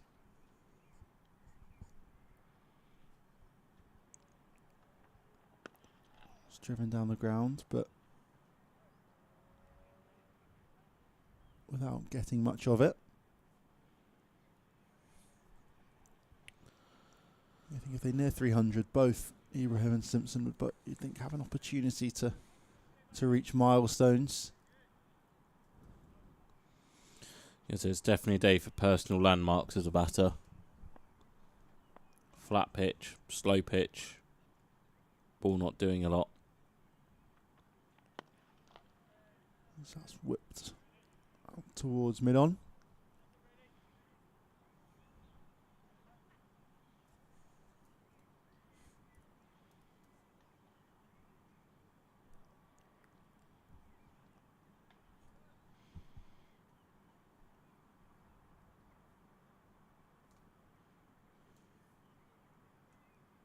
I think John Simpson earlier this game would have passed his 11,000th first-class run.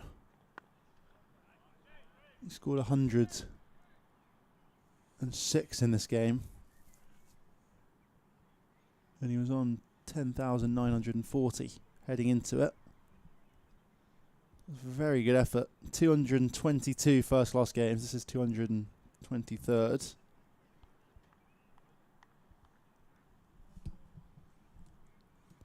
Been around for a while, the Sussex veteran. Was at Middlesex for a long time before that.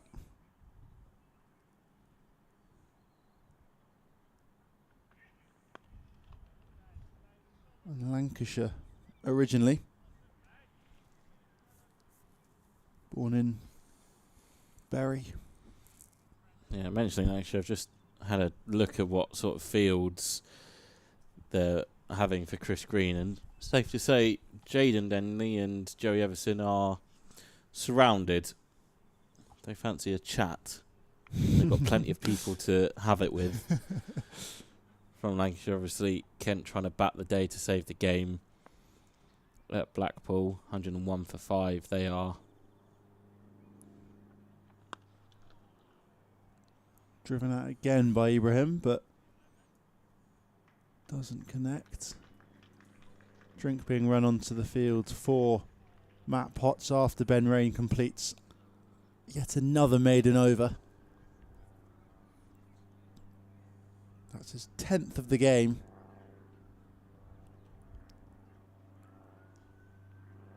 Only George Dressel has more with 12. A few others dotted around. Jofra bowled 8 maidens from just 18 overs.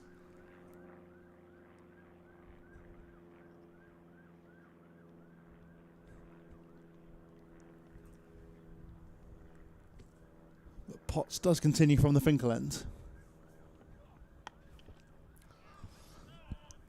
Yeah, when both teams look back on this one, as we brought up in the chat, imagine how different this game might have been if Coles wasn't dropped on 35. Is a very valid point, you know, from Durham's point of view. Ryan Campbell touched on it end of day 2. The game does look very different. Very costly drop, 113. It cost them. I'm not sure. Oh, absolute ripper from Potts there. I mean, he definitely puts Durham on the front foot going into that second innings. But you can never say it's going to play out exactly the same. You know, you can't testify to that. But it's probably the only point really where Durham look as if they would have let themselves down. But then they created 13 chances on day 1. The Kookaburra ball and took 9 of them. You know, that's not really. You can't really shout about that. I mean, we're talking about how little it does. It's just a small margins, that one. A little bit of movement away past the bat. But yeah, just those little things. The most important thing now for Durham is they come through the remainder of this day unscathed. Don't want to have any injuries hanging over their heads. The players before they go down to Surrey.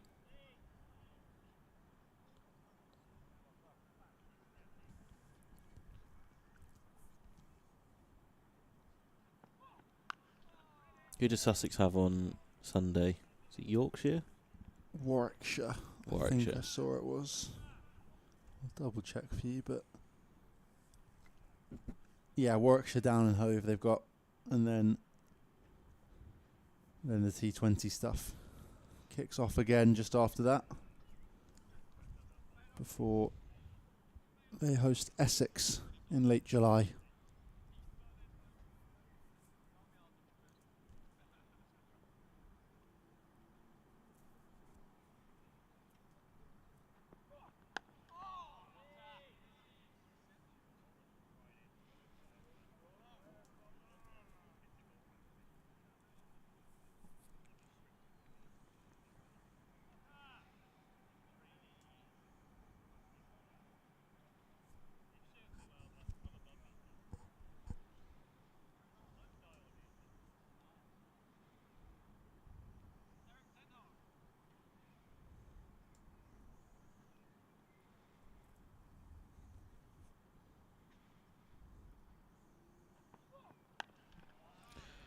Maiden. Lead 256 for Sussex, and now the questions just kind of turn to how long is this spell going to be from both Rain and Potts? Yeah, it will be interesting to see, because obviously the new ball taken, they still do have Connors and Baz the leader as well. And I'm sure Potts and Rain would both be happy to add a couple more wickets to their match tally if they're able to. And the ball has been offering a little bit. That was on the pads again there from Rain. I wonder if we might see a couple reasonable spells, but it will probably be their last spells from these two. Take us towards the tea break. Yeah, I don't think we'll see them after tea in what will most likely be just 50 more minutes of play.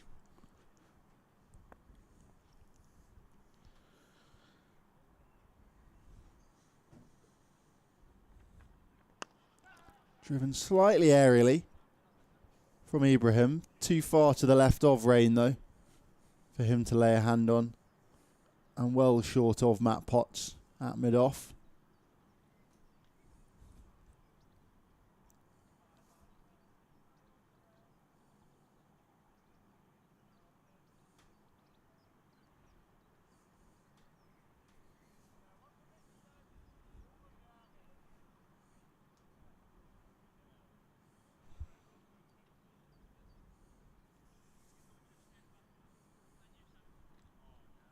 Yeah, I've got a catcher in there now, though.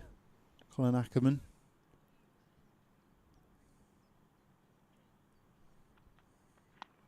That was a bit shorter and played nicely behind square.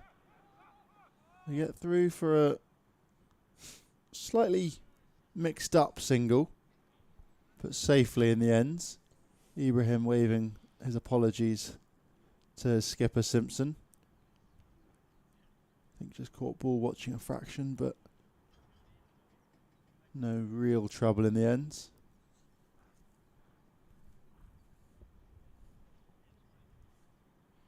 Ackerman at silly mid-on now. Is he going a fraction wide? A little bit wider.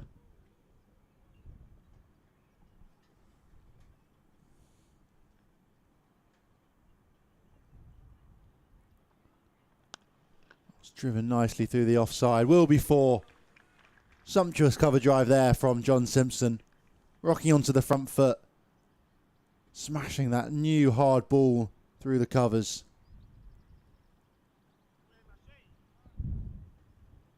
Nothing too badly wrong with that ball from Ben Rain. But Simpson is classy batter. In very good form this year.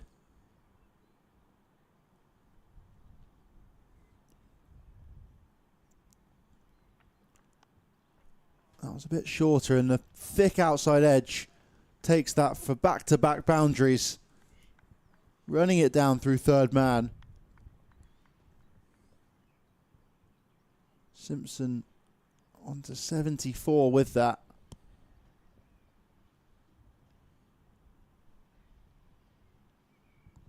Ibrahim at the other end, 77. That is the one issue with a newer ball, is it is harder and it flies that little bit quicker to the boundary.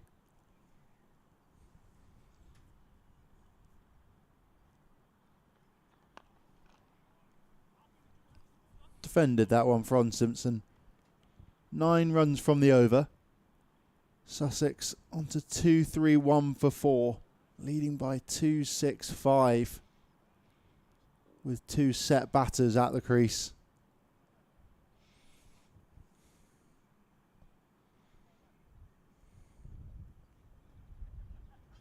Rain a little bit disappointed with that, you can see. But I don't think there was anything too wrong within it all. Simpson just played him well.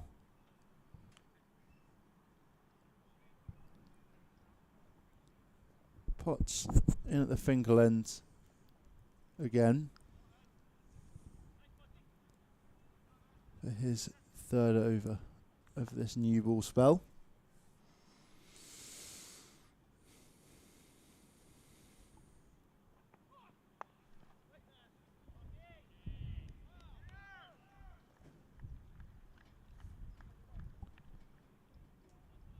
Good tumbling stop there from Graham Clark.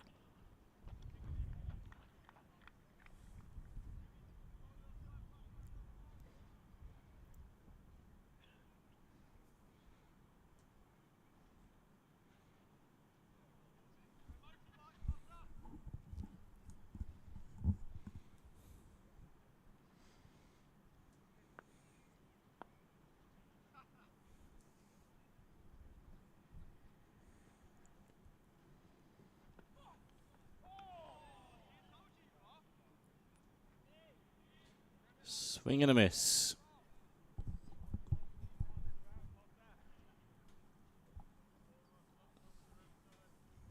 Yeah, some real aggression shown with that one by Ibrahim.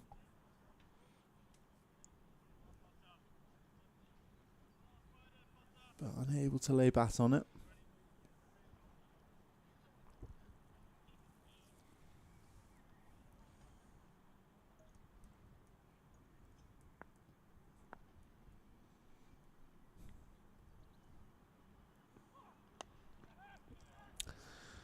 And then the edge is found and it flies just to the left of Graham Clark.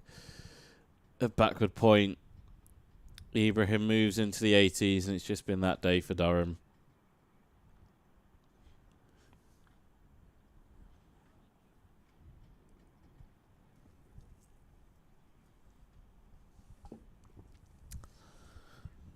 Mentioned the Australia-West Indies test match. Australia won the toss and decided to bat first. And that one getting underway in just under 20 minutes. In Bridgetown. Sam Constas given the opportunity at the top of the order instead of Marnus Labuschagne. Yeah, reports came out, I think, over the weekend that Labuschagne was going to be dropped after having a very lean couple of years in Test cricket, and obviously Steve Smith is missing due to that finger injury he sustained in the World Test Championship final that they lost to South Africa. David Bedingham involved in that one.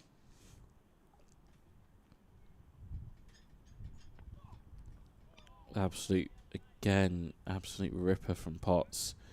Just doesn't take the outside edge. I think Bedingham top scored in the first innings and was definitely there at the end when his Western Province teammate Carl Verreynne hit the winning runs for South Africa. Lords and Bedingham and Cody Youssef are now in Zimbabwe.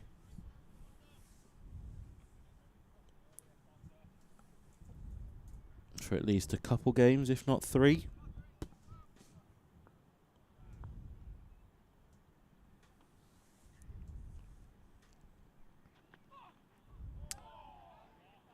Not for the first time today. Potts has got Ibrahim on the back foot.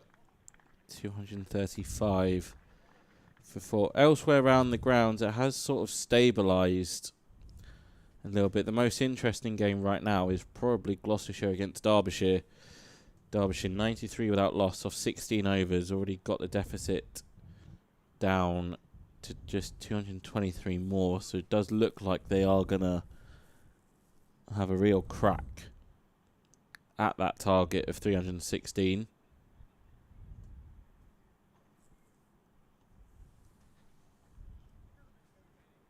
Actually, I say that Glamorgan have just lost a wicket, so Leicestershire finally have a breakthrough. That could open up the game a little bit in the Midlands. Yeah, they need more than just one, though. They ideally need 3 in short time.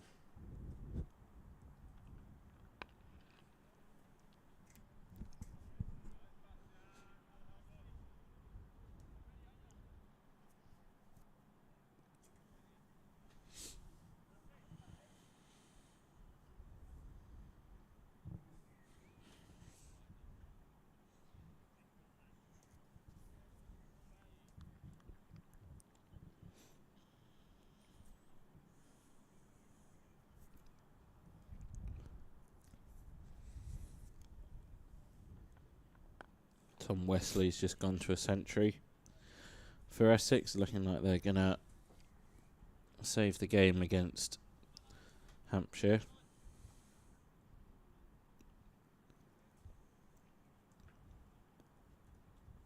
Northampton, interestingly, could, if they really go for it, be in for a monster chase against Middlesex. Currently 81 for 1, needing a further 230. It's definitely possible. That was carved away through the offsides, races across the square, but doesn't beat Gay out to the rope. Simpson picks up 3 for his troubles, though.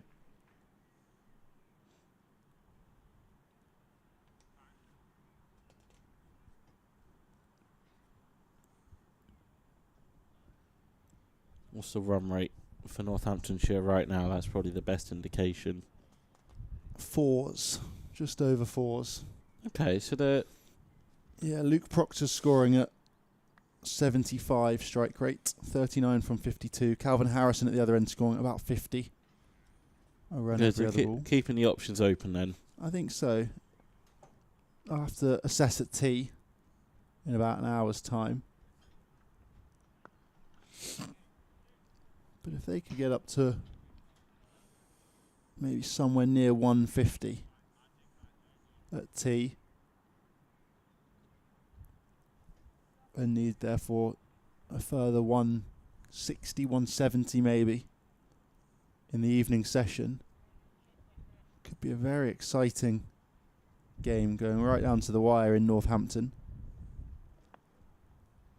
Because Middlesex definitely offered up a little bit of a chase. That was driven down the ground, slightly uppish. Can't beat Matt Potts. And it went straight between bowler and fielder there, but neither really had any opportunity to take a catch. Similarly, actually, Derbyshire, you already mentioned, are going for it. They've almost brought the 100 up without loss against Gloucestershire.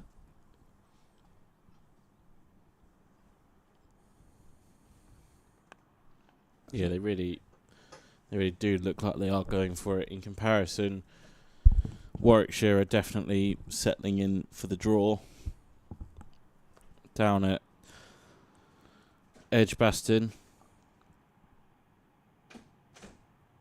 Notts, I think, are just looking to give their bowlers a break for the final session in a bit. Lancashire obviously still trying to prize opening end at Kent, and you feel like if they can get one, others will follow quickly. But Jaden Denley is doing his level best alongside Joey Everson to save it there. Who is out for Glamorgan? It's Sam Northeast, who's just fallen for 139. Colin Ingram is in the 90s, 94 from 236, and Ben Calloway new to the crease, 5 from 8 for him. Edged through the slips and for 4, and that really does just sum up this final day for Durham.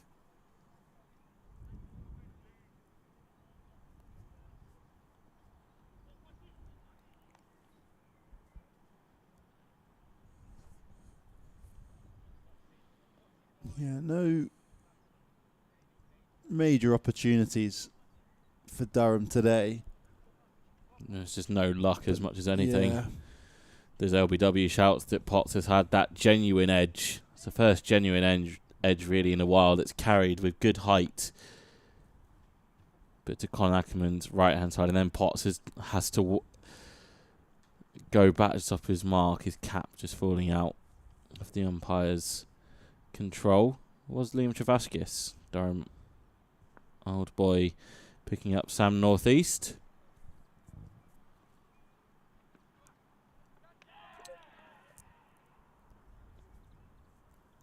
Talk about rubbing salt into wounds. A genuine glove down the leg side, and Ollie Robinson can't hold on. I think Matthew Potts may need a hug or two.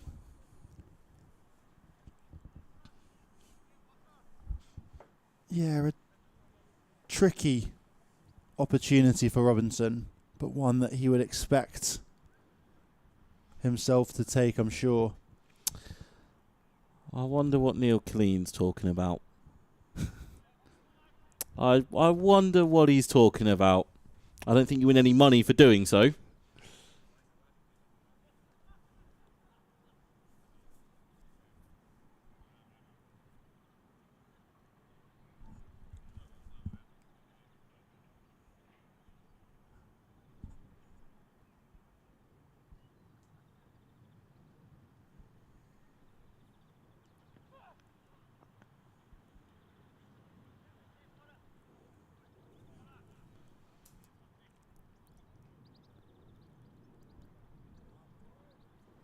Something to just keep an eye on with that Glamorgan one. Asa Tribe, who opened and got a century in the first innings, has not yet come out to bat. So, got to wait and see if he can come out. I imagine he would be able to, if needs must, for his side.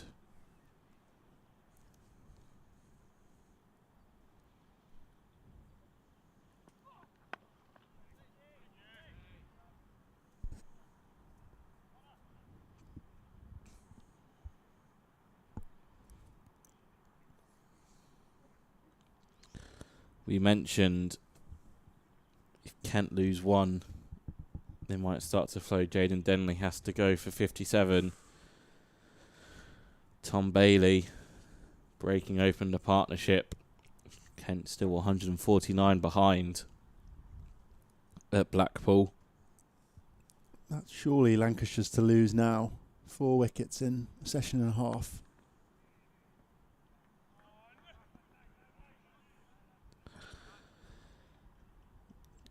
More frustration for Potts as Simpson's able to work in for a single.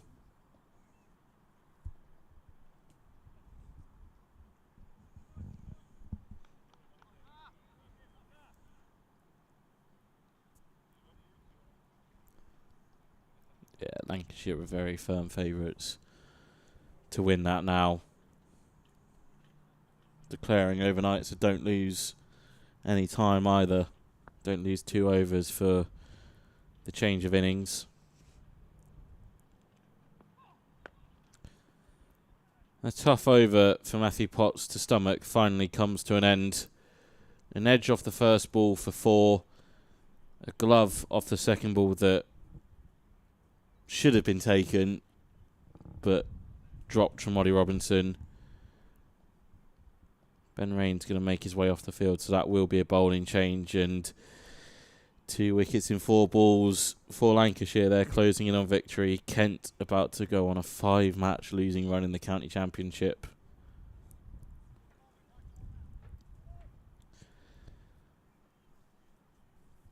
I don't think those two are talking about the weather, Toby. I was going to say, the sun is definitely out here in Chesterley Street right now.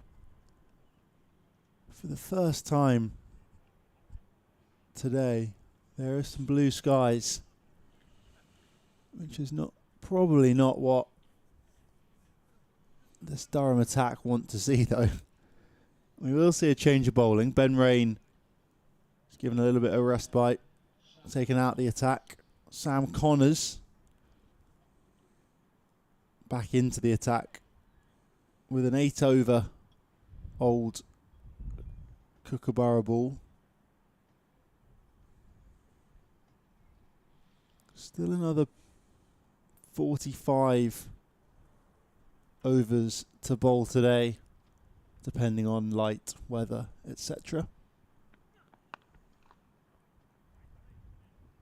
Connor's finding a good back of a length delivery first up.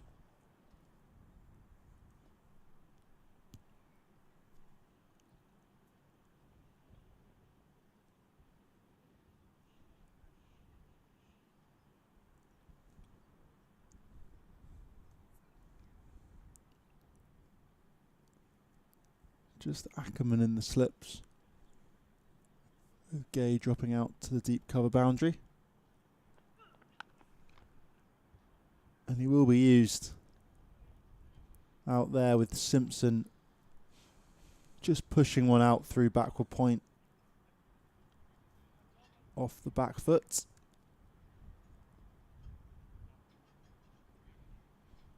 I reckon we might see some Emilio Gay bowling later on, just to whittle away that time. I reckon it will be coming up towards the tea break and after the tea break. I think most definitely probably the final over of the game, because let's face it, I know there's a minimum of 45 overs left. They will not be bowled. Nah, they're going to agree. You'd assume at 10 to 5. So I reckon as Alex Lees looks around, none of his bowlers want to bowl again. Yeah. He's already got George Giselle in at one end, just chuck the ball to Emilio Gay. That's what I reckon will happen. Last over of the match. Unless you want to see some of the mystery leg spin of Lees himself. Graham Clark similarly. I think Graham Clark's got he's got a few first class wickets, I think. Graham Clark has 2 first-class wickets. Gay has 2 first-class wickets. Lees has 3. Beats them all to it. So there are a lot of first-class wickets in this team. Ollie Robinson, the only member of it without a first-class wicket to his name. So maybe today is the day to change that. Do we have a reserve keeper in the sides? It would be Bastelader. Just kind of missed to do it all. he did it last game of the season when Ollie came on to bowl. Bass took the gloves. It was that kind of farcical final half an hour of the season. Again, Kent were just happy to accept their defeat, and in terms of being relegated, and just had no interest in setting a game up, which to us in the commentary box, I think me and Ash were on for that game. We were a little bit annoyed, a little bit frustrated, because there was the potential for something. You know, obviously Kent would have declared their first innings and Durham would have forfeited their second to kind of set up a chase. That's glorious. That's a really nice shot. Into the 80s goes Simpson with that cover drive, and Drinks are being run onto the field with it. As is 250 up for Sussex. I think that'll be The 150 partnership. Yeah. Both batters into the 80s. Dan Ibrahim 88 from 253. John Simpson 83 from 160 odd deliveries. 164 deliveries.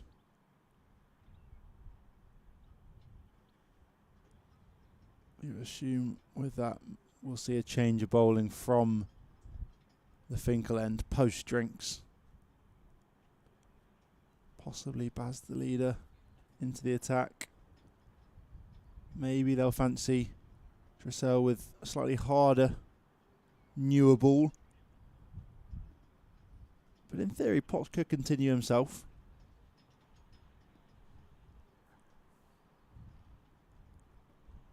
But it's probably unlikely.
Will Rhodes back into the attack.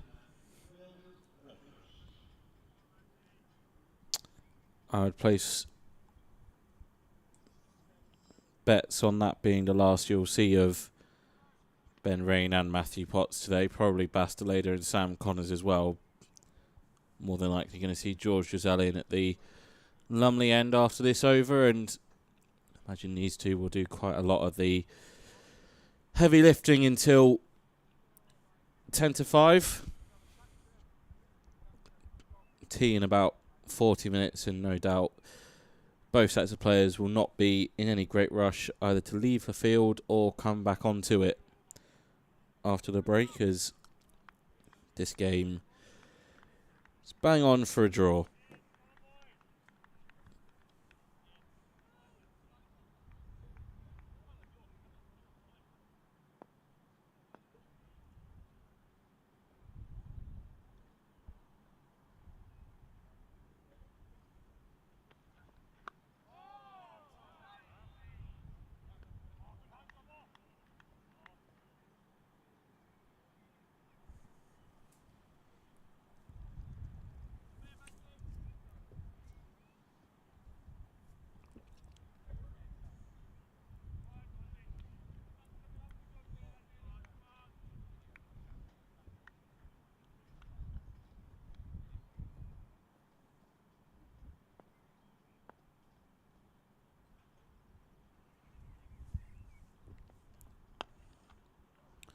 That is a wonderful, absolutely wonderful cover drive that Matt Potts does extremely well to stop going for 4.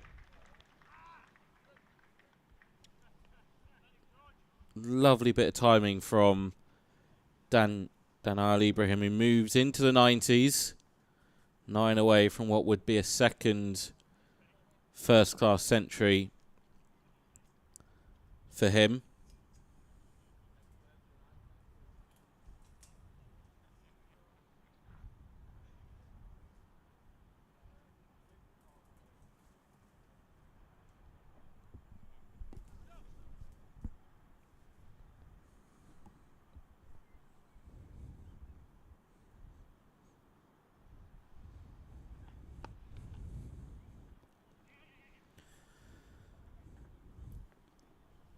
Sloppy in the field, should never be a single there.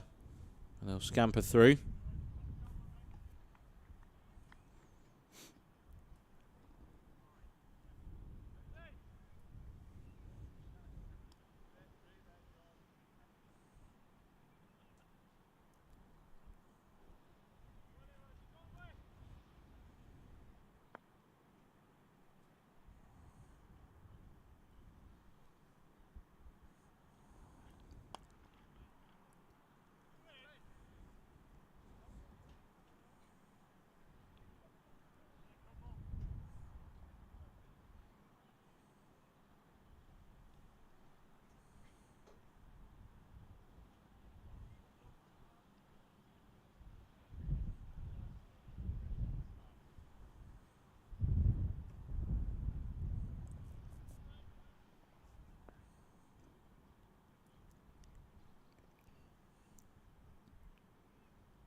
Aerial that will fall safe of Potts. Simpson will keep the strike for the next over. 6 from Rhodes' return as Ben Rain will jog back on to replace Potts.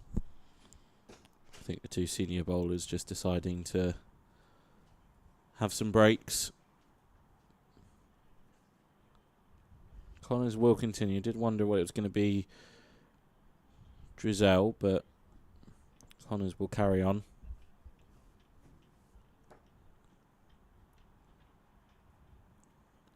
You'll probably just have a short, maybe 4 over spell or something.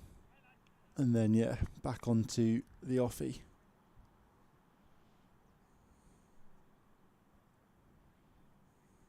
Round the wicket he comes to Simpson. Short and pulled away, up in the air. What a stunning take. Good grab there. Simpson goes for 85 in the end. He looked to latch onto that one early. That is a phenomenal take, though. Up mid-on. Skipper doing the business. Alex Lees, he's a very good fielder. Remember a catch he took last year against Surrey, back end of the season, to wrap up their first innings. Absolute wonder take off the bowling of James Minto. Simpson would have been eyeing up another century, but he's got to go for 85. And finally, Durham pick up a wicket on day 4. But very much a case of too little too late to try and force anything out of this game. Yeah, very much so. It's good to see Durham have taken a chance. A very tricky chance, but a wonderful take from Lees. Sussex 257 for 5 now. The leaders just under 300, 291 to be exact. I think that'll be Finn Hudson-Prentice coming out now. It is indeed. Just be partnering Dan Ibrahim, who's in the nervous 90s right now. So he can settle in for a little bit. Half an hour, give or take, until the tea break. And probably Sussex will just try and bat out the rest of the day.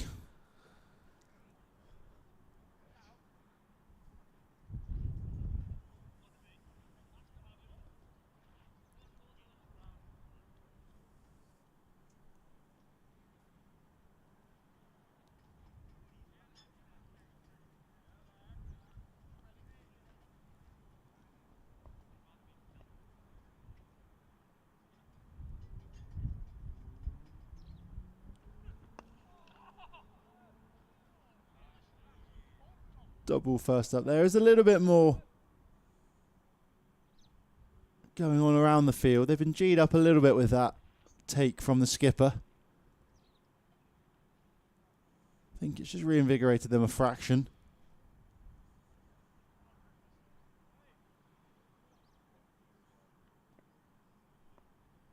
Even if the game is gone, they've still got opportunities to pick up a few wickets. So that one almost traps Hudson-Prentice on the crease. He finds the outside half of the bat to save him, though.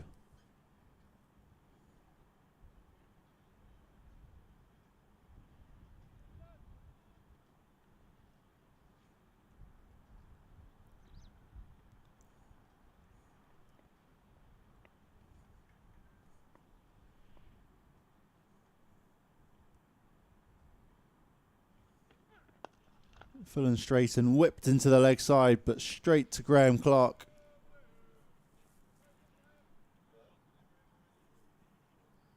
Another dot ball.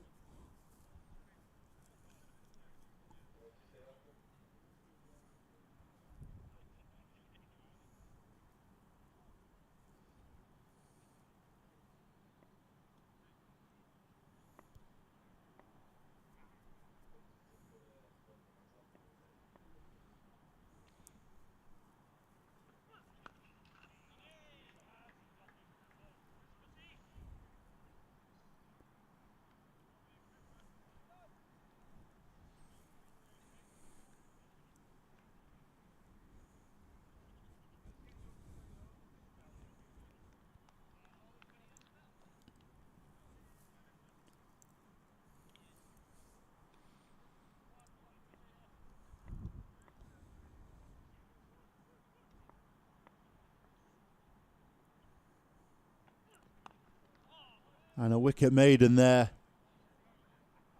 for Connors. Very well bowled over for his second of the spell. His third maiden of the innings. His first wicket within it as well. It had just been shared between Potts and Rain.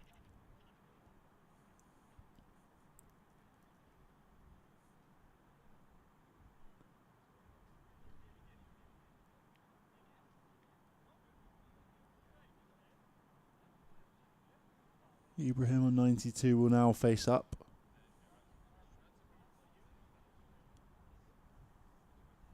Rhodes to continue from the Finkel end.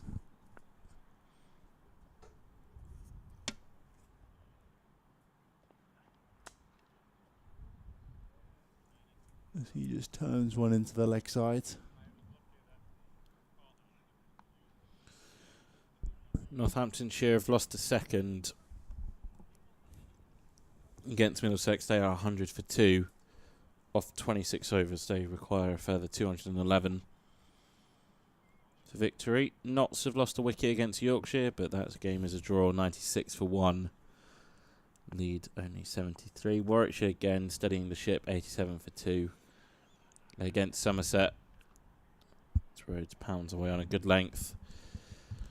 And Essex looking ever more comfortable with every passing over, 284 for 5. They are against Hampshire at Chelmsford.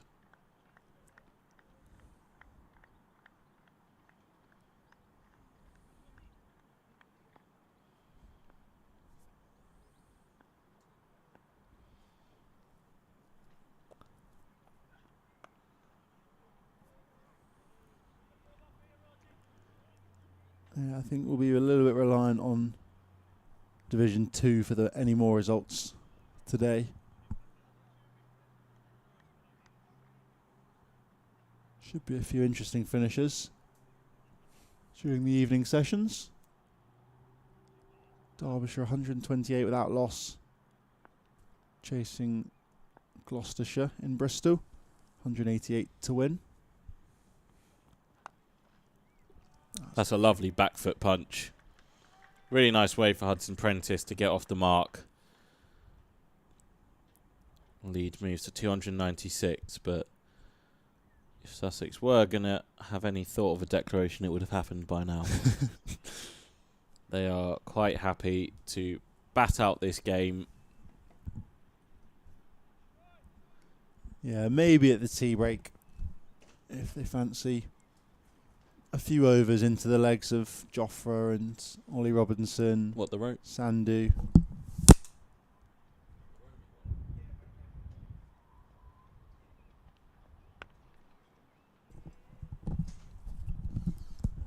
Having some technical difficulties again with the roaming camera.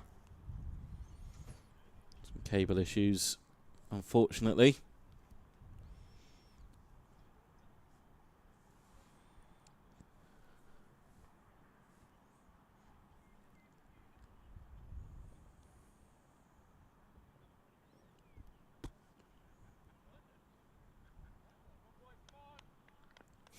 Media Gay trying to rally the troops.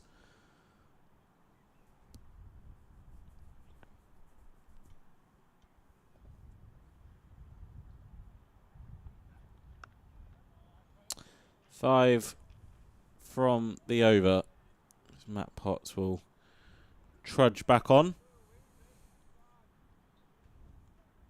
No, so I think him and Ben Rain have done their work for today and for this game.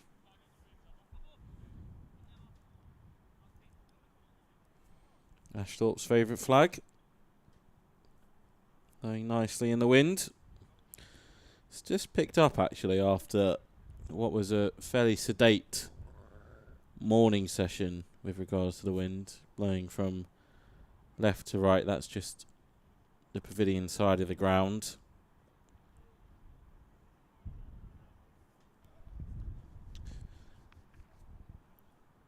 Alex Lees is going to take a comfort break as well.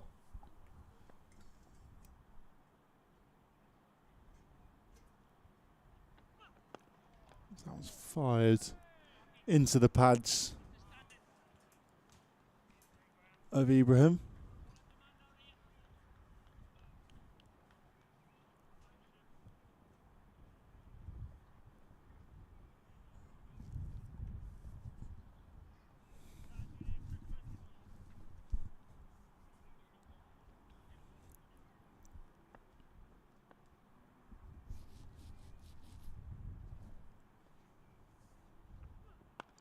Driven nicely there by Ibrahim. They're going to come back for 2 and move on to 95.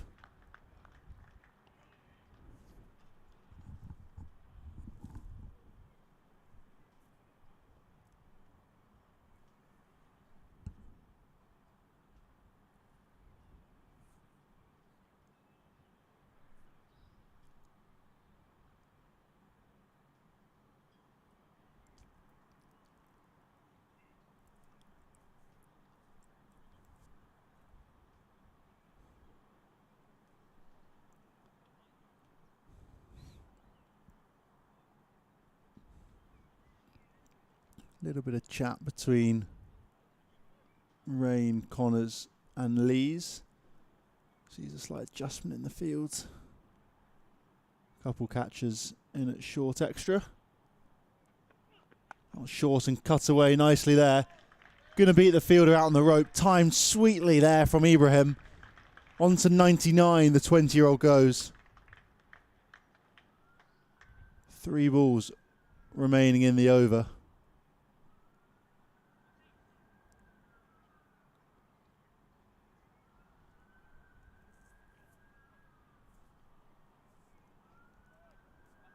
I think the field's just going to close up, not going to offer an easy single, an easy out here for Ibrahim.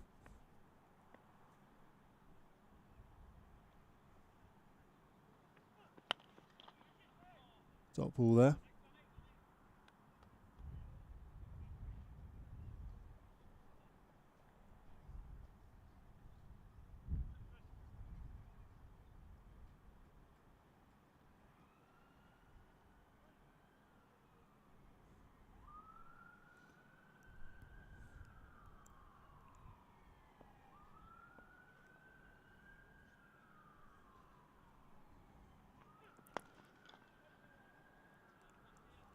Looks for the single.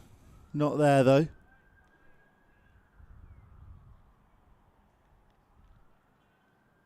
One ball in the over to come. Still on 99.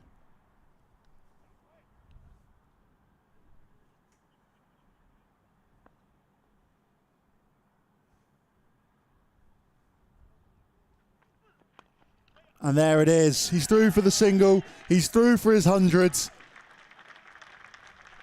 Dan Ibrahim brings up his second first-class ton. 264 balls. He came to the crease with Sussex in tricky fashion. 3 for 27 they were. And he's helped them weather that storm and confirmed the draw for his sides with a brilliant knock.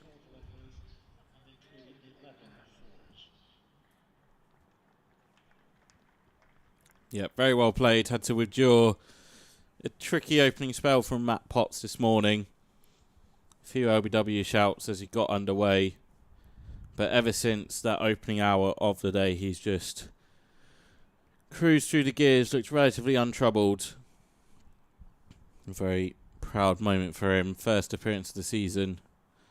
First century as well of the campaign. Second first-class ton and potentially playing his way into a longer stint in the side. As you say, Toby, he came into the crease with Sussex in trouble. In some choppy waters, but he's guided them to safety. Lead ticks above the 300 mark as well.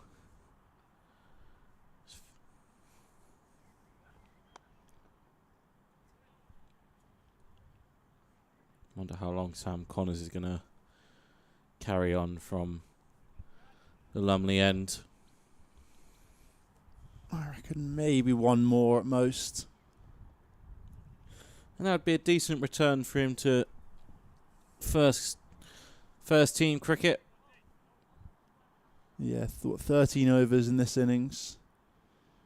Pretty similar in the first. Yeah, about 13 as well, yeah. 2 for 68 in the first, 1 for 50 in the second. Nice for him to tick off a fair few milestones.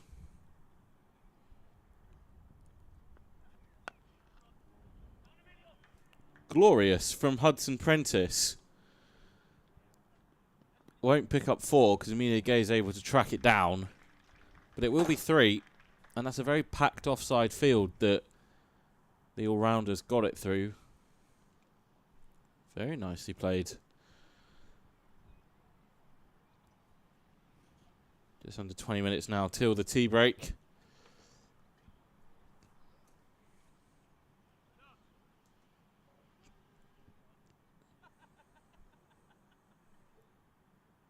Ben Rain cracking a joke with Will Rhodes. Matthew Potts in on it as well.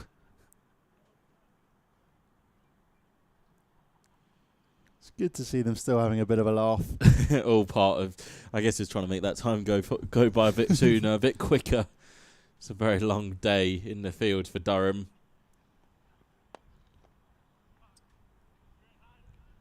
Yeah, only about 15 minutes or so until the tea break. And then, yeah, as we kind of alluded to, be a final 50 minutes. Earliest the two captains can shake hands is 4:50.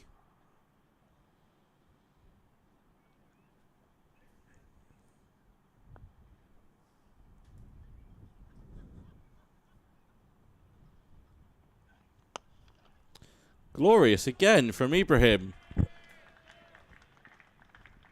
Lovely straight drive. All Matt Potts can do is just pick it up off the rope.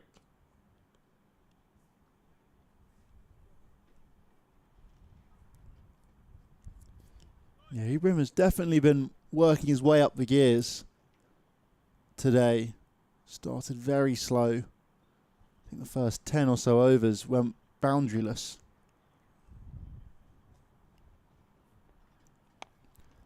But since then he's pushed up alongside Simpson at first. And now he's doing it on his own.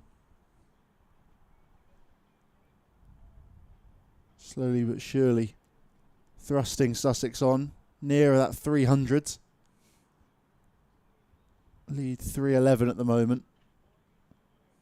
You can see the ground staff staring at a mix of phones and cups of coffee. Maybe tea. I think Vic's definitely got a coffee.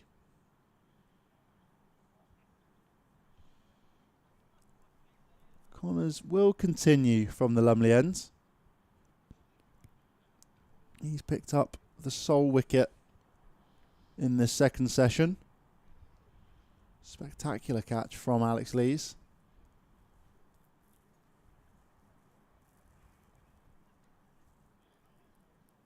First wicket has gone down in the Australia-West Indies Test match. Sam Constas dismissed by Shamar Joseph, LBW, 8 for 1. So that was pushed off the outside edge through backward point. Another really nice shot there by Finn Hudson-Prentice. He's scoring very freely at the moment. Moves into double figures. Just offered a fraction too much width and he cashes in. Yeah, Shamar Joseph's got history against Australia. Good history at that.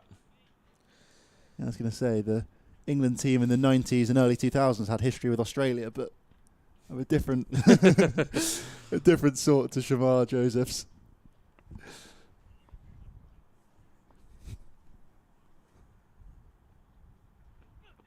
full straight, driven down the ground, but dot ball. Yeah, you've mentioned it, Toby, but I'd place a bet on every other Div 1 game ending in the draw. We're just having a quick glance at the scores. Div 2 is where you really are looking at any sort of results where there could be 3 wins in Div 2. Glamorgan as well aren't exactly home and hosed either. Yeah, I think it'll take till probably near 5, maybe 4:30 for that game to really sort itself out and clear up. Yeah, the Div 1 stuff, it looked like Essex versus Hampshire was maybe the game where you could have seen a result, but Essex are batting well at the moment, 297 for 5. They're leading by 140. Tom Wesley, 108. Michael Pepper, also 108, but coming off a very different number of deliveries. Wesley's 278, Michael Pepper, 125. There's a single down to Graham Clark. If we are going to start looking ahead, Toby, to the next games, that's Jimmy Neesham walking around with the pads on, and as we mentioned at the start of the session, I think there's a very good chance he's made available. Yeah, very possibly. For that game at the Oval. Not a New Zealand contracted player now, so don't need to go through the board. It's off for another net, as that is an edge. Past Colin Ackerman is going to go for 4, and Sussex just letting the runs flow, coming up to tee on day 4. Yeah, it'd be interesting to see if and how he does fit into the sides. Hasn't played a huge amount of Test cricket. I think his last test is 2017 and his last Red Bull game is 2021. It's not played in a while, but it's as much of a case of Durham needing a body to just slot in that middle order just for 4 days. Tell me, the reason we bring this up is because he's going for nets and stuff. He's been out bowling at lunch with the red ball in hand. It just seems a little bit more than just keeping on ticking over. It looks as if it's preparation for the game. 9 runs from that over from Connors. Probably his last of the game, you would think. No need to overwork him. Yeah. It's a fairly slow-moving change of ends. This has kind of been the theme throughout today. Yeah, I reckon they're probably thinking to just ease through these next 2, maybe 3 overs, possibly 4, if they do look to bring Connors off and perhaps Dressel on at the Lumley ends.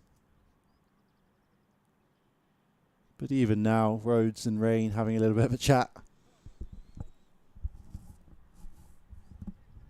Yeah, Neesham's batted 5, 6, 7 and 8 for the Kiwi Test sides. Majority at number 6.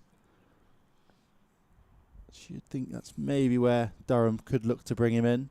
Yeah, probably 7, I would have thought. Yeah.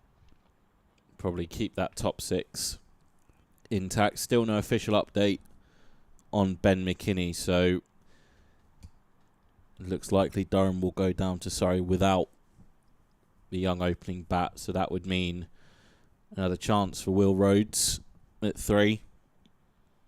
And yeah, keeping that top 6 and probably just sliding Jimmy Neesham into where Basteleda has fitted in this game. That's aerial, but wide of Potts. Speaking of Deleda, he's got some fielding to do. But yeah, he's off to play for the Dutch in a World Cup qualifier. Durham allowing him to do so where it kind of lines up. It's been a good opening appearance of the season for Deleda. Definitely won't be the last. He's trying to force his way into that T20 side as well, if at all possible, but proven once again he's more than handy in the red ball format.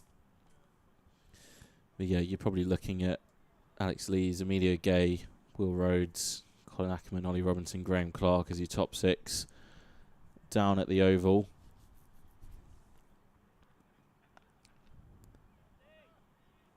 Then, if Jimmy Neesham is available, then he would slide in at your 7. Probably going to go with Drizel as your spinner again. Yeah, he's been impressive. I've been very impressed. First game I've seen him bowl in the flesh, and he's looked very, very tidy. He bowled one very loose over first up yesterday, and then since then has just honed in on a really good line and length and gotten the ball to talk. I wouldn't even say it wasn't particularly loose either. It was just kind of It's just like batters just going for it. Just getting into the game or into the innings. Yeah, so then the only other question is if you is over Sam Connors, as you mentioned. He's bowled pretty well, but do have to be watchful of him just coming back from injury. So potentially opens up 2 spinners. Callum Parkinson playing for the 2s this week down at Kent. May be an opportunity for him. But Rain and Potts will most definitely be in that side unless the ECB decide to step in and pull Potts out. Pull Potts out, which would then indicate a test call-up. But looking at all the national media, he's not the England bowler that's been the focus of attention this week. And then potentially, if it's not going to be Callum Parkinson, then is it someone like Dan Hogg? I reckon he's probably the most likely. I reckon 2 spinners are probably not needed at the Oval. It is generally a good pitch, but Surrey look to try and have a little bit of seam and swing. Well, not swing, but they leave a little bit of grass on early just to try and make sure results are feasible, because they've often come up against pretty flat, pretty dead pitches when they go on their travels away from the Oval. So they want the best opportunity at picking up wins when they're at home. And actually they very rarely play a frontline spinner, often kind of looking at using Dan Lawrence, Cam Steele. Will Jacks is available as well. Yeah.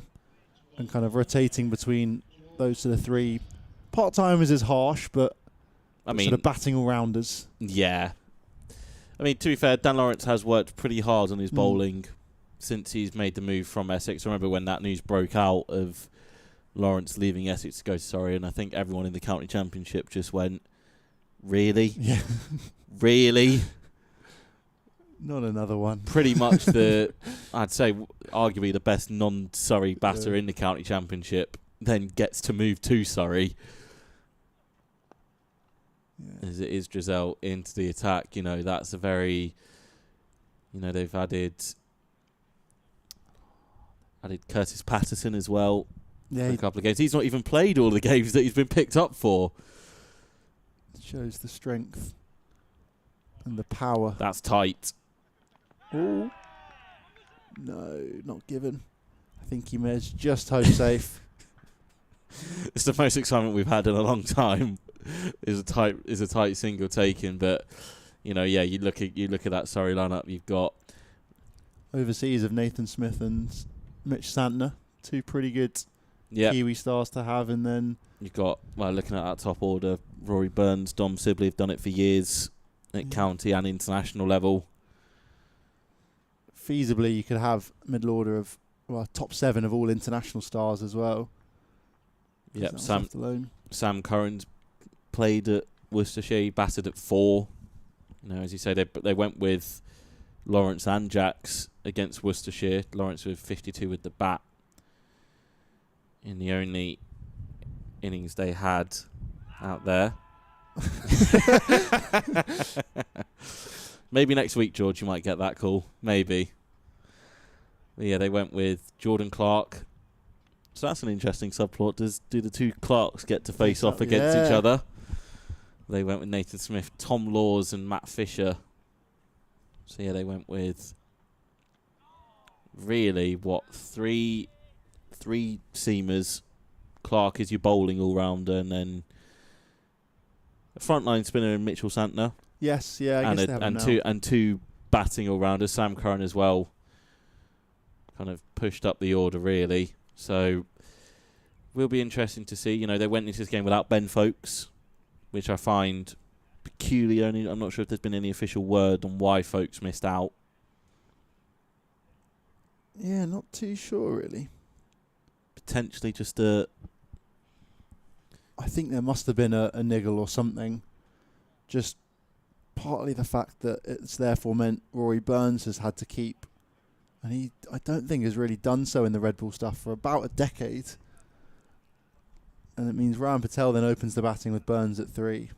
So it kind of causes a lot of changes. So you'd assume it must be an injury rather than just a tactical change of any sort. Yeah.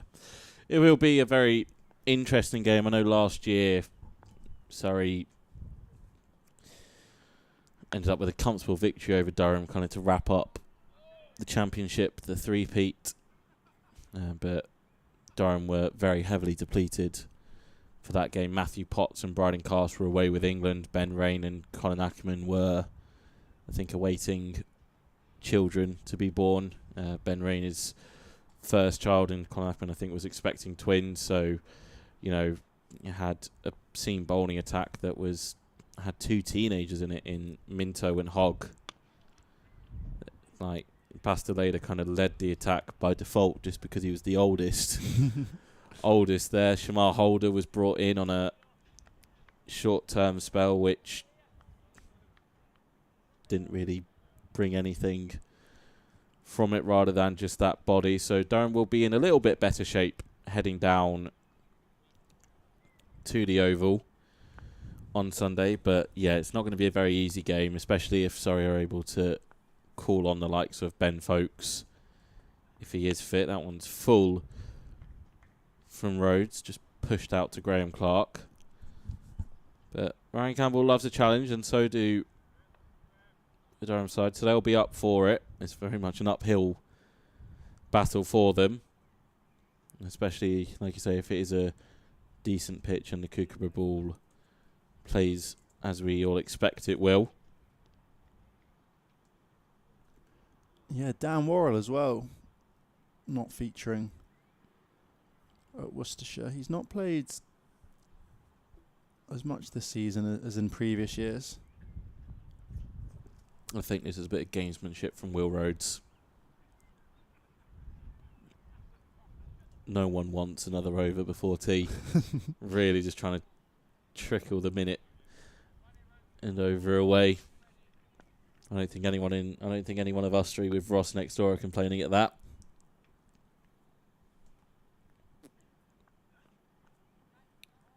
Short arm pull round the corner. Should mention it is Stevie's birthday. Had to do the afternoon shift up on the roof. Happy birthday, Stevie. And Ross doing the great work as always behind the scenes.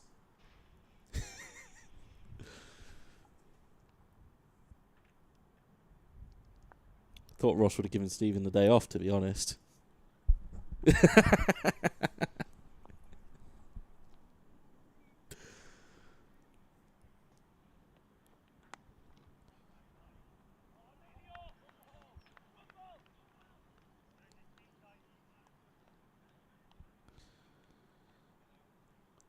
Should be the last ball of the session coming up. The only major highlights, that amazing catch from Alex Lees off the bowling of Sam Connors, dismissing John Simpson for a well-made 85, and Danny Ibrahim with his maiden century of the season, his second in first-class cricket,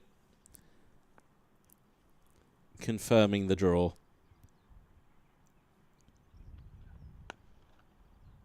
Last ball played out for a dot. The earliest they can shake hands is 4:50. We'll be back at bang on 4 o'clock for what should be the final 50 minutes of the game.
Resuming the Sussex innings, Ibrahim and Finn Hudson-Prentice.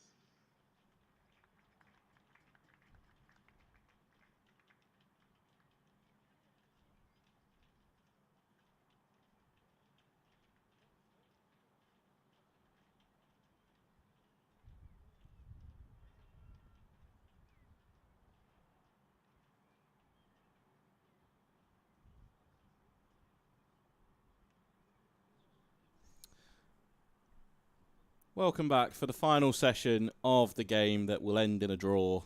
Sussex v Durham here at the Banks Homes Riverside. Sussex winning the toss, deciding to have a bat first, back on what feels like an age ago on Sunday. Durham having Sussex 9 down at the end of play. James Cole's going to 148. Not out in the first innings. Durham then got their go with the bat. They ended up making 327. Couple batters, Colin Ackerman and Graham Clark, passing 50. And everyone else getting a start, really, out of the recognised batters, giving up a lead of 34 on first innings. And since Sussex have come out to bat, their initial task was getting the game out of danger, which Durham threatened an opening yesterday. Ben Rain and Matthew Potts picking up 3 early wickets, and then Ben Rain a 4th late on as well yesterday. Before we were taking about 37 overs before the day was meant to be done in Toba. That's kind of really what's done for the game here. Yeah, I think so. That really kind of was a bit of a shame. It felt like the game was slightly, surprisingly, shaping up to perhaps be a pretty interesting finish today. And then once we lost those 30, 35 overs last night, it's been sort of pretty one-way traffic towards a draw. And we are about 50 minutes away now, you'd think, from captain shaking hands. And Sussex heading back south to take on Warwickshire. Durham also head south to the Oval. Dressel continues, flights one up and slightly uppish over the head of Ackerman at slip. That would have spiced things up first thing after tea.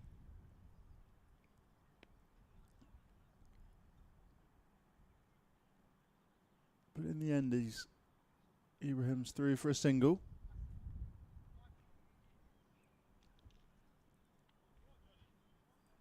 Will go down as a leg bye. Sorry, a normal bye.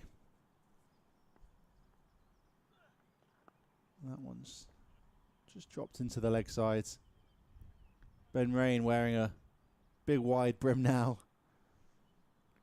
There's a few floating about. I've not seen him in that so far today. Graham Clark's brought the floppy hat back out. Hudson-Prentice almost yorking himself there.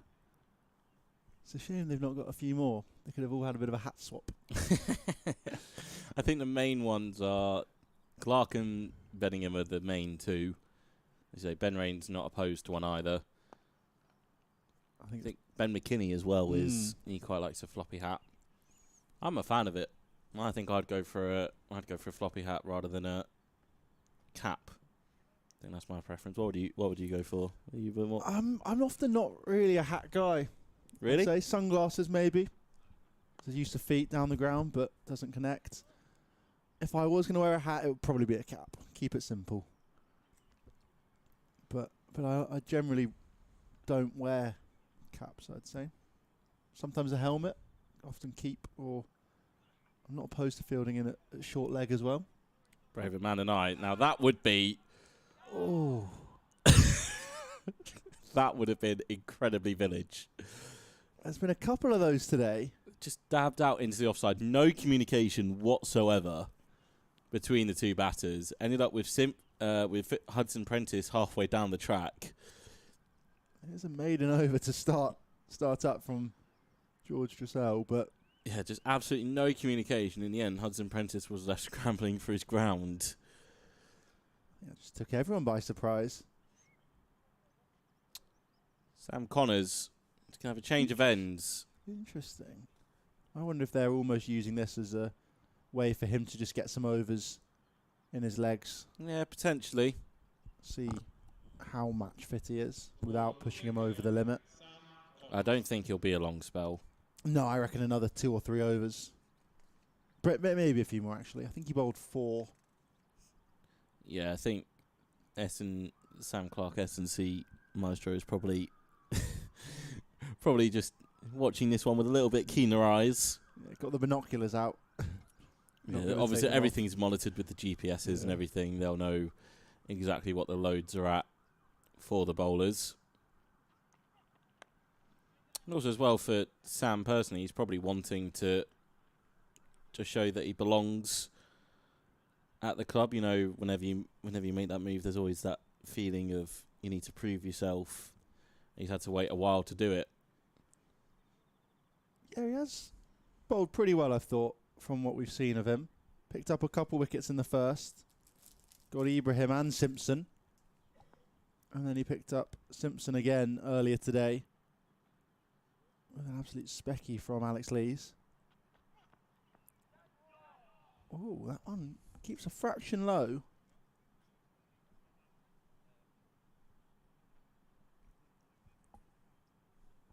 A few more oohs and ahs.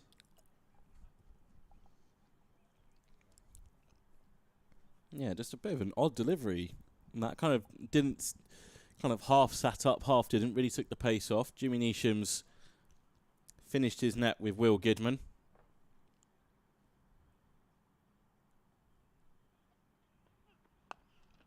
Clipped, but straight to Ackerman at mid-wicket as pure speculation here, but maybe an appearance at the Oval for Neesham.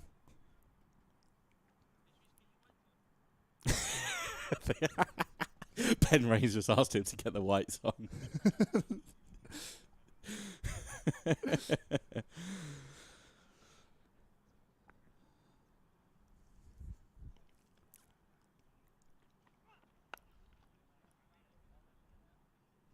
Good energy from Ben Rain, keeping the spirits high as much as he can do. As we kind of said, the game has just petered to a draw ever since the start of play, really, in Sussex, not really going anywhere in that first hour. Very disciplined from Rain and Potts, trying to get that breakthrough. Yeah, Rain is very much the vibe leader out there, I'd say. He's the fines leader as well. He's the fine master. Ooh, Runs away off the inside edge. Ibrahim moves to 111. New first class best for him. Everyone else getting back underway after tea as well. We have mentioned that Div 2 look as if they're going to have most of the results, but there has been maybe a slight twist down at Gloucestershire. Caleb Jewell has just departed for a superb 83. Jeet Singh Dale picking up the wickets. Derbyshire lose their first, but have still gone very well. Opening partnership of 177, chasing 316. So Derbyshire look as if they're going to make use of that sporting declaration, I think, from Gloucestershire. It's interesting, though, because it didn't feel like a particularly sporting declaration. Obviously, we've not been there to see how flat and how easy the scoring is. But Gloucestershire scored their runs at only about 3.5 in their second innings. A little bit slower in the first. And even Derbyshire in their first innings, 3.8. Whereas they've been scoring at almost a run a ball in this fourth and final innings. George Trussell continues. Nice flight there. Yeah, Really, giving it a lot really there. tossing it up.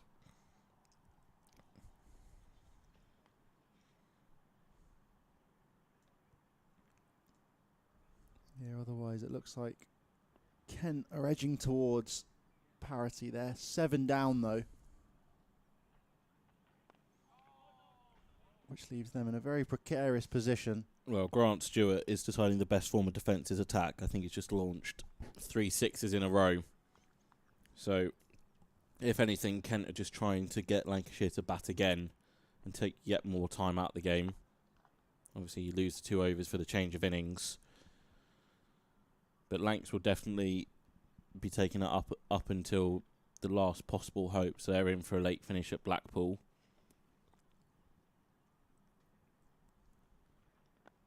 Good use of feet again there from Hudson Prentice, just smothering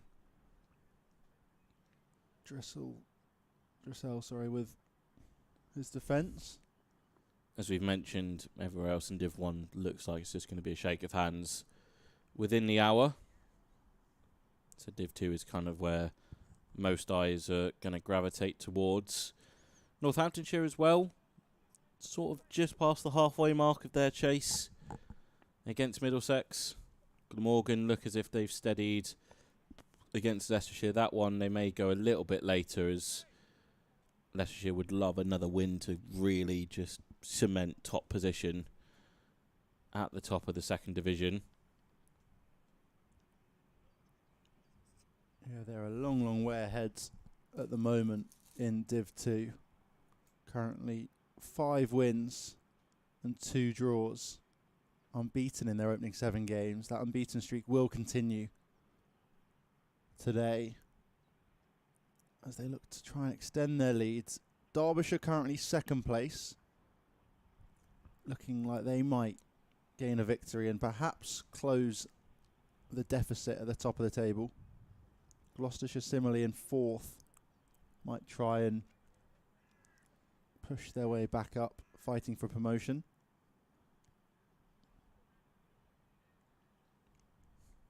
Lancashire and Kent, though, perhaps the result most likely to not be a draw. Currently 7th and 8th in that division.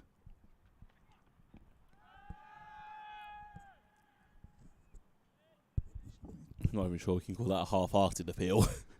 Yeah, it's not the strongest appeal we've seen from Durham. It was, probably sliding in a bit high, but it wasn't miles away. And I think that does just sum up where Durham and this game is going.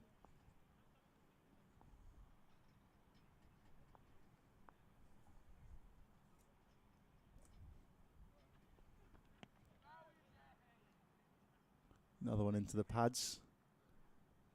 And even less of a half-hearted appeal with that one.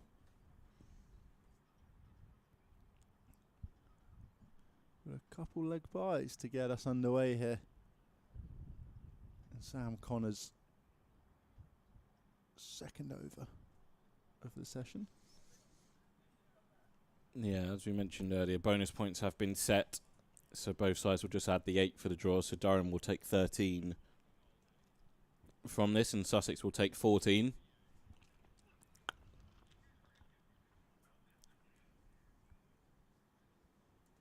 Over rate is very healthy, so even with the very slow play in the afternoon and evening session, shouldn't be much risk, if any, of a reprimand from the match officials. I can't quite read it, but it looks like it's +6 or something at the moment, the over rate.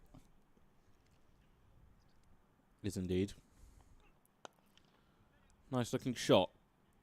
Nice punch from Ibrahim, to his credits, looking to really make the most of this opportunity that he's got. As you mentioned, first appearance of the season, first century of the season, second in first class cricket and a new career best as well. So it's been a good day out for him. Really had to soak up an awful lot of pressure early on from Rain and Potts, particularly Potts. Had him playing around his front pad a lot and really had to go into his shell. So Hudson Prentice at the other end does the defensive duty.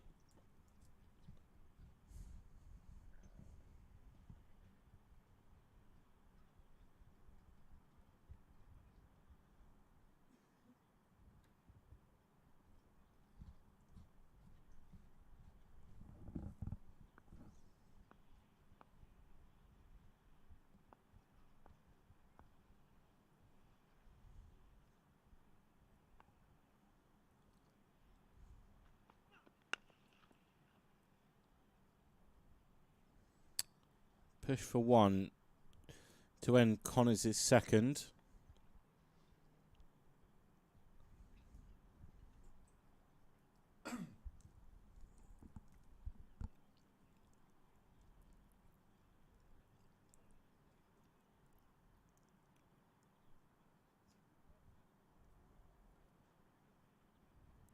The off spin will continue, and I assume will continue unchanged for this whole session, unless they fancy shaking things up and probably bringing on some of the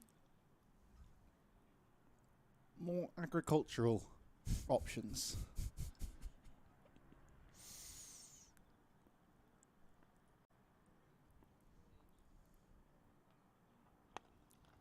Chip back towards Trussell, but into the ground first. We do have catchers in there on the leg side. Skipper Lee's just in there at silly mid-on. As that one just dribbles out towards Baz the leader at short extra.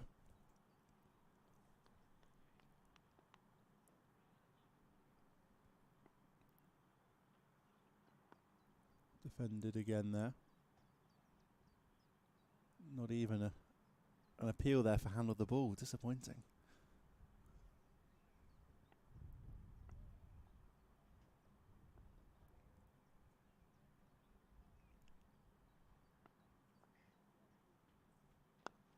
Driven really nicely there. Gorgeous cover drive. 4 runs for Finn Hudson-Prentice. Really nice shot, just rocking onto the front foot, getting to the pitch, carving that one through the offside. And it brings up the 300 for Sussex as well. 102.4 overs. It's been reasonably slow going for them last night and early this morning.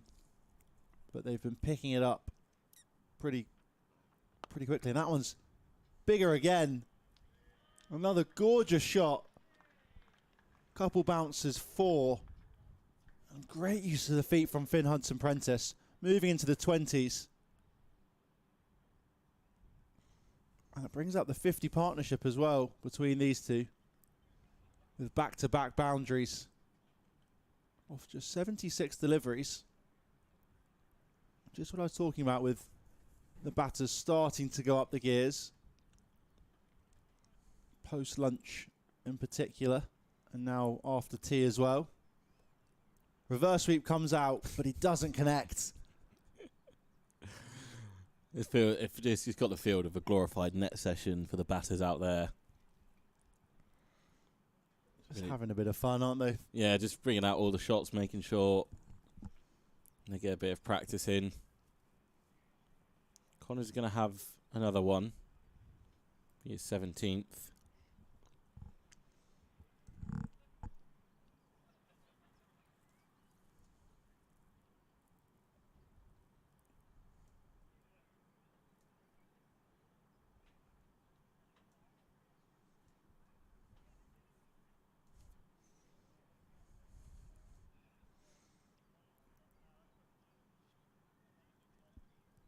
Yeah, this will be his 3rd in a row for Connors.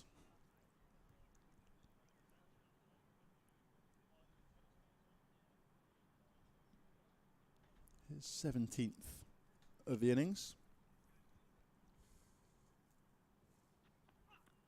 Make it 30 in a match, which I think is a very nice number to have on your first appearance in competitive cricket for a while.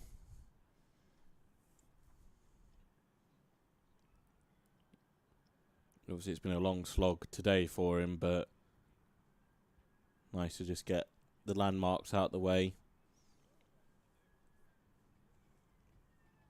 He'll just feel a little bit more at ease in his new surroundings.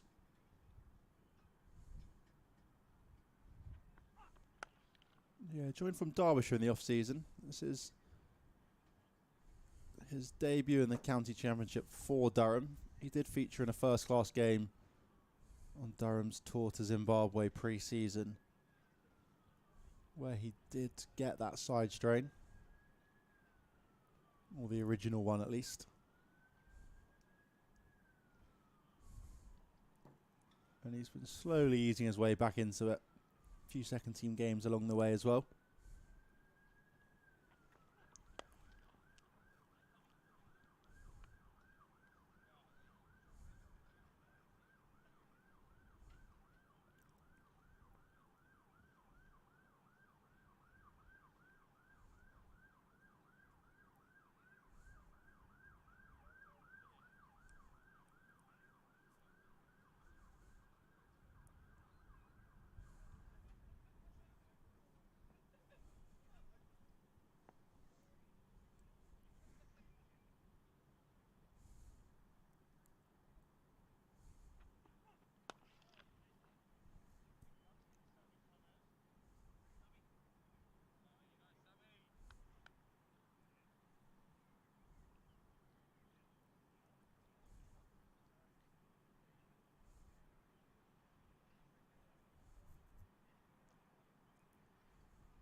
Draw here will mean that both teams will have picked up 2 wins.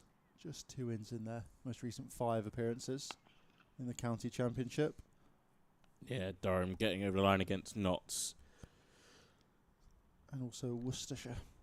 Yeah, that was Couple that was a before. proper low scoring game down at New Road. Yeah, 162 and 81. Played 136 and then 108 for 4 for Durham.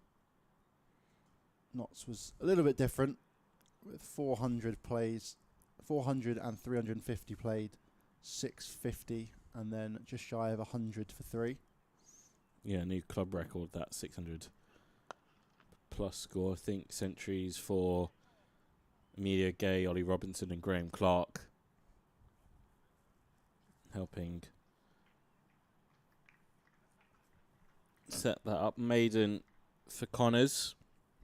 50 partnership between Ibrahim and Hudson Prentice, as well as this game just drifts ever more towards 10-5. Quite enjoy the BBC live text. Yes, don't worry, they're still playing at the Riverside. Another half an hour or so to go in this game.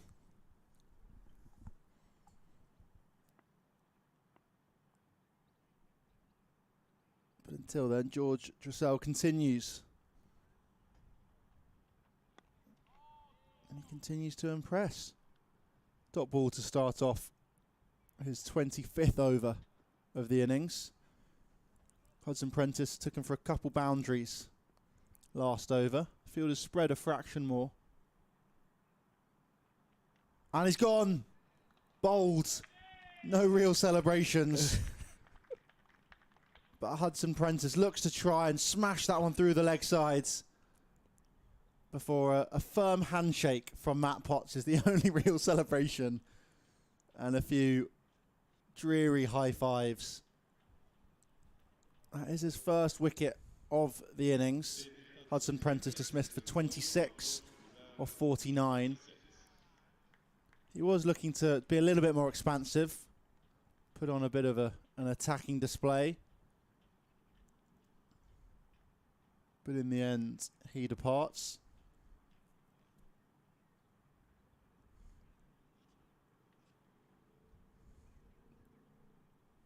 I think that's a very well-deserved wicket for Dressel. I've talked about him a lot, but I've been massively impressed with him. And just the way he's managed to unerringly just find that right line and length. Pretty much every delivery. Very few loose deliveries in there. And even when he has been taken down on the odd occasion, he's fought back well with a wicket that time. Yeah, it's just bowled a very nice aggressive line as well, which obviously spoken like fits into that ethos that Ryan Campbell and Alex Lees have in terms of we want to take 20 wickets, to win the game. We don't want to just sit around and not do a lot. So nice for George to pick up that wicket. Yeah, Jack Carson comes out to join Dan Ibrahim. Yeah, also a wicket down at Birmingham. Tom Latham has passed 50 and got out. So a little bit of life for Somerset. Warwickshire 114 for 3, chasing 377, or more likely just batting out the session. There's a possibility there. The ball is a little bit old, is the one slight disappointment for Somerset. Just shy of 40 overs. So the field really comes in now. And again, Dressel is brilliant.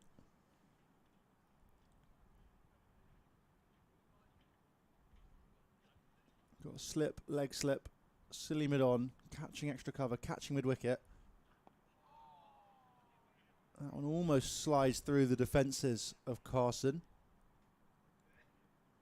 There's also backward point, mid on, mid off, and a lone sweeper out there at deep square leg. Onto the front foot goes Carson.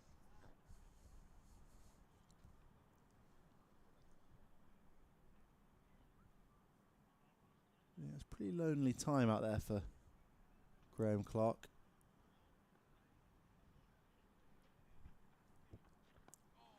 Maybe Alex Dees is taking pity on Will Rhodes, I think so. asking him to boundary ride for the vast majority of this game. Wicket maiden for Giselles, bowled nicely. As Toby's mentioned, 25 overs, 7 maidens from him. And a breakthrough as well.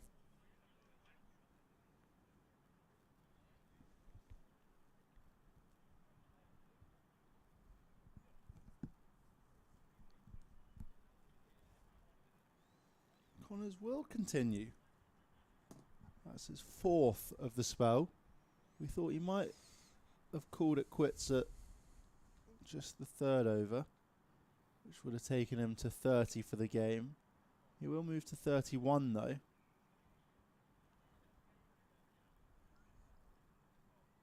And who knows, may continue after.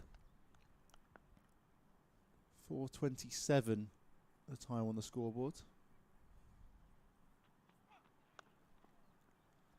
That's going to be 4 to Dan Ibrahim. Just gently pushed behind square on the offside. Drizel is the only fielder in close proximity, but was miles away to his left-hand side. No chance, really, of cutting that one off. Ibrahim now 117. Not out he would love to end this game on a red inker. Yeah, I've been very impressed with Ibrahim as well. So mature, considering he's just 20 this innings. And again, solid in defence.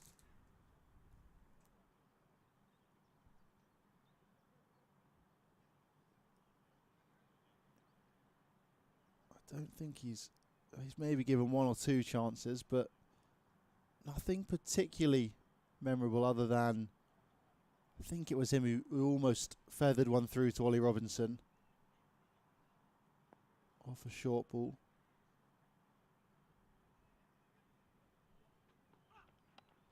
Oh, he's hit on the hand there? No, the hand's pulled away just in time. Yeah, maybe just a little bit of extra bounce in that one compared to the previous deliveries.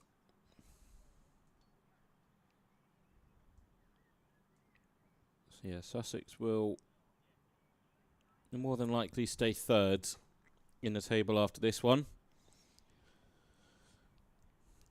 Warwickshire and Somerset playing each other and going to a draw. Maybe Somerset gains some ground with bonus points. Nicely clipped, but Delada is down there. Brings out the textbook long barrier. Yeah, it's very tight, as I think Ash Thorpe mentioned. Sussex 95 before this game, Warwickshire 93 and Somerset 92. So I'm not quite sure how that's going to shake out after this game.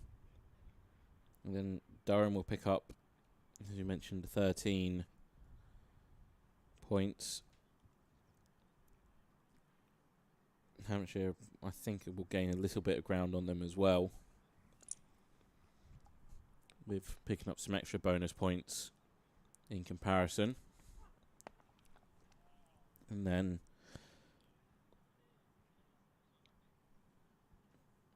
Worcestershire still adrift, and Yorkshire will be able to put some more points between them and the bottom place side, but Yorkshire will still end the match week in the relegation zone. Yeah, I think Essex have done well to fight their way away from any chance of a loss. At one stage they were not necessarily close to being turned over by Hampshire, but it was definitely on the cards. They're now almost 200 runs ahead with still 5 wickets in hand. I think that will spell the end of Sam Connor's bowling in this game. I think Alex Lees just told his good mate Will Rhodes that he's got the task of taking over from the Finkel end. And he's also just having a friendly chat with Ibrahim and Carson. I think maybe along as lads, just confirming, as soon as 450 hits, we're shaking hands on this, yes? Dressel continues from the Lumley end until then, though. And Ibrahim onto the front foot.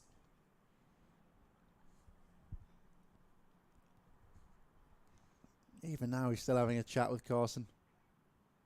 Positioned right next to him there at Silly Madom is Alex Lees.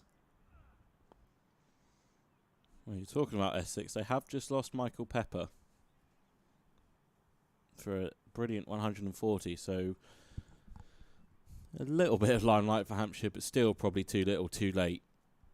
It'd be a mammoth task for them to chase 200, give or take, in less than a session. They've also got to take the 4 wickets beforehand. Yeah, exactly. to do it.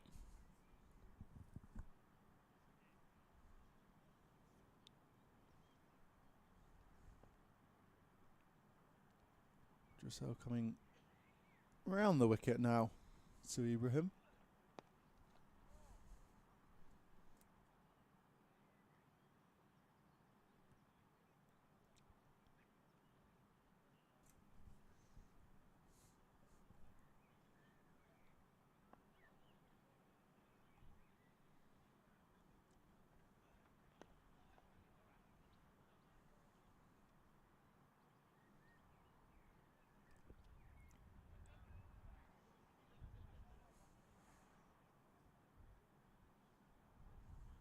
He's back to over.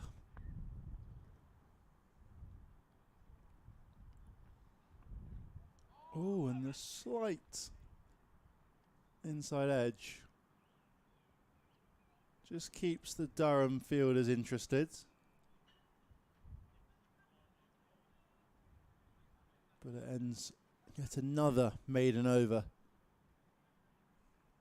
Dressel's 8th of the innings. His 15th of the match. He's picked up 3 wickets along the way as well.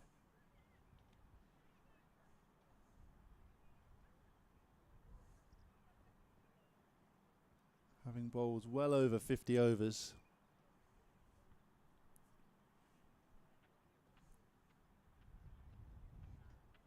And you are right, Rob. Rhodes into the attack. Connors takes a break. And Lee's just having a word with the umpire by the looks of it. Yeah, you got Ben Rain bowling off ease to Matthew Potts on a side pitch. Getting a few to grip. Emilio Gay's having a look at the ball as well. Yeah, just shy of 30 overs old, but pretty much after that 5 over spells, summing to about 10 overs from Potts and Rain. There's not been a huge amount happening with the ball.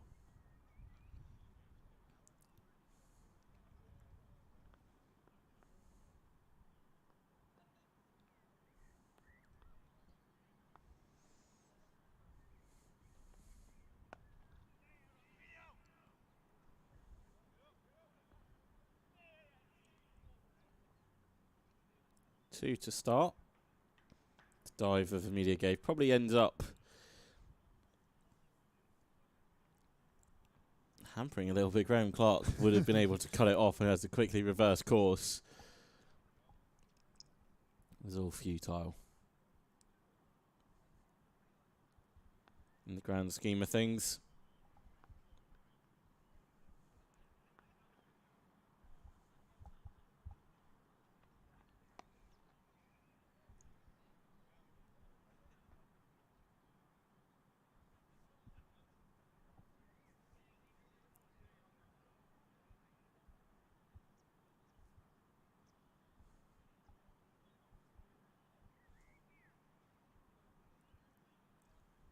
On a more positive note, the Aussies are 3 down against the West Indies.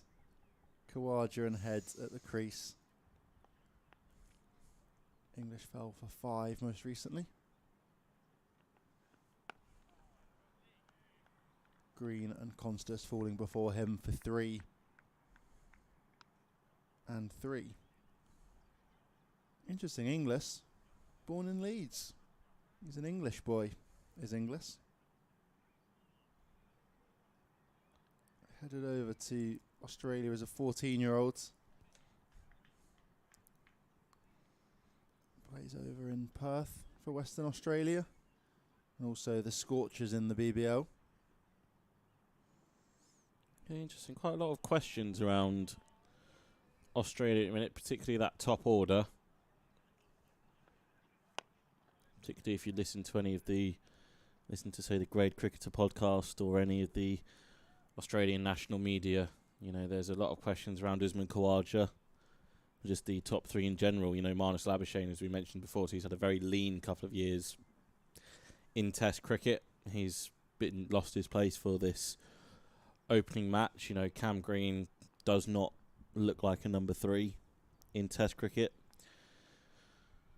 but they haven't exactly been able. They haven't blooded anyone younger through, or at least with any consistency, as that's going to be worked away for one. You know, they tried Nathan McSweeney, I think, for 2 tests in against India, I want to say maybe 3. No, I think it might have been 2, and then obviously Constas with that impressive debut against India, showing absolutely no fear whatsoever against probably the best bowler in the world. But then he lost his place, and then they've tried Travis Head, they've tried Steve Smith, they tried Labuschagne in the World Test Championship final. You know, so Australia have got a fair few questions of their own heading into not only this series, but then beyond, and all the cricket they've got to play before a home Ashes for them. Yeah, interestingly, it's somewhat feasible that all of their top 3 from the World Test Championship final could be changed for the first Ashes test, for example, with the difficulties, as you mentioned there, from Khawaja. Green at 3 and Labuschagne has already been dropped. It wouldn't be that unfeasible for all 3 of them to make way, and you have someone like Josh Inglis at 3 perhaps above Smith, or Smith even at 3, and then the likes of Constas and a couple of the other Aussies opening, depending on how Constas goes against the West Indies. Yeah, not off to the best start, is he? But it's just an interesting subplot to think about. You know, England, by contrast, they have their questions as well, but it's mainly so over the bowlers. That top 7 does seem pretty set. You know, there was obviously a lot of talk before the Zimbabwe test of if Zach Crawley was going to make it after what had been a very uneven patch with Kent at the start of the season. But he obviously got picked, so it looks like they're going to stick with him, and that top 7, as I said, does just look very much set. So it's now just the seam bowlers. You know, they are going to go with Shoaib Bashir as the spinner, rightly or wrongly, however you feel about that choice. He will be going to Australia. It's going to be an easy couple there. Just tickled round the corner. So now it is just a case of how it's going to look in terms of the seam bowlers. You know, you'd think the 3 that played, Edgbaston are probably going to go. The 3 frontline seamers, obviously Ben Stokes as well. Got Jofra Archer, Mark Wood to bring back into the equation. Does someone like Matt Potts make it as a option? Gus Atkinson as well. Yeah. Currently injured. Likely, I think, going to be back for the second test, but no guarantee with that either. Yeah, he'll most definitely be on the plane as well. So for England, it's just more a case of the bowling department, and then you'll have a couple of spare batters in there. Probably Jordan Cox probably goes based on previous squads. Yeah, the way they've done it the last couple tours, men's and women's, is they've sent Lions squads out often at similar times with the main or squads. maybe just a bit ahead. Yeah. And even just with that, it means you kind of have a squad of maybe 24, 25 travelling around who are able to play a few warm-up games against each other, and you can kind of get a feel for how it might go. And you also then, if something major does happen, you do have a lot of options still out there. I mean, I think it was the 17-18 series when Ben Duckett was out there with the Lions and he poured a drink on Jimmy Anderson's head before getting sent home. I think that was the same tour Johnny Bairstow headbutted Cameron Bancroft, wasn't it? That was just turned into the leg side. Yeah, it was. Yeah, English cricket was in a bit of a shambles period around that sort of time. Ben Rain has decided he fancies a go at slip. Maybe Ollie Robinson just fancies a bit of different company. He's had George Giselle, Colin Ackerman. Emilio Gaze was in there at the very start of the game, but has not really been seen in that cordon since. So Ben Rain, normally likes, who is stationed at mid-off, getting a go, putting himself in at slip. So yeah, I think there was also what would have been the last Ashes as well. There was probably, I think James Bracey was on that tour, and he made a very nice 100 in, I think, the Lions' last tour game, but the decision had already been made that no Lions players were staying on. Yes, yeah. So when England had already conceded the Ashes, there was a talk of, well, why not let's give these guys something to go, and Neesby had already made those provisions that those guys were flying home. And so, yeah, it'll be interesting to see how that kind of squad is made up. As you say, there probably will be a couple of spare bats in there just to cover the injuries. So Jordan Cox is probably going to be one based on previous squads, and then Jacob Bethel probably as well. Yeah, and he obviously covers he has a bit of spin bowling to him as well. And then is it, possibly Ben McKinney at the top of the order. Exactly. A lot of talk about him. So that'll be one to keep an eye on.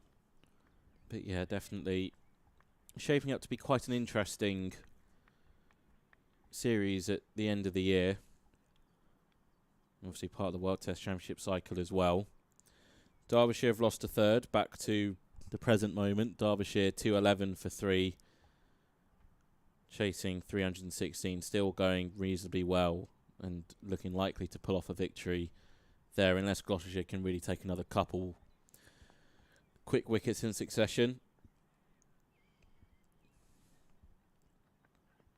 Kent might have Grant Stewart and Joey Everson to thank if they're able to save this game. Those two, particularly Stewart, have gone on the offensive to try and get Kent to parity. 244 for 7 now, just trailing by 21. Northamptonshire have dipped under 100 runs needed against Middlesex. They're 213 for 2. Glamorgan have lost a 6th. against Leicestershire, so they'll still be going, I think, for a little bit down in the East Midlands, but probably going to end up in a draw. So singles taken from Rhodes' last ball, be 3 off the over, all in single form. Ibrahim moves to 120 and approaching what probably ends up as the final 2, maybe 3 overs of the game. Yeah, we're 4:45 here. Probably not a huge amount longer. Dressel does get through his overs pretty quickly. I thought Amelia Gay was taking the ball off him. I thought Amelia Gay was trying to convince George Dressel to let him have a bowl. Maybe over after next, if they're Potentially. still going. Back to Ben McKinney, Rob. You've probably seen as much of him as pretty much anyone other than maybe Ash. Oh, Ash definitely has me beat on that category. It helps that Ash, is the head of cricket at McKinney's former school. Dressel comes in here and struck on the pad. Big appeal there from Ben Rain. But not given, obviously. He's had a good start to the season. Made a 153 against Warwickshire. His sort of most notable contribution. Otherwise, not a huge amount. How do you think he might fare? He had a good Lions tour, I want to say, down there over the winter. I don't want to set him up for failure here. Like, everyone knows, from a Durham perspective, everyone knows the talent that Ben has. It's oozing out of him.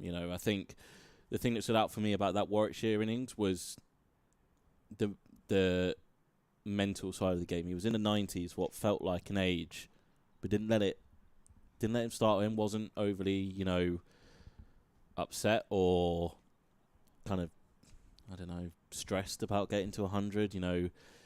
Wickets were falling at the non-strikers end and he still was quite composed. I think he had Matt Potts at the non-strikers end when he went to a century. The thing that will also be disappointing for him is he hasn't really done much since then. I think Ash mentioned it in a previous game on commentary, the fact that Warwickshire innings was so key because it kind of ticked off another box in terms of he's batted for a full day as an opener. He hadn't done that before. So now he batted for a full day, then came back the next day, got to the 150.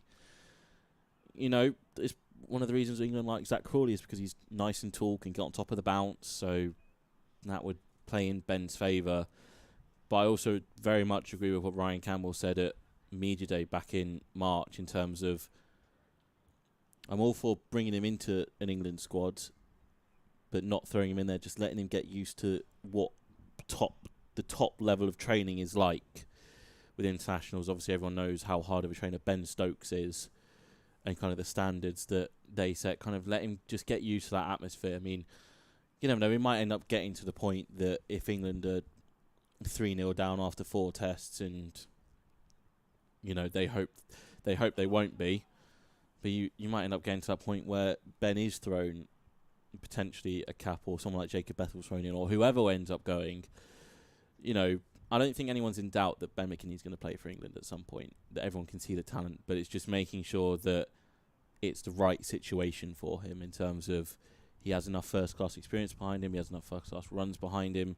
You want to set whenever you debut someone, you want to set them up to succeed rather than fail. So, wait and see on. Of course, if Ben gets picked, I think everyone will back him to the hilt in order to show everyone why he's so highly rated. But it's something you just gotta maybe just a tad of let's just temper the expectations a little bit. Yeah, I think that is one thing you do have to give credit to this England setup is when they do bring players in, they really often succeed because they do give them generally a very good platform to go off. And so as you say, you'd hope it would be similar if and maybe when Ben McKinney is given an opportunity. But also I think you are right that it's unlikely to be imminently unless there's something major happens in Australia or even this summer. I don't think you'd see you won't see a change now in that opening pair before the Ashes. Oh, an injury perhaps would be the one thing that obviously would. And even then, I reckon they'd probably look to push Bethel up to open. Exactly. So, yeah, like I say, it's a good point. England have had a lot of success with bringing players through this kind of system. You know, you look at Bryden Cars, for instance, debuting him away on pitches that you would think are not very bowler friendly, but because Cars has the extra pace, he's able to get that zing through and had a very successful winter away, first of all in Pakistan, where those pitches weren't really friendly for him, and then obviously New Zealand picked up the maiden Test 5 for, you know, a really incredible debut winter, and he's now starting to put it together in English conditions. So, you know, that's something that the setup has been really good for, and I think whoever, as long as McCullum and Stokes are in charge, as that one gets called a wide, and as the game ticks over to 450, that is that. Players shake hands, and where this game has ended up going since the start of the day finally comes to an end. Durham take 13 points, Sussex take 14 on a very slow and benign pitch. Thank you, Toby. Thank you, Ben. Thank you, Ash. Thank you all for joining us. Happy birthday, Stevie. Thank you to you and Ross for all the hard work. And you can catch us back here next Friday as Durham return to T20 Blast action against Somerset and Notts Outlaws on Durham Live. Thank you all. Have a good evening, and we'll see you next week.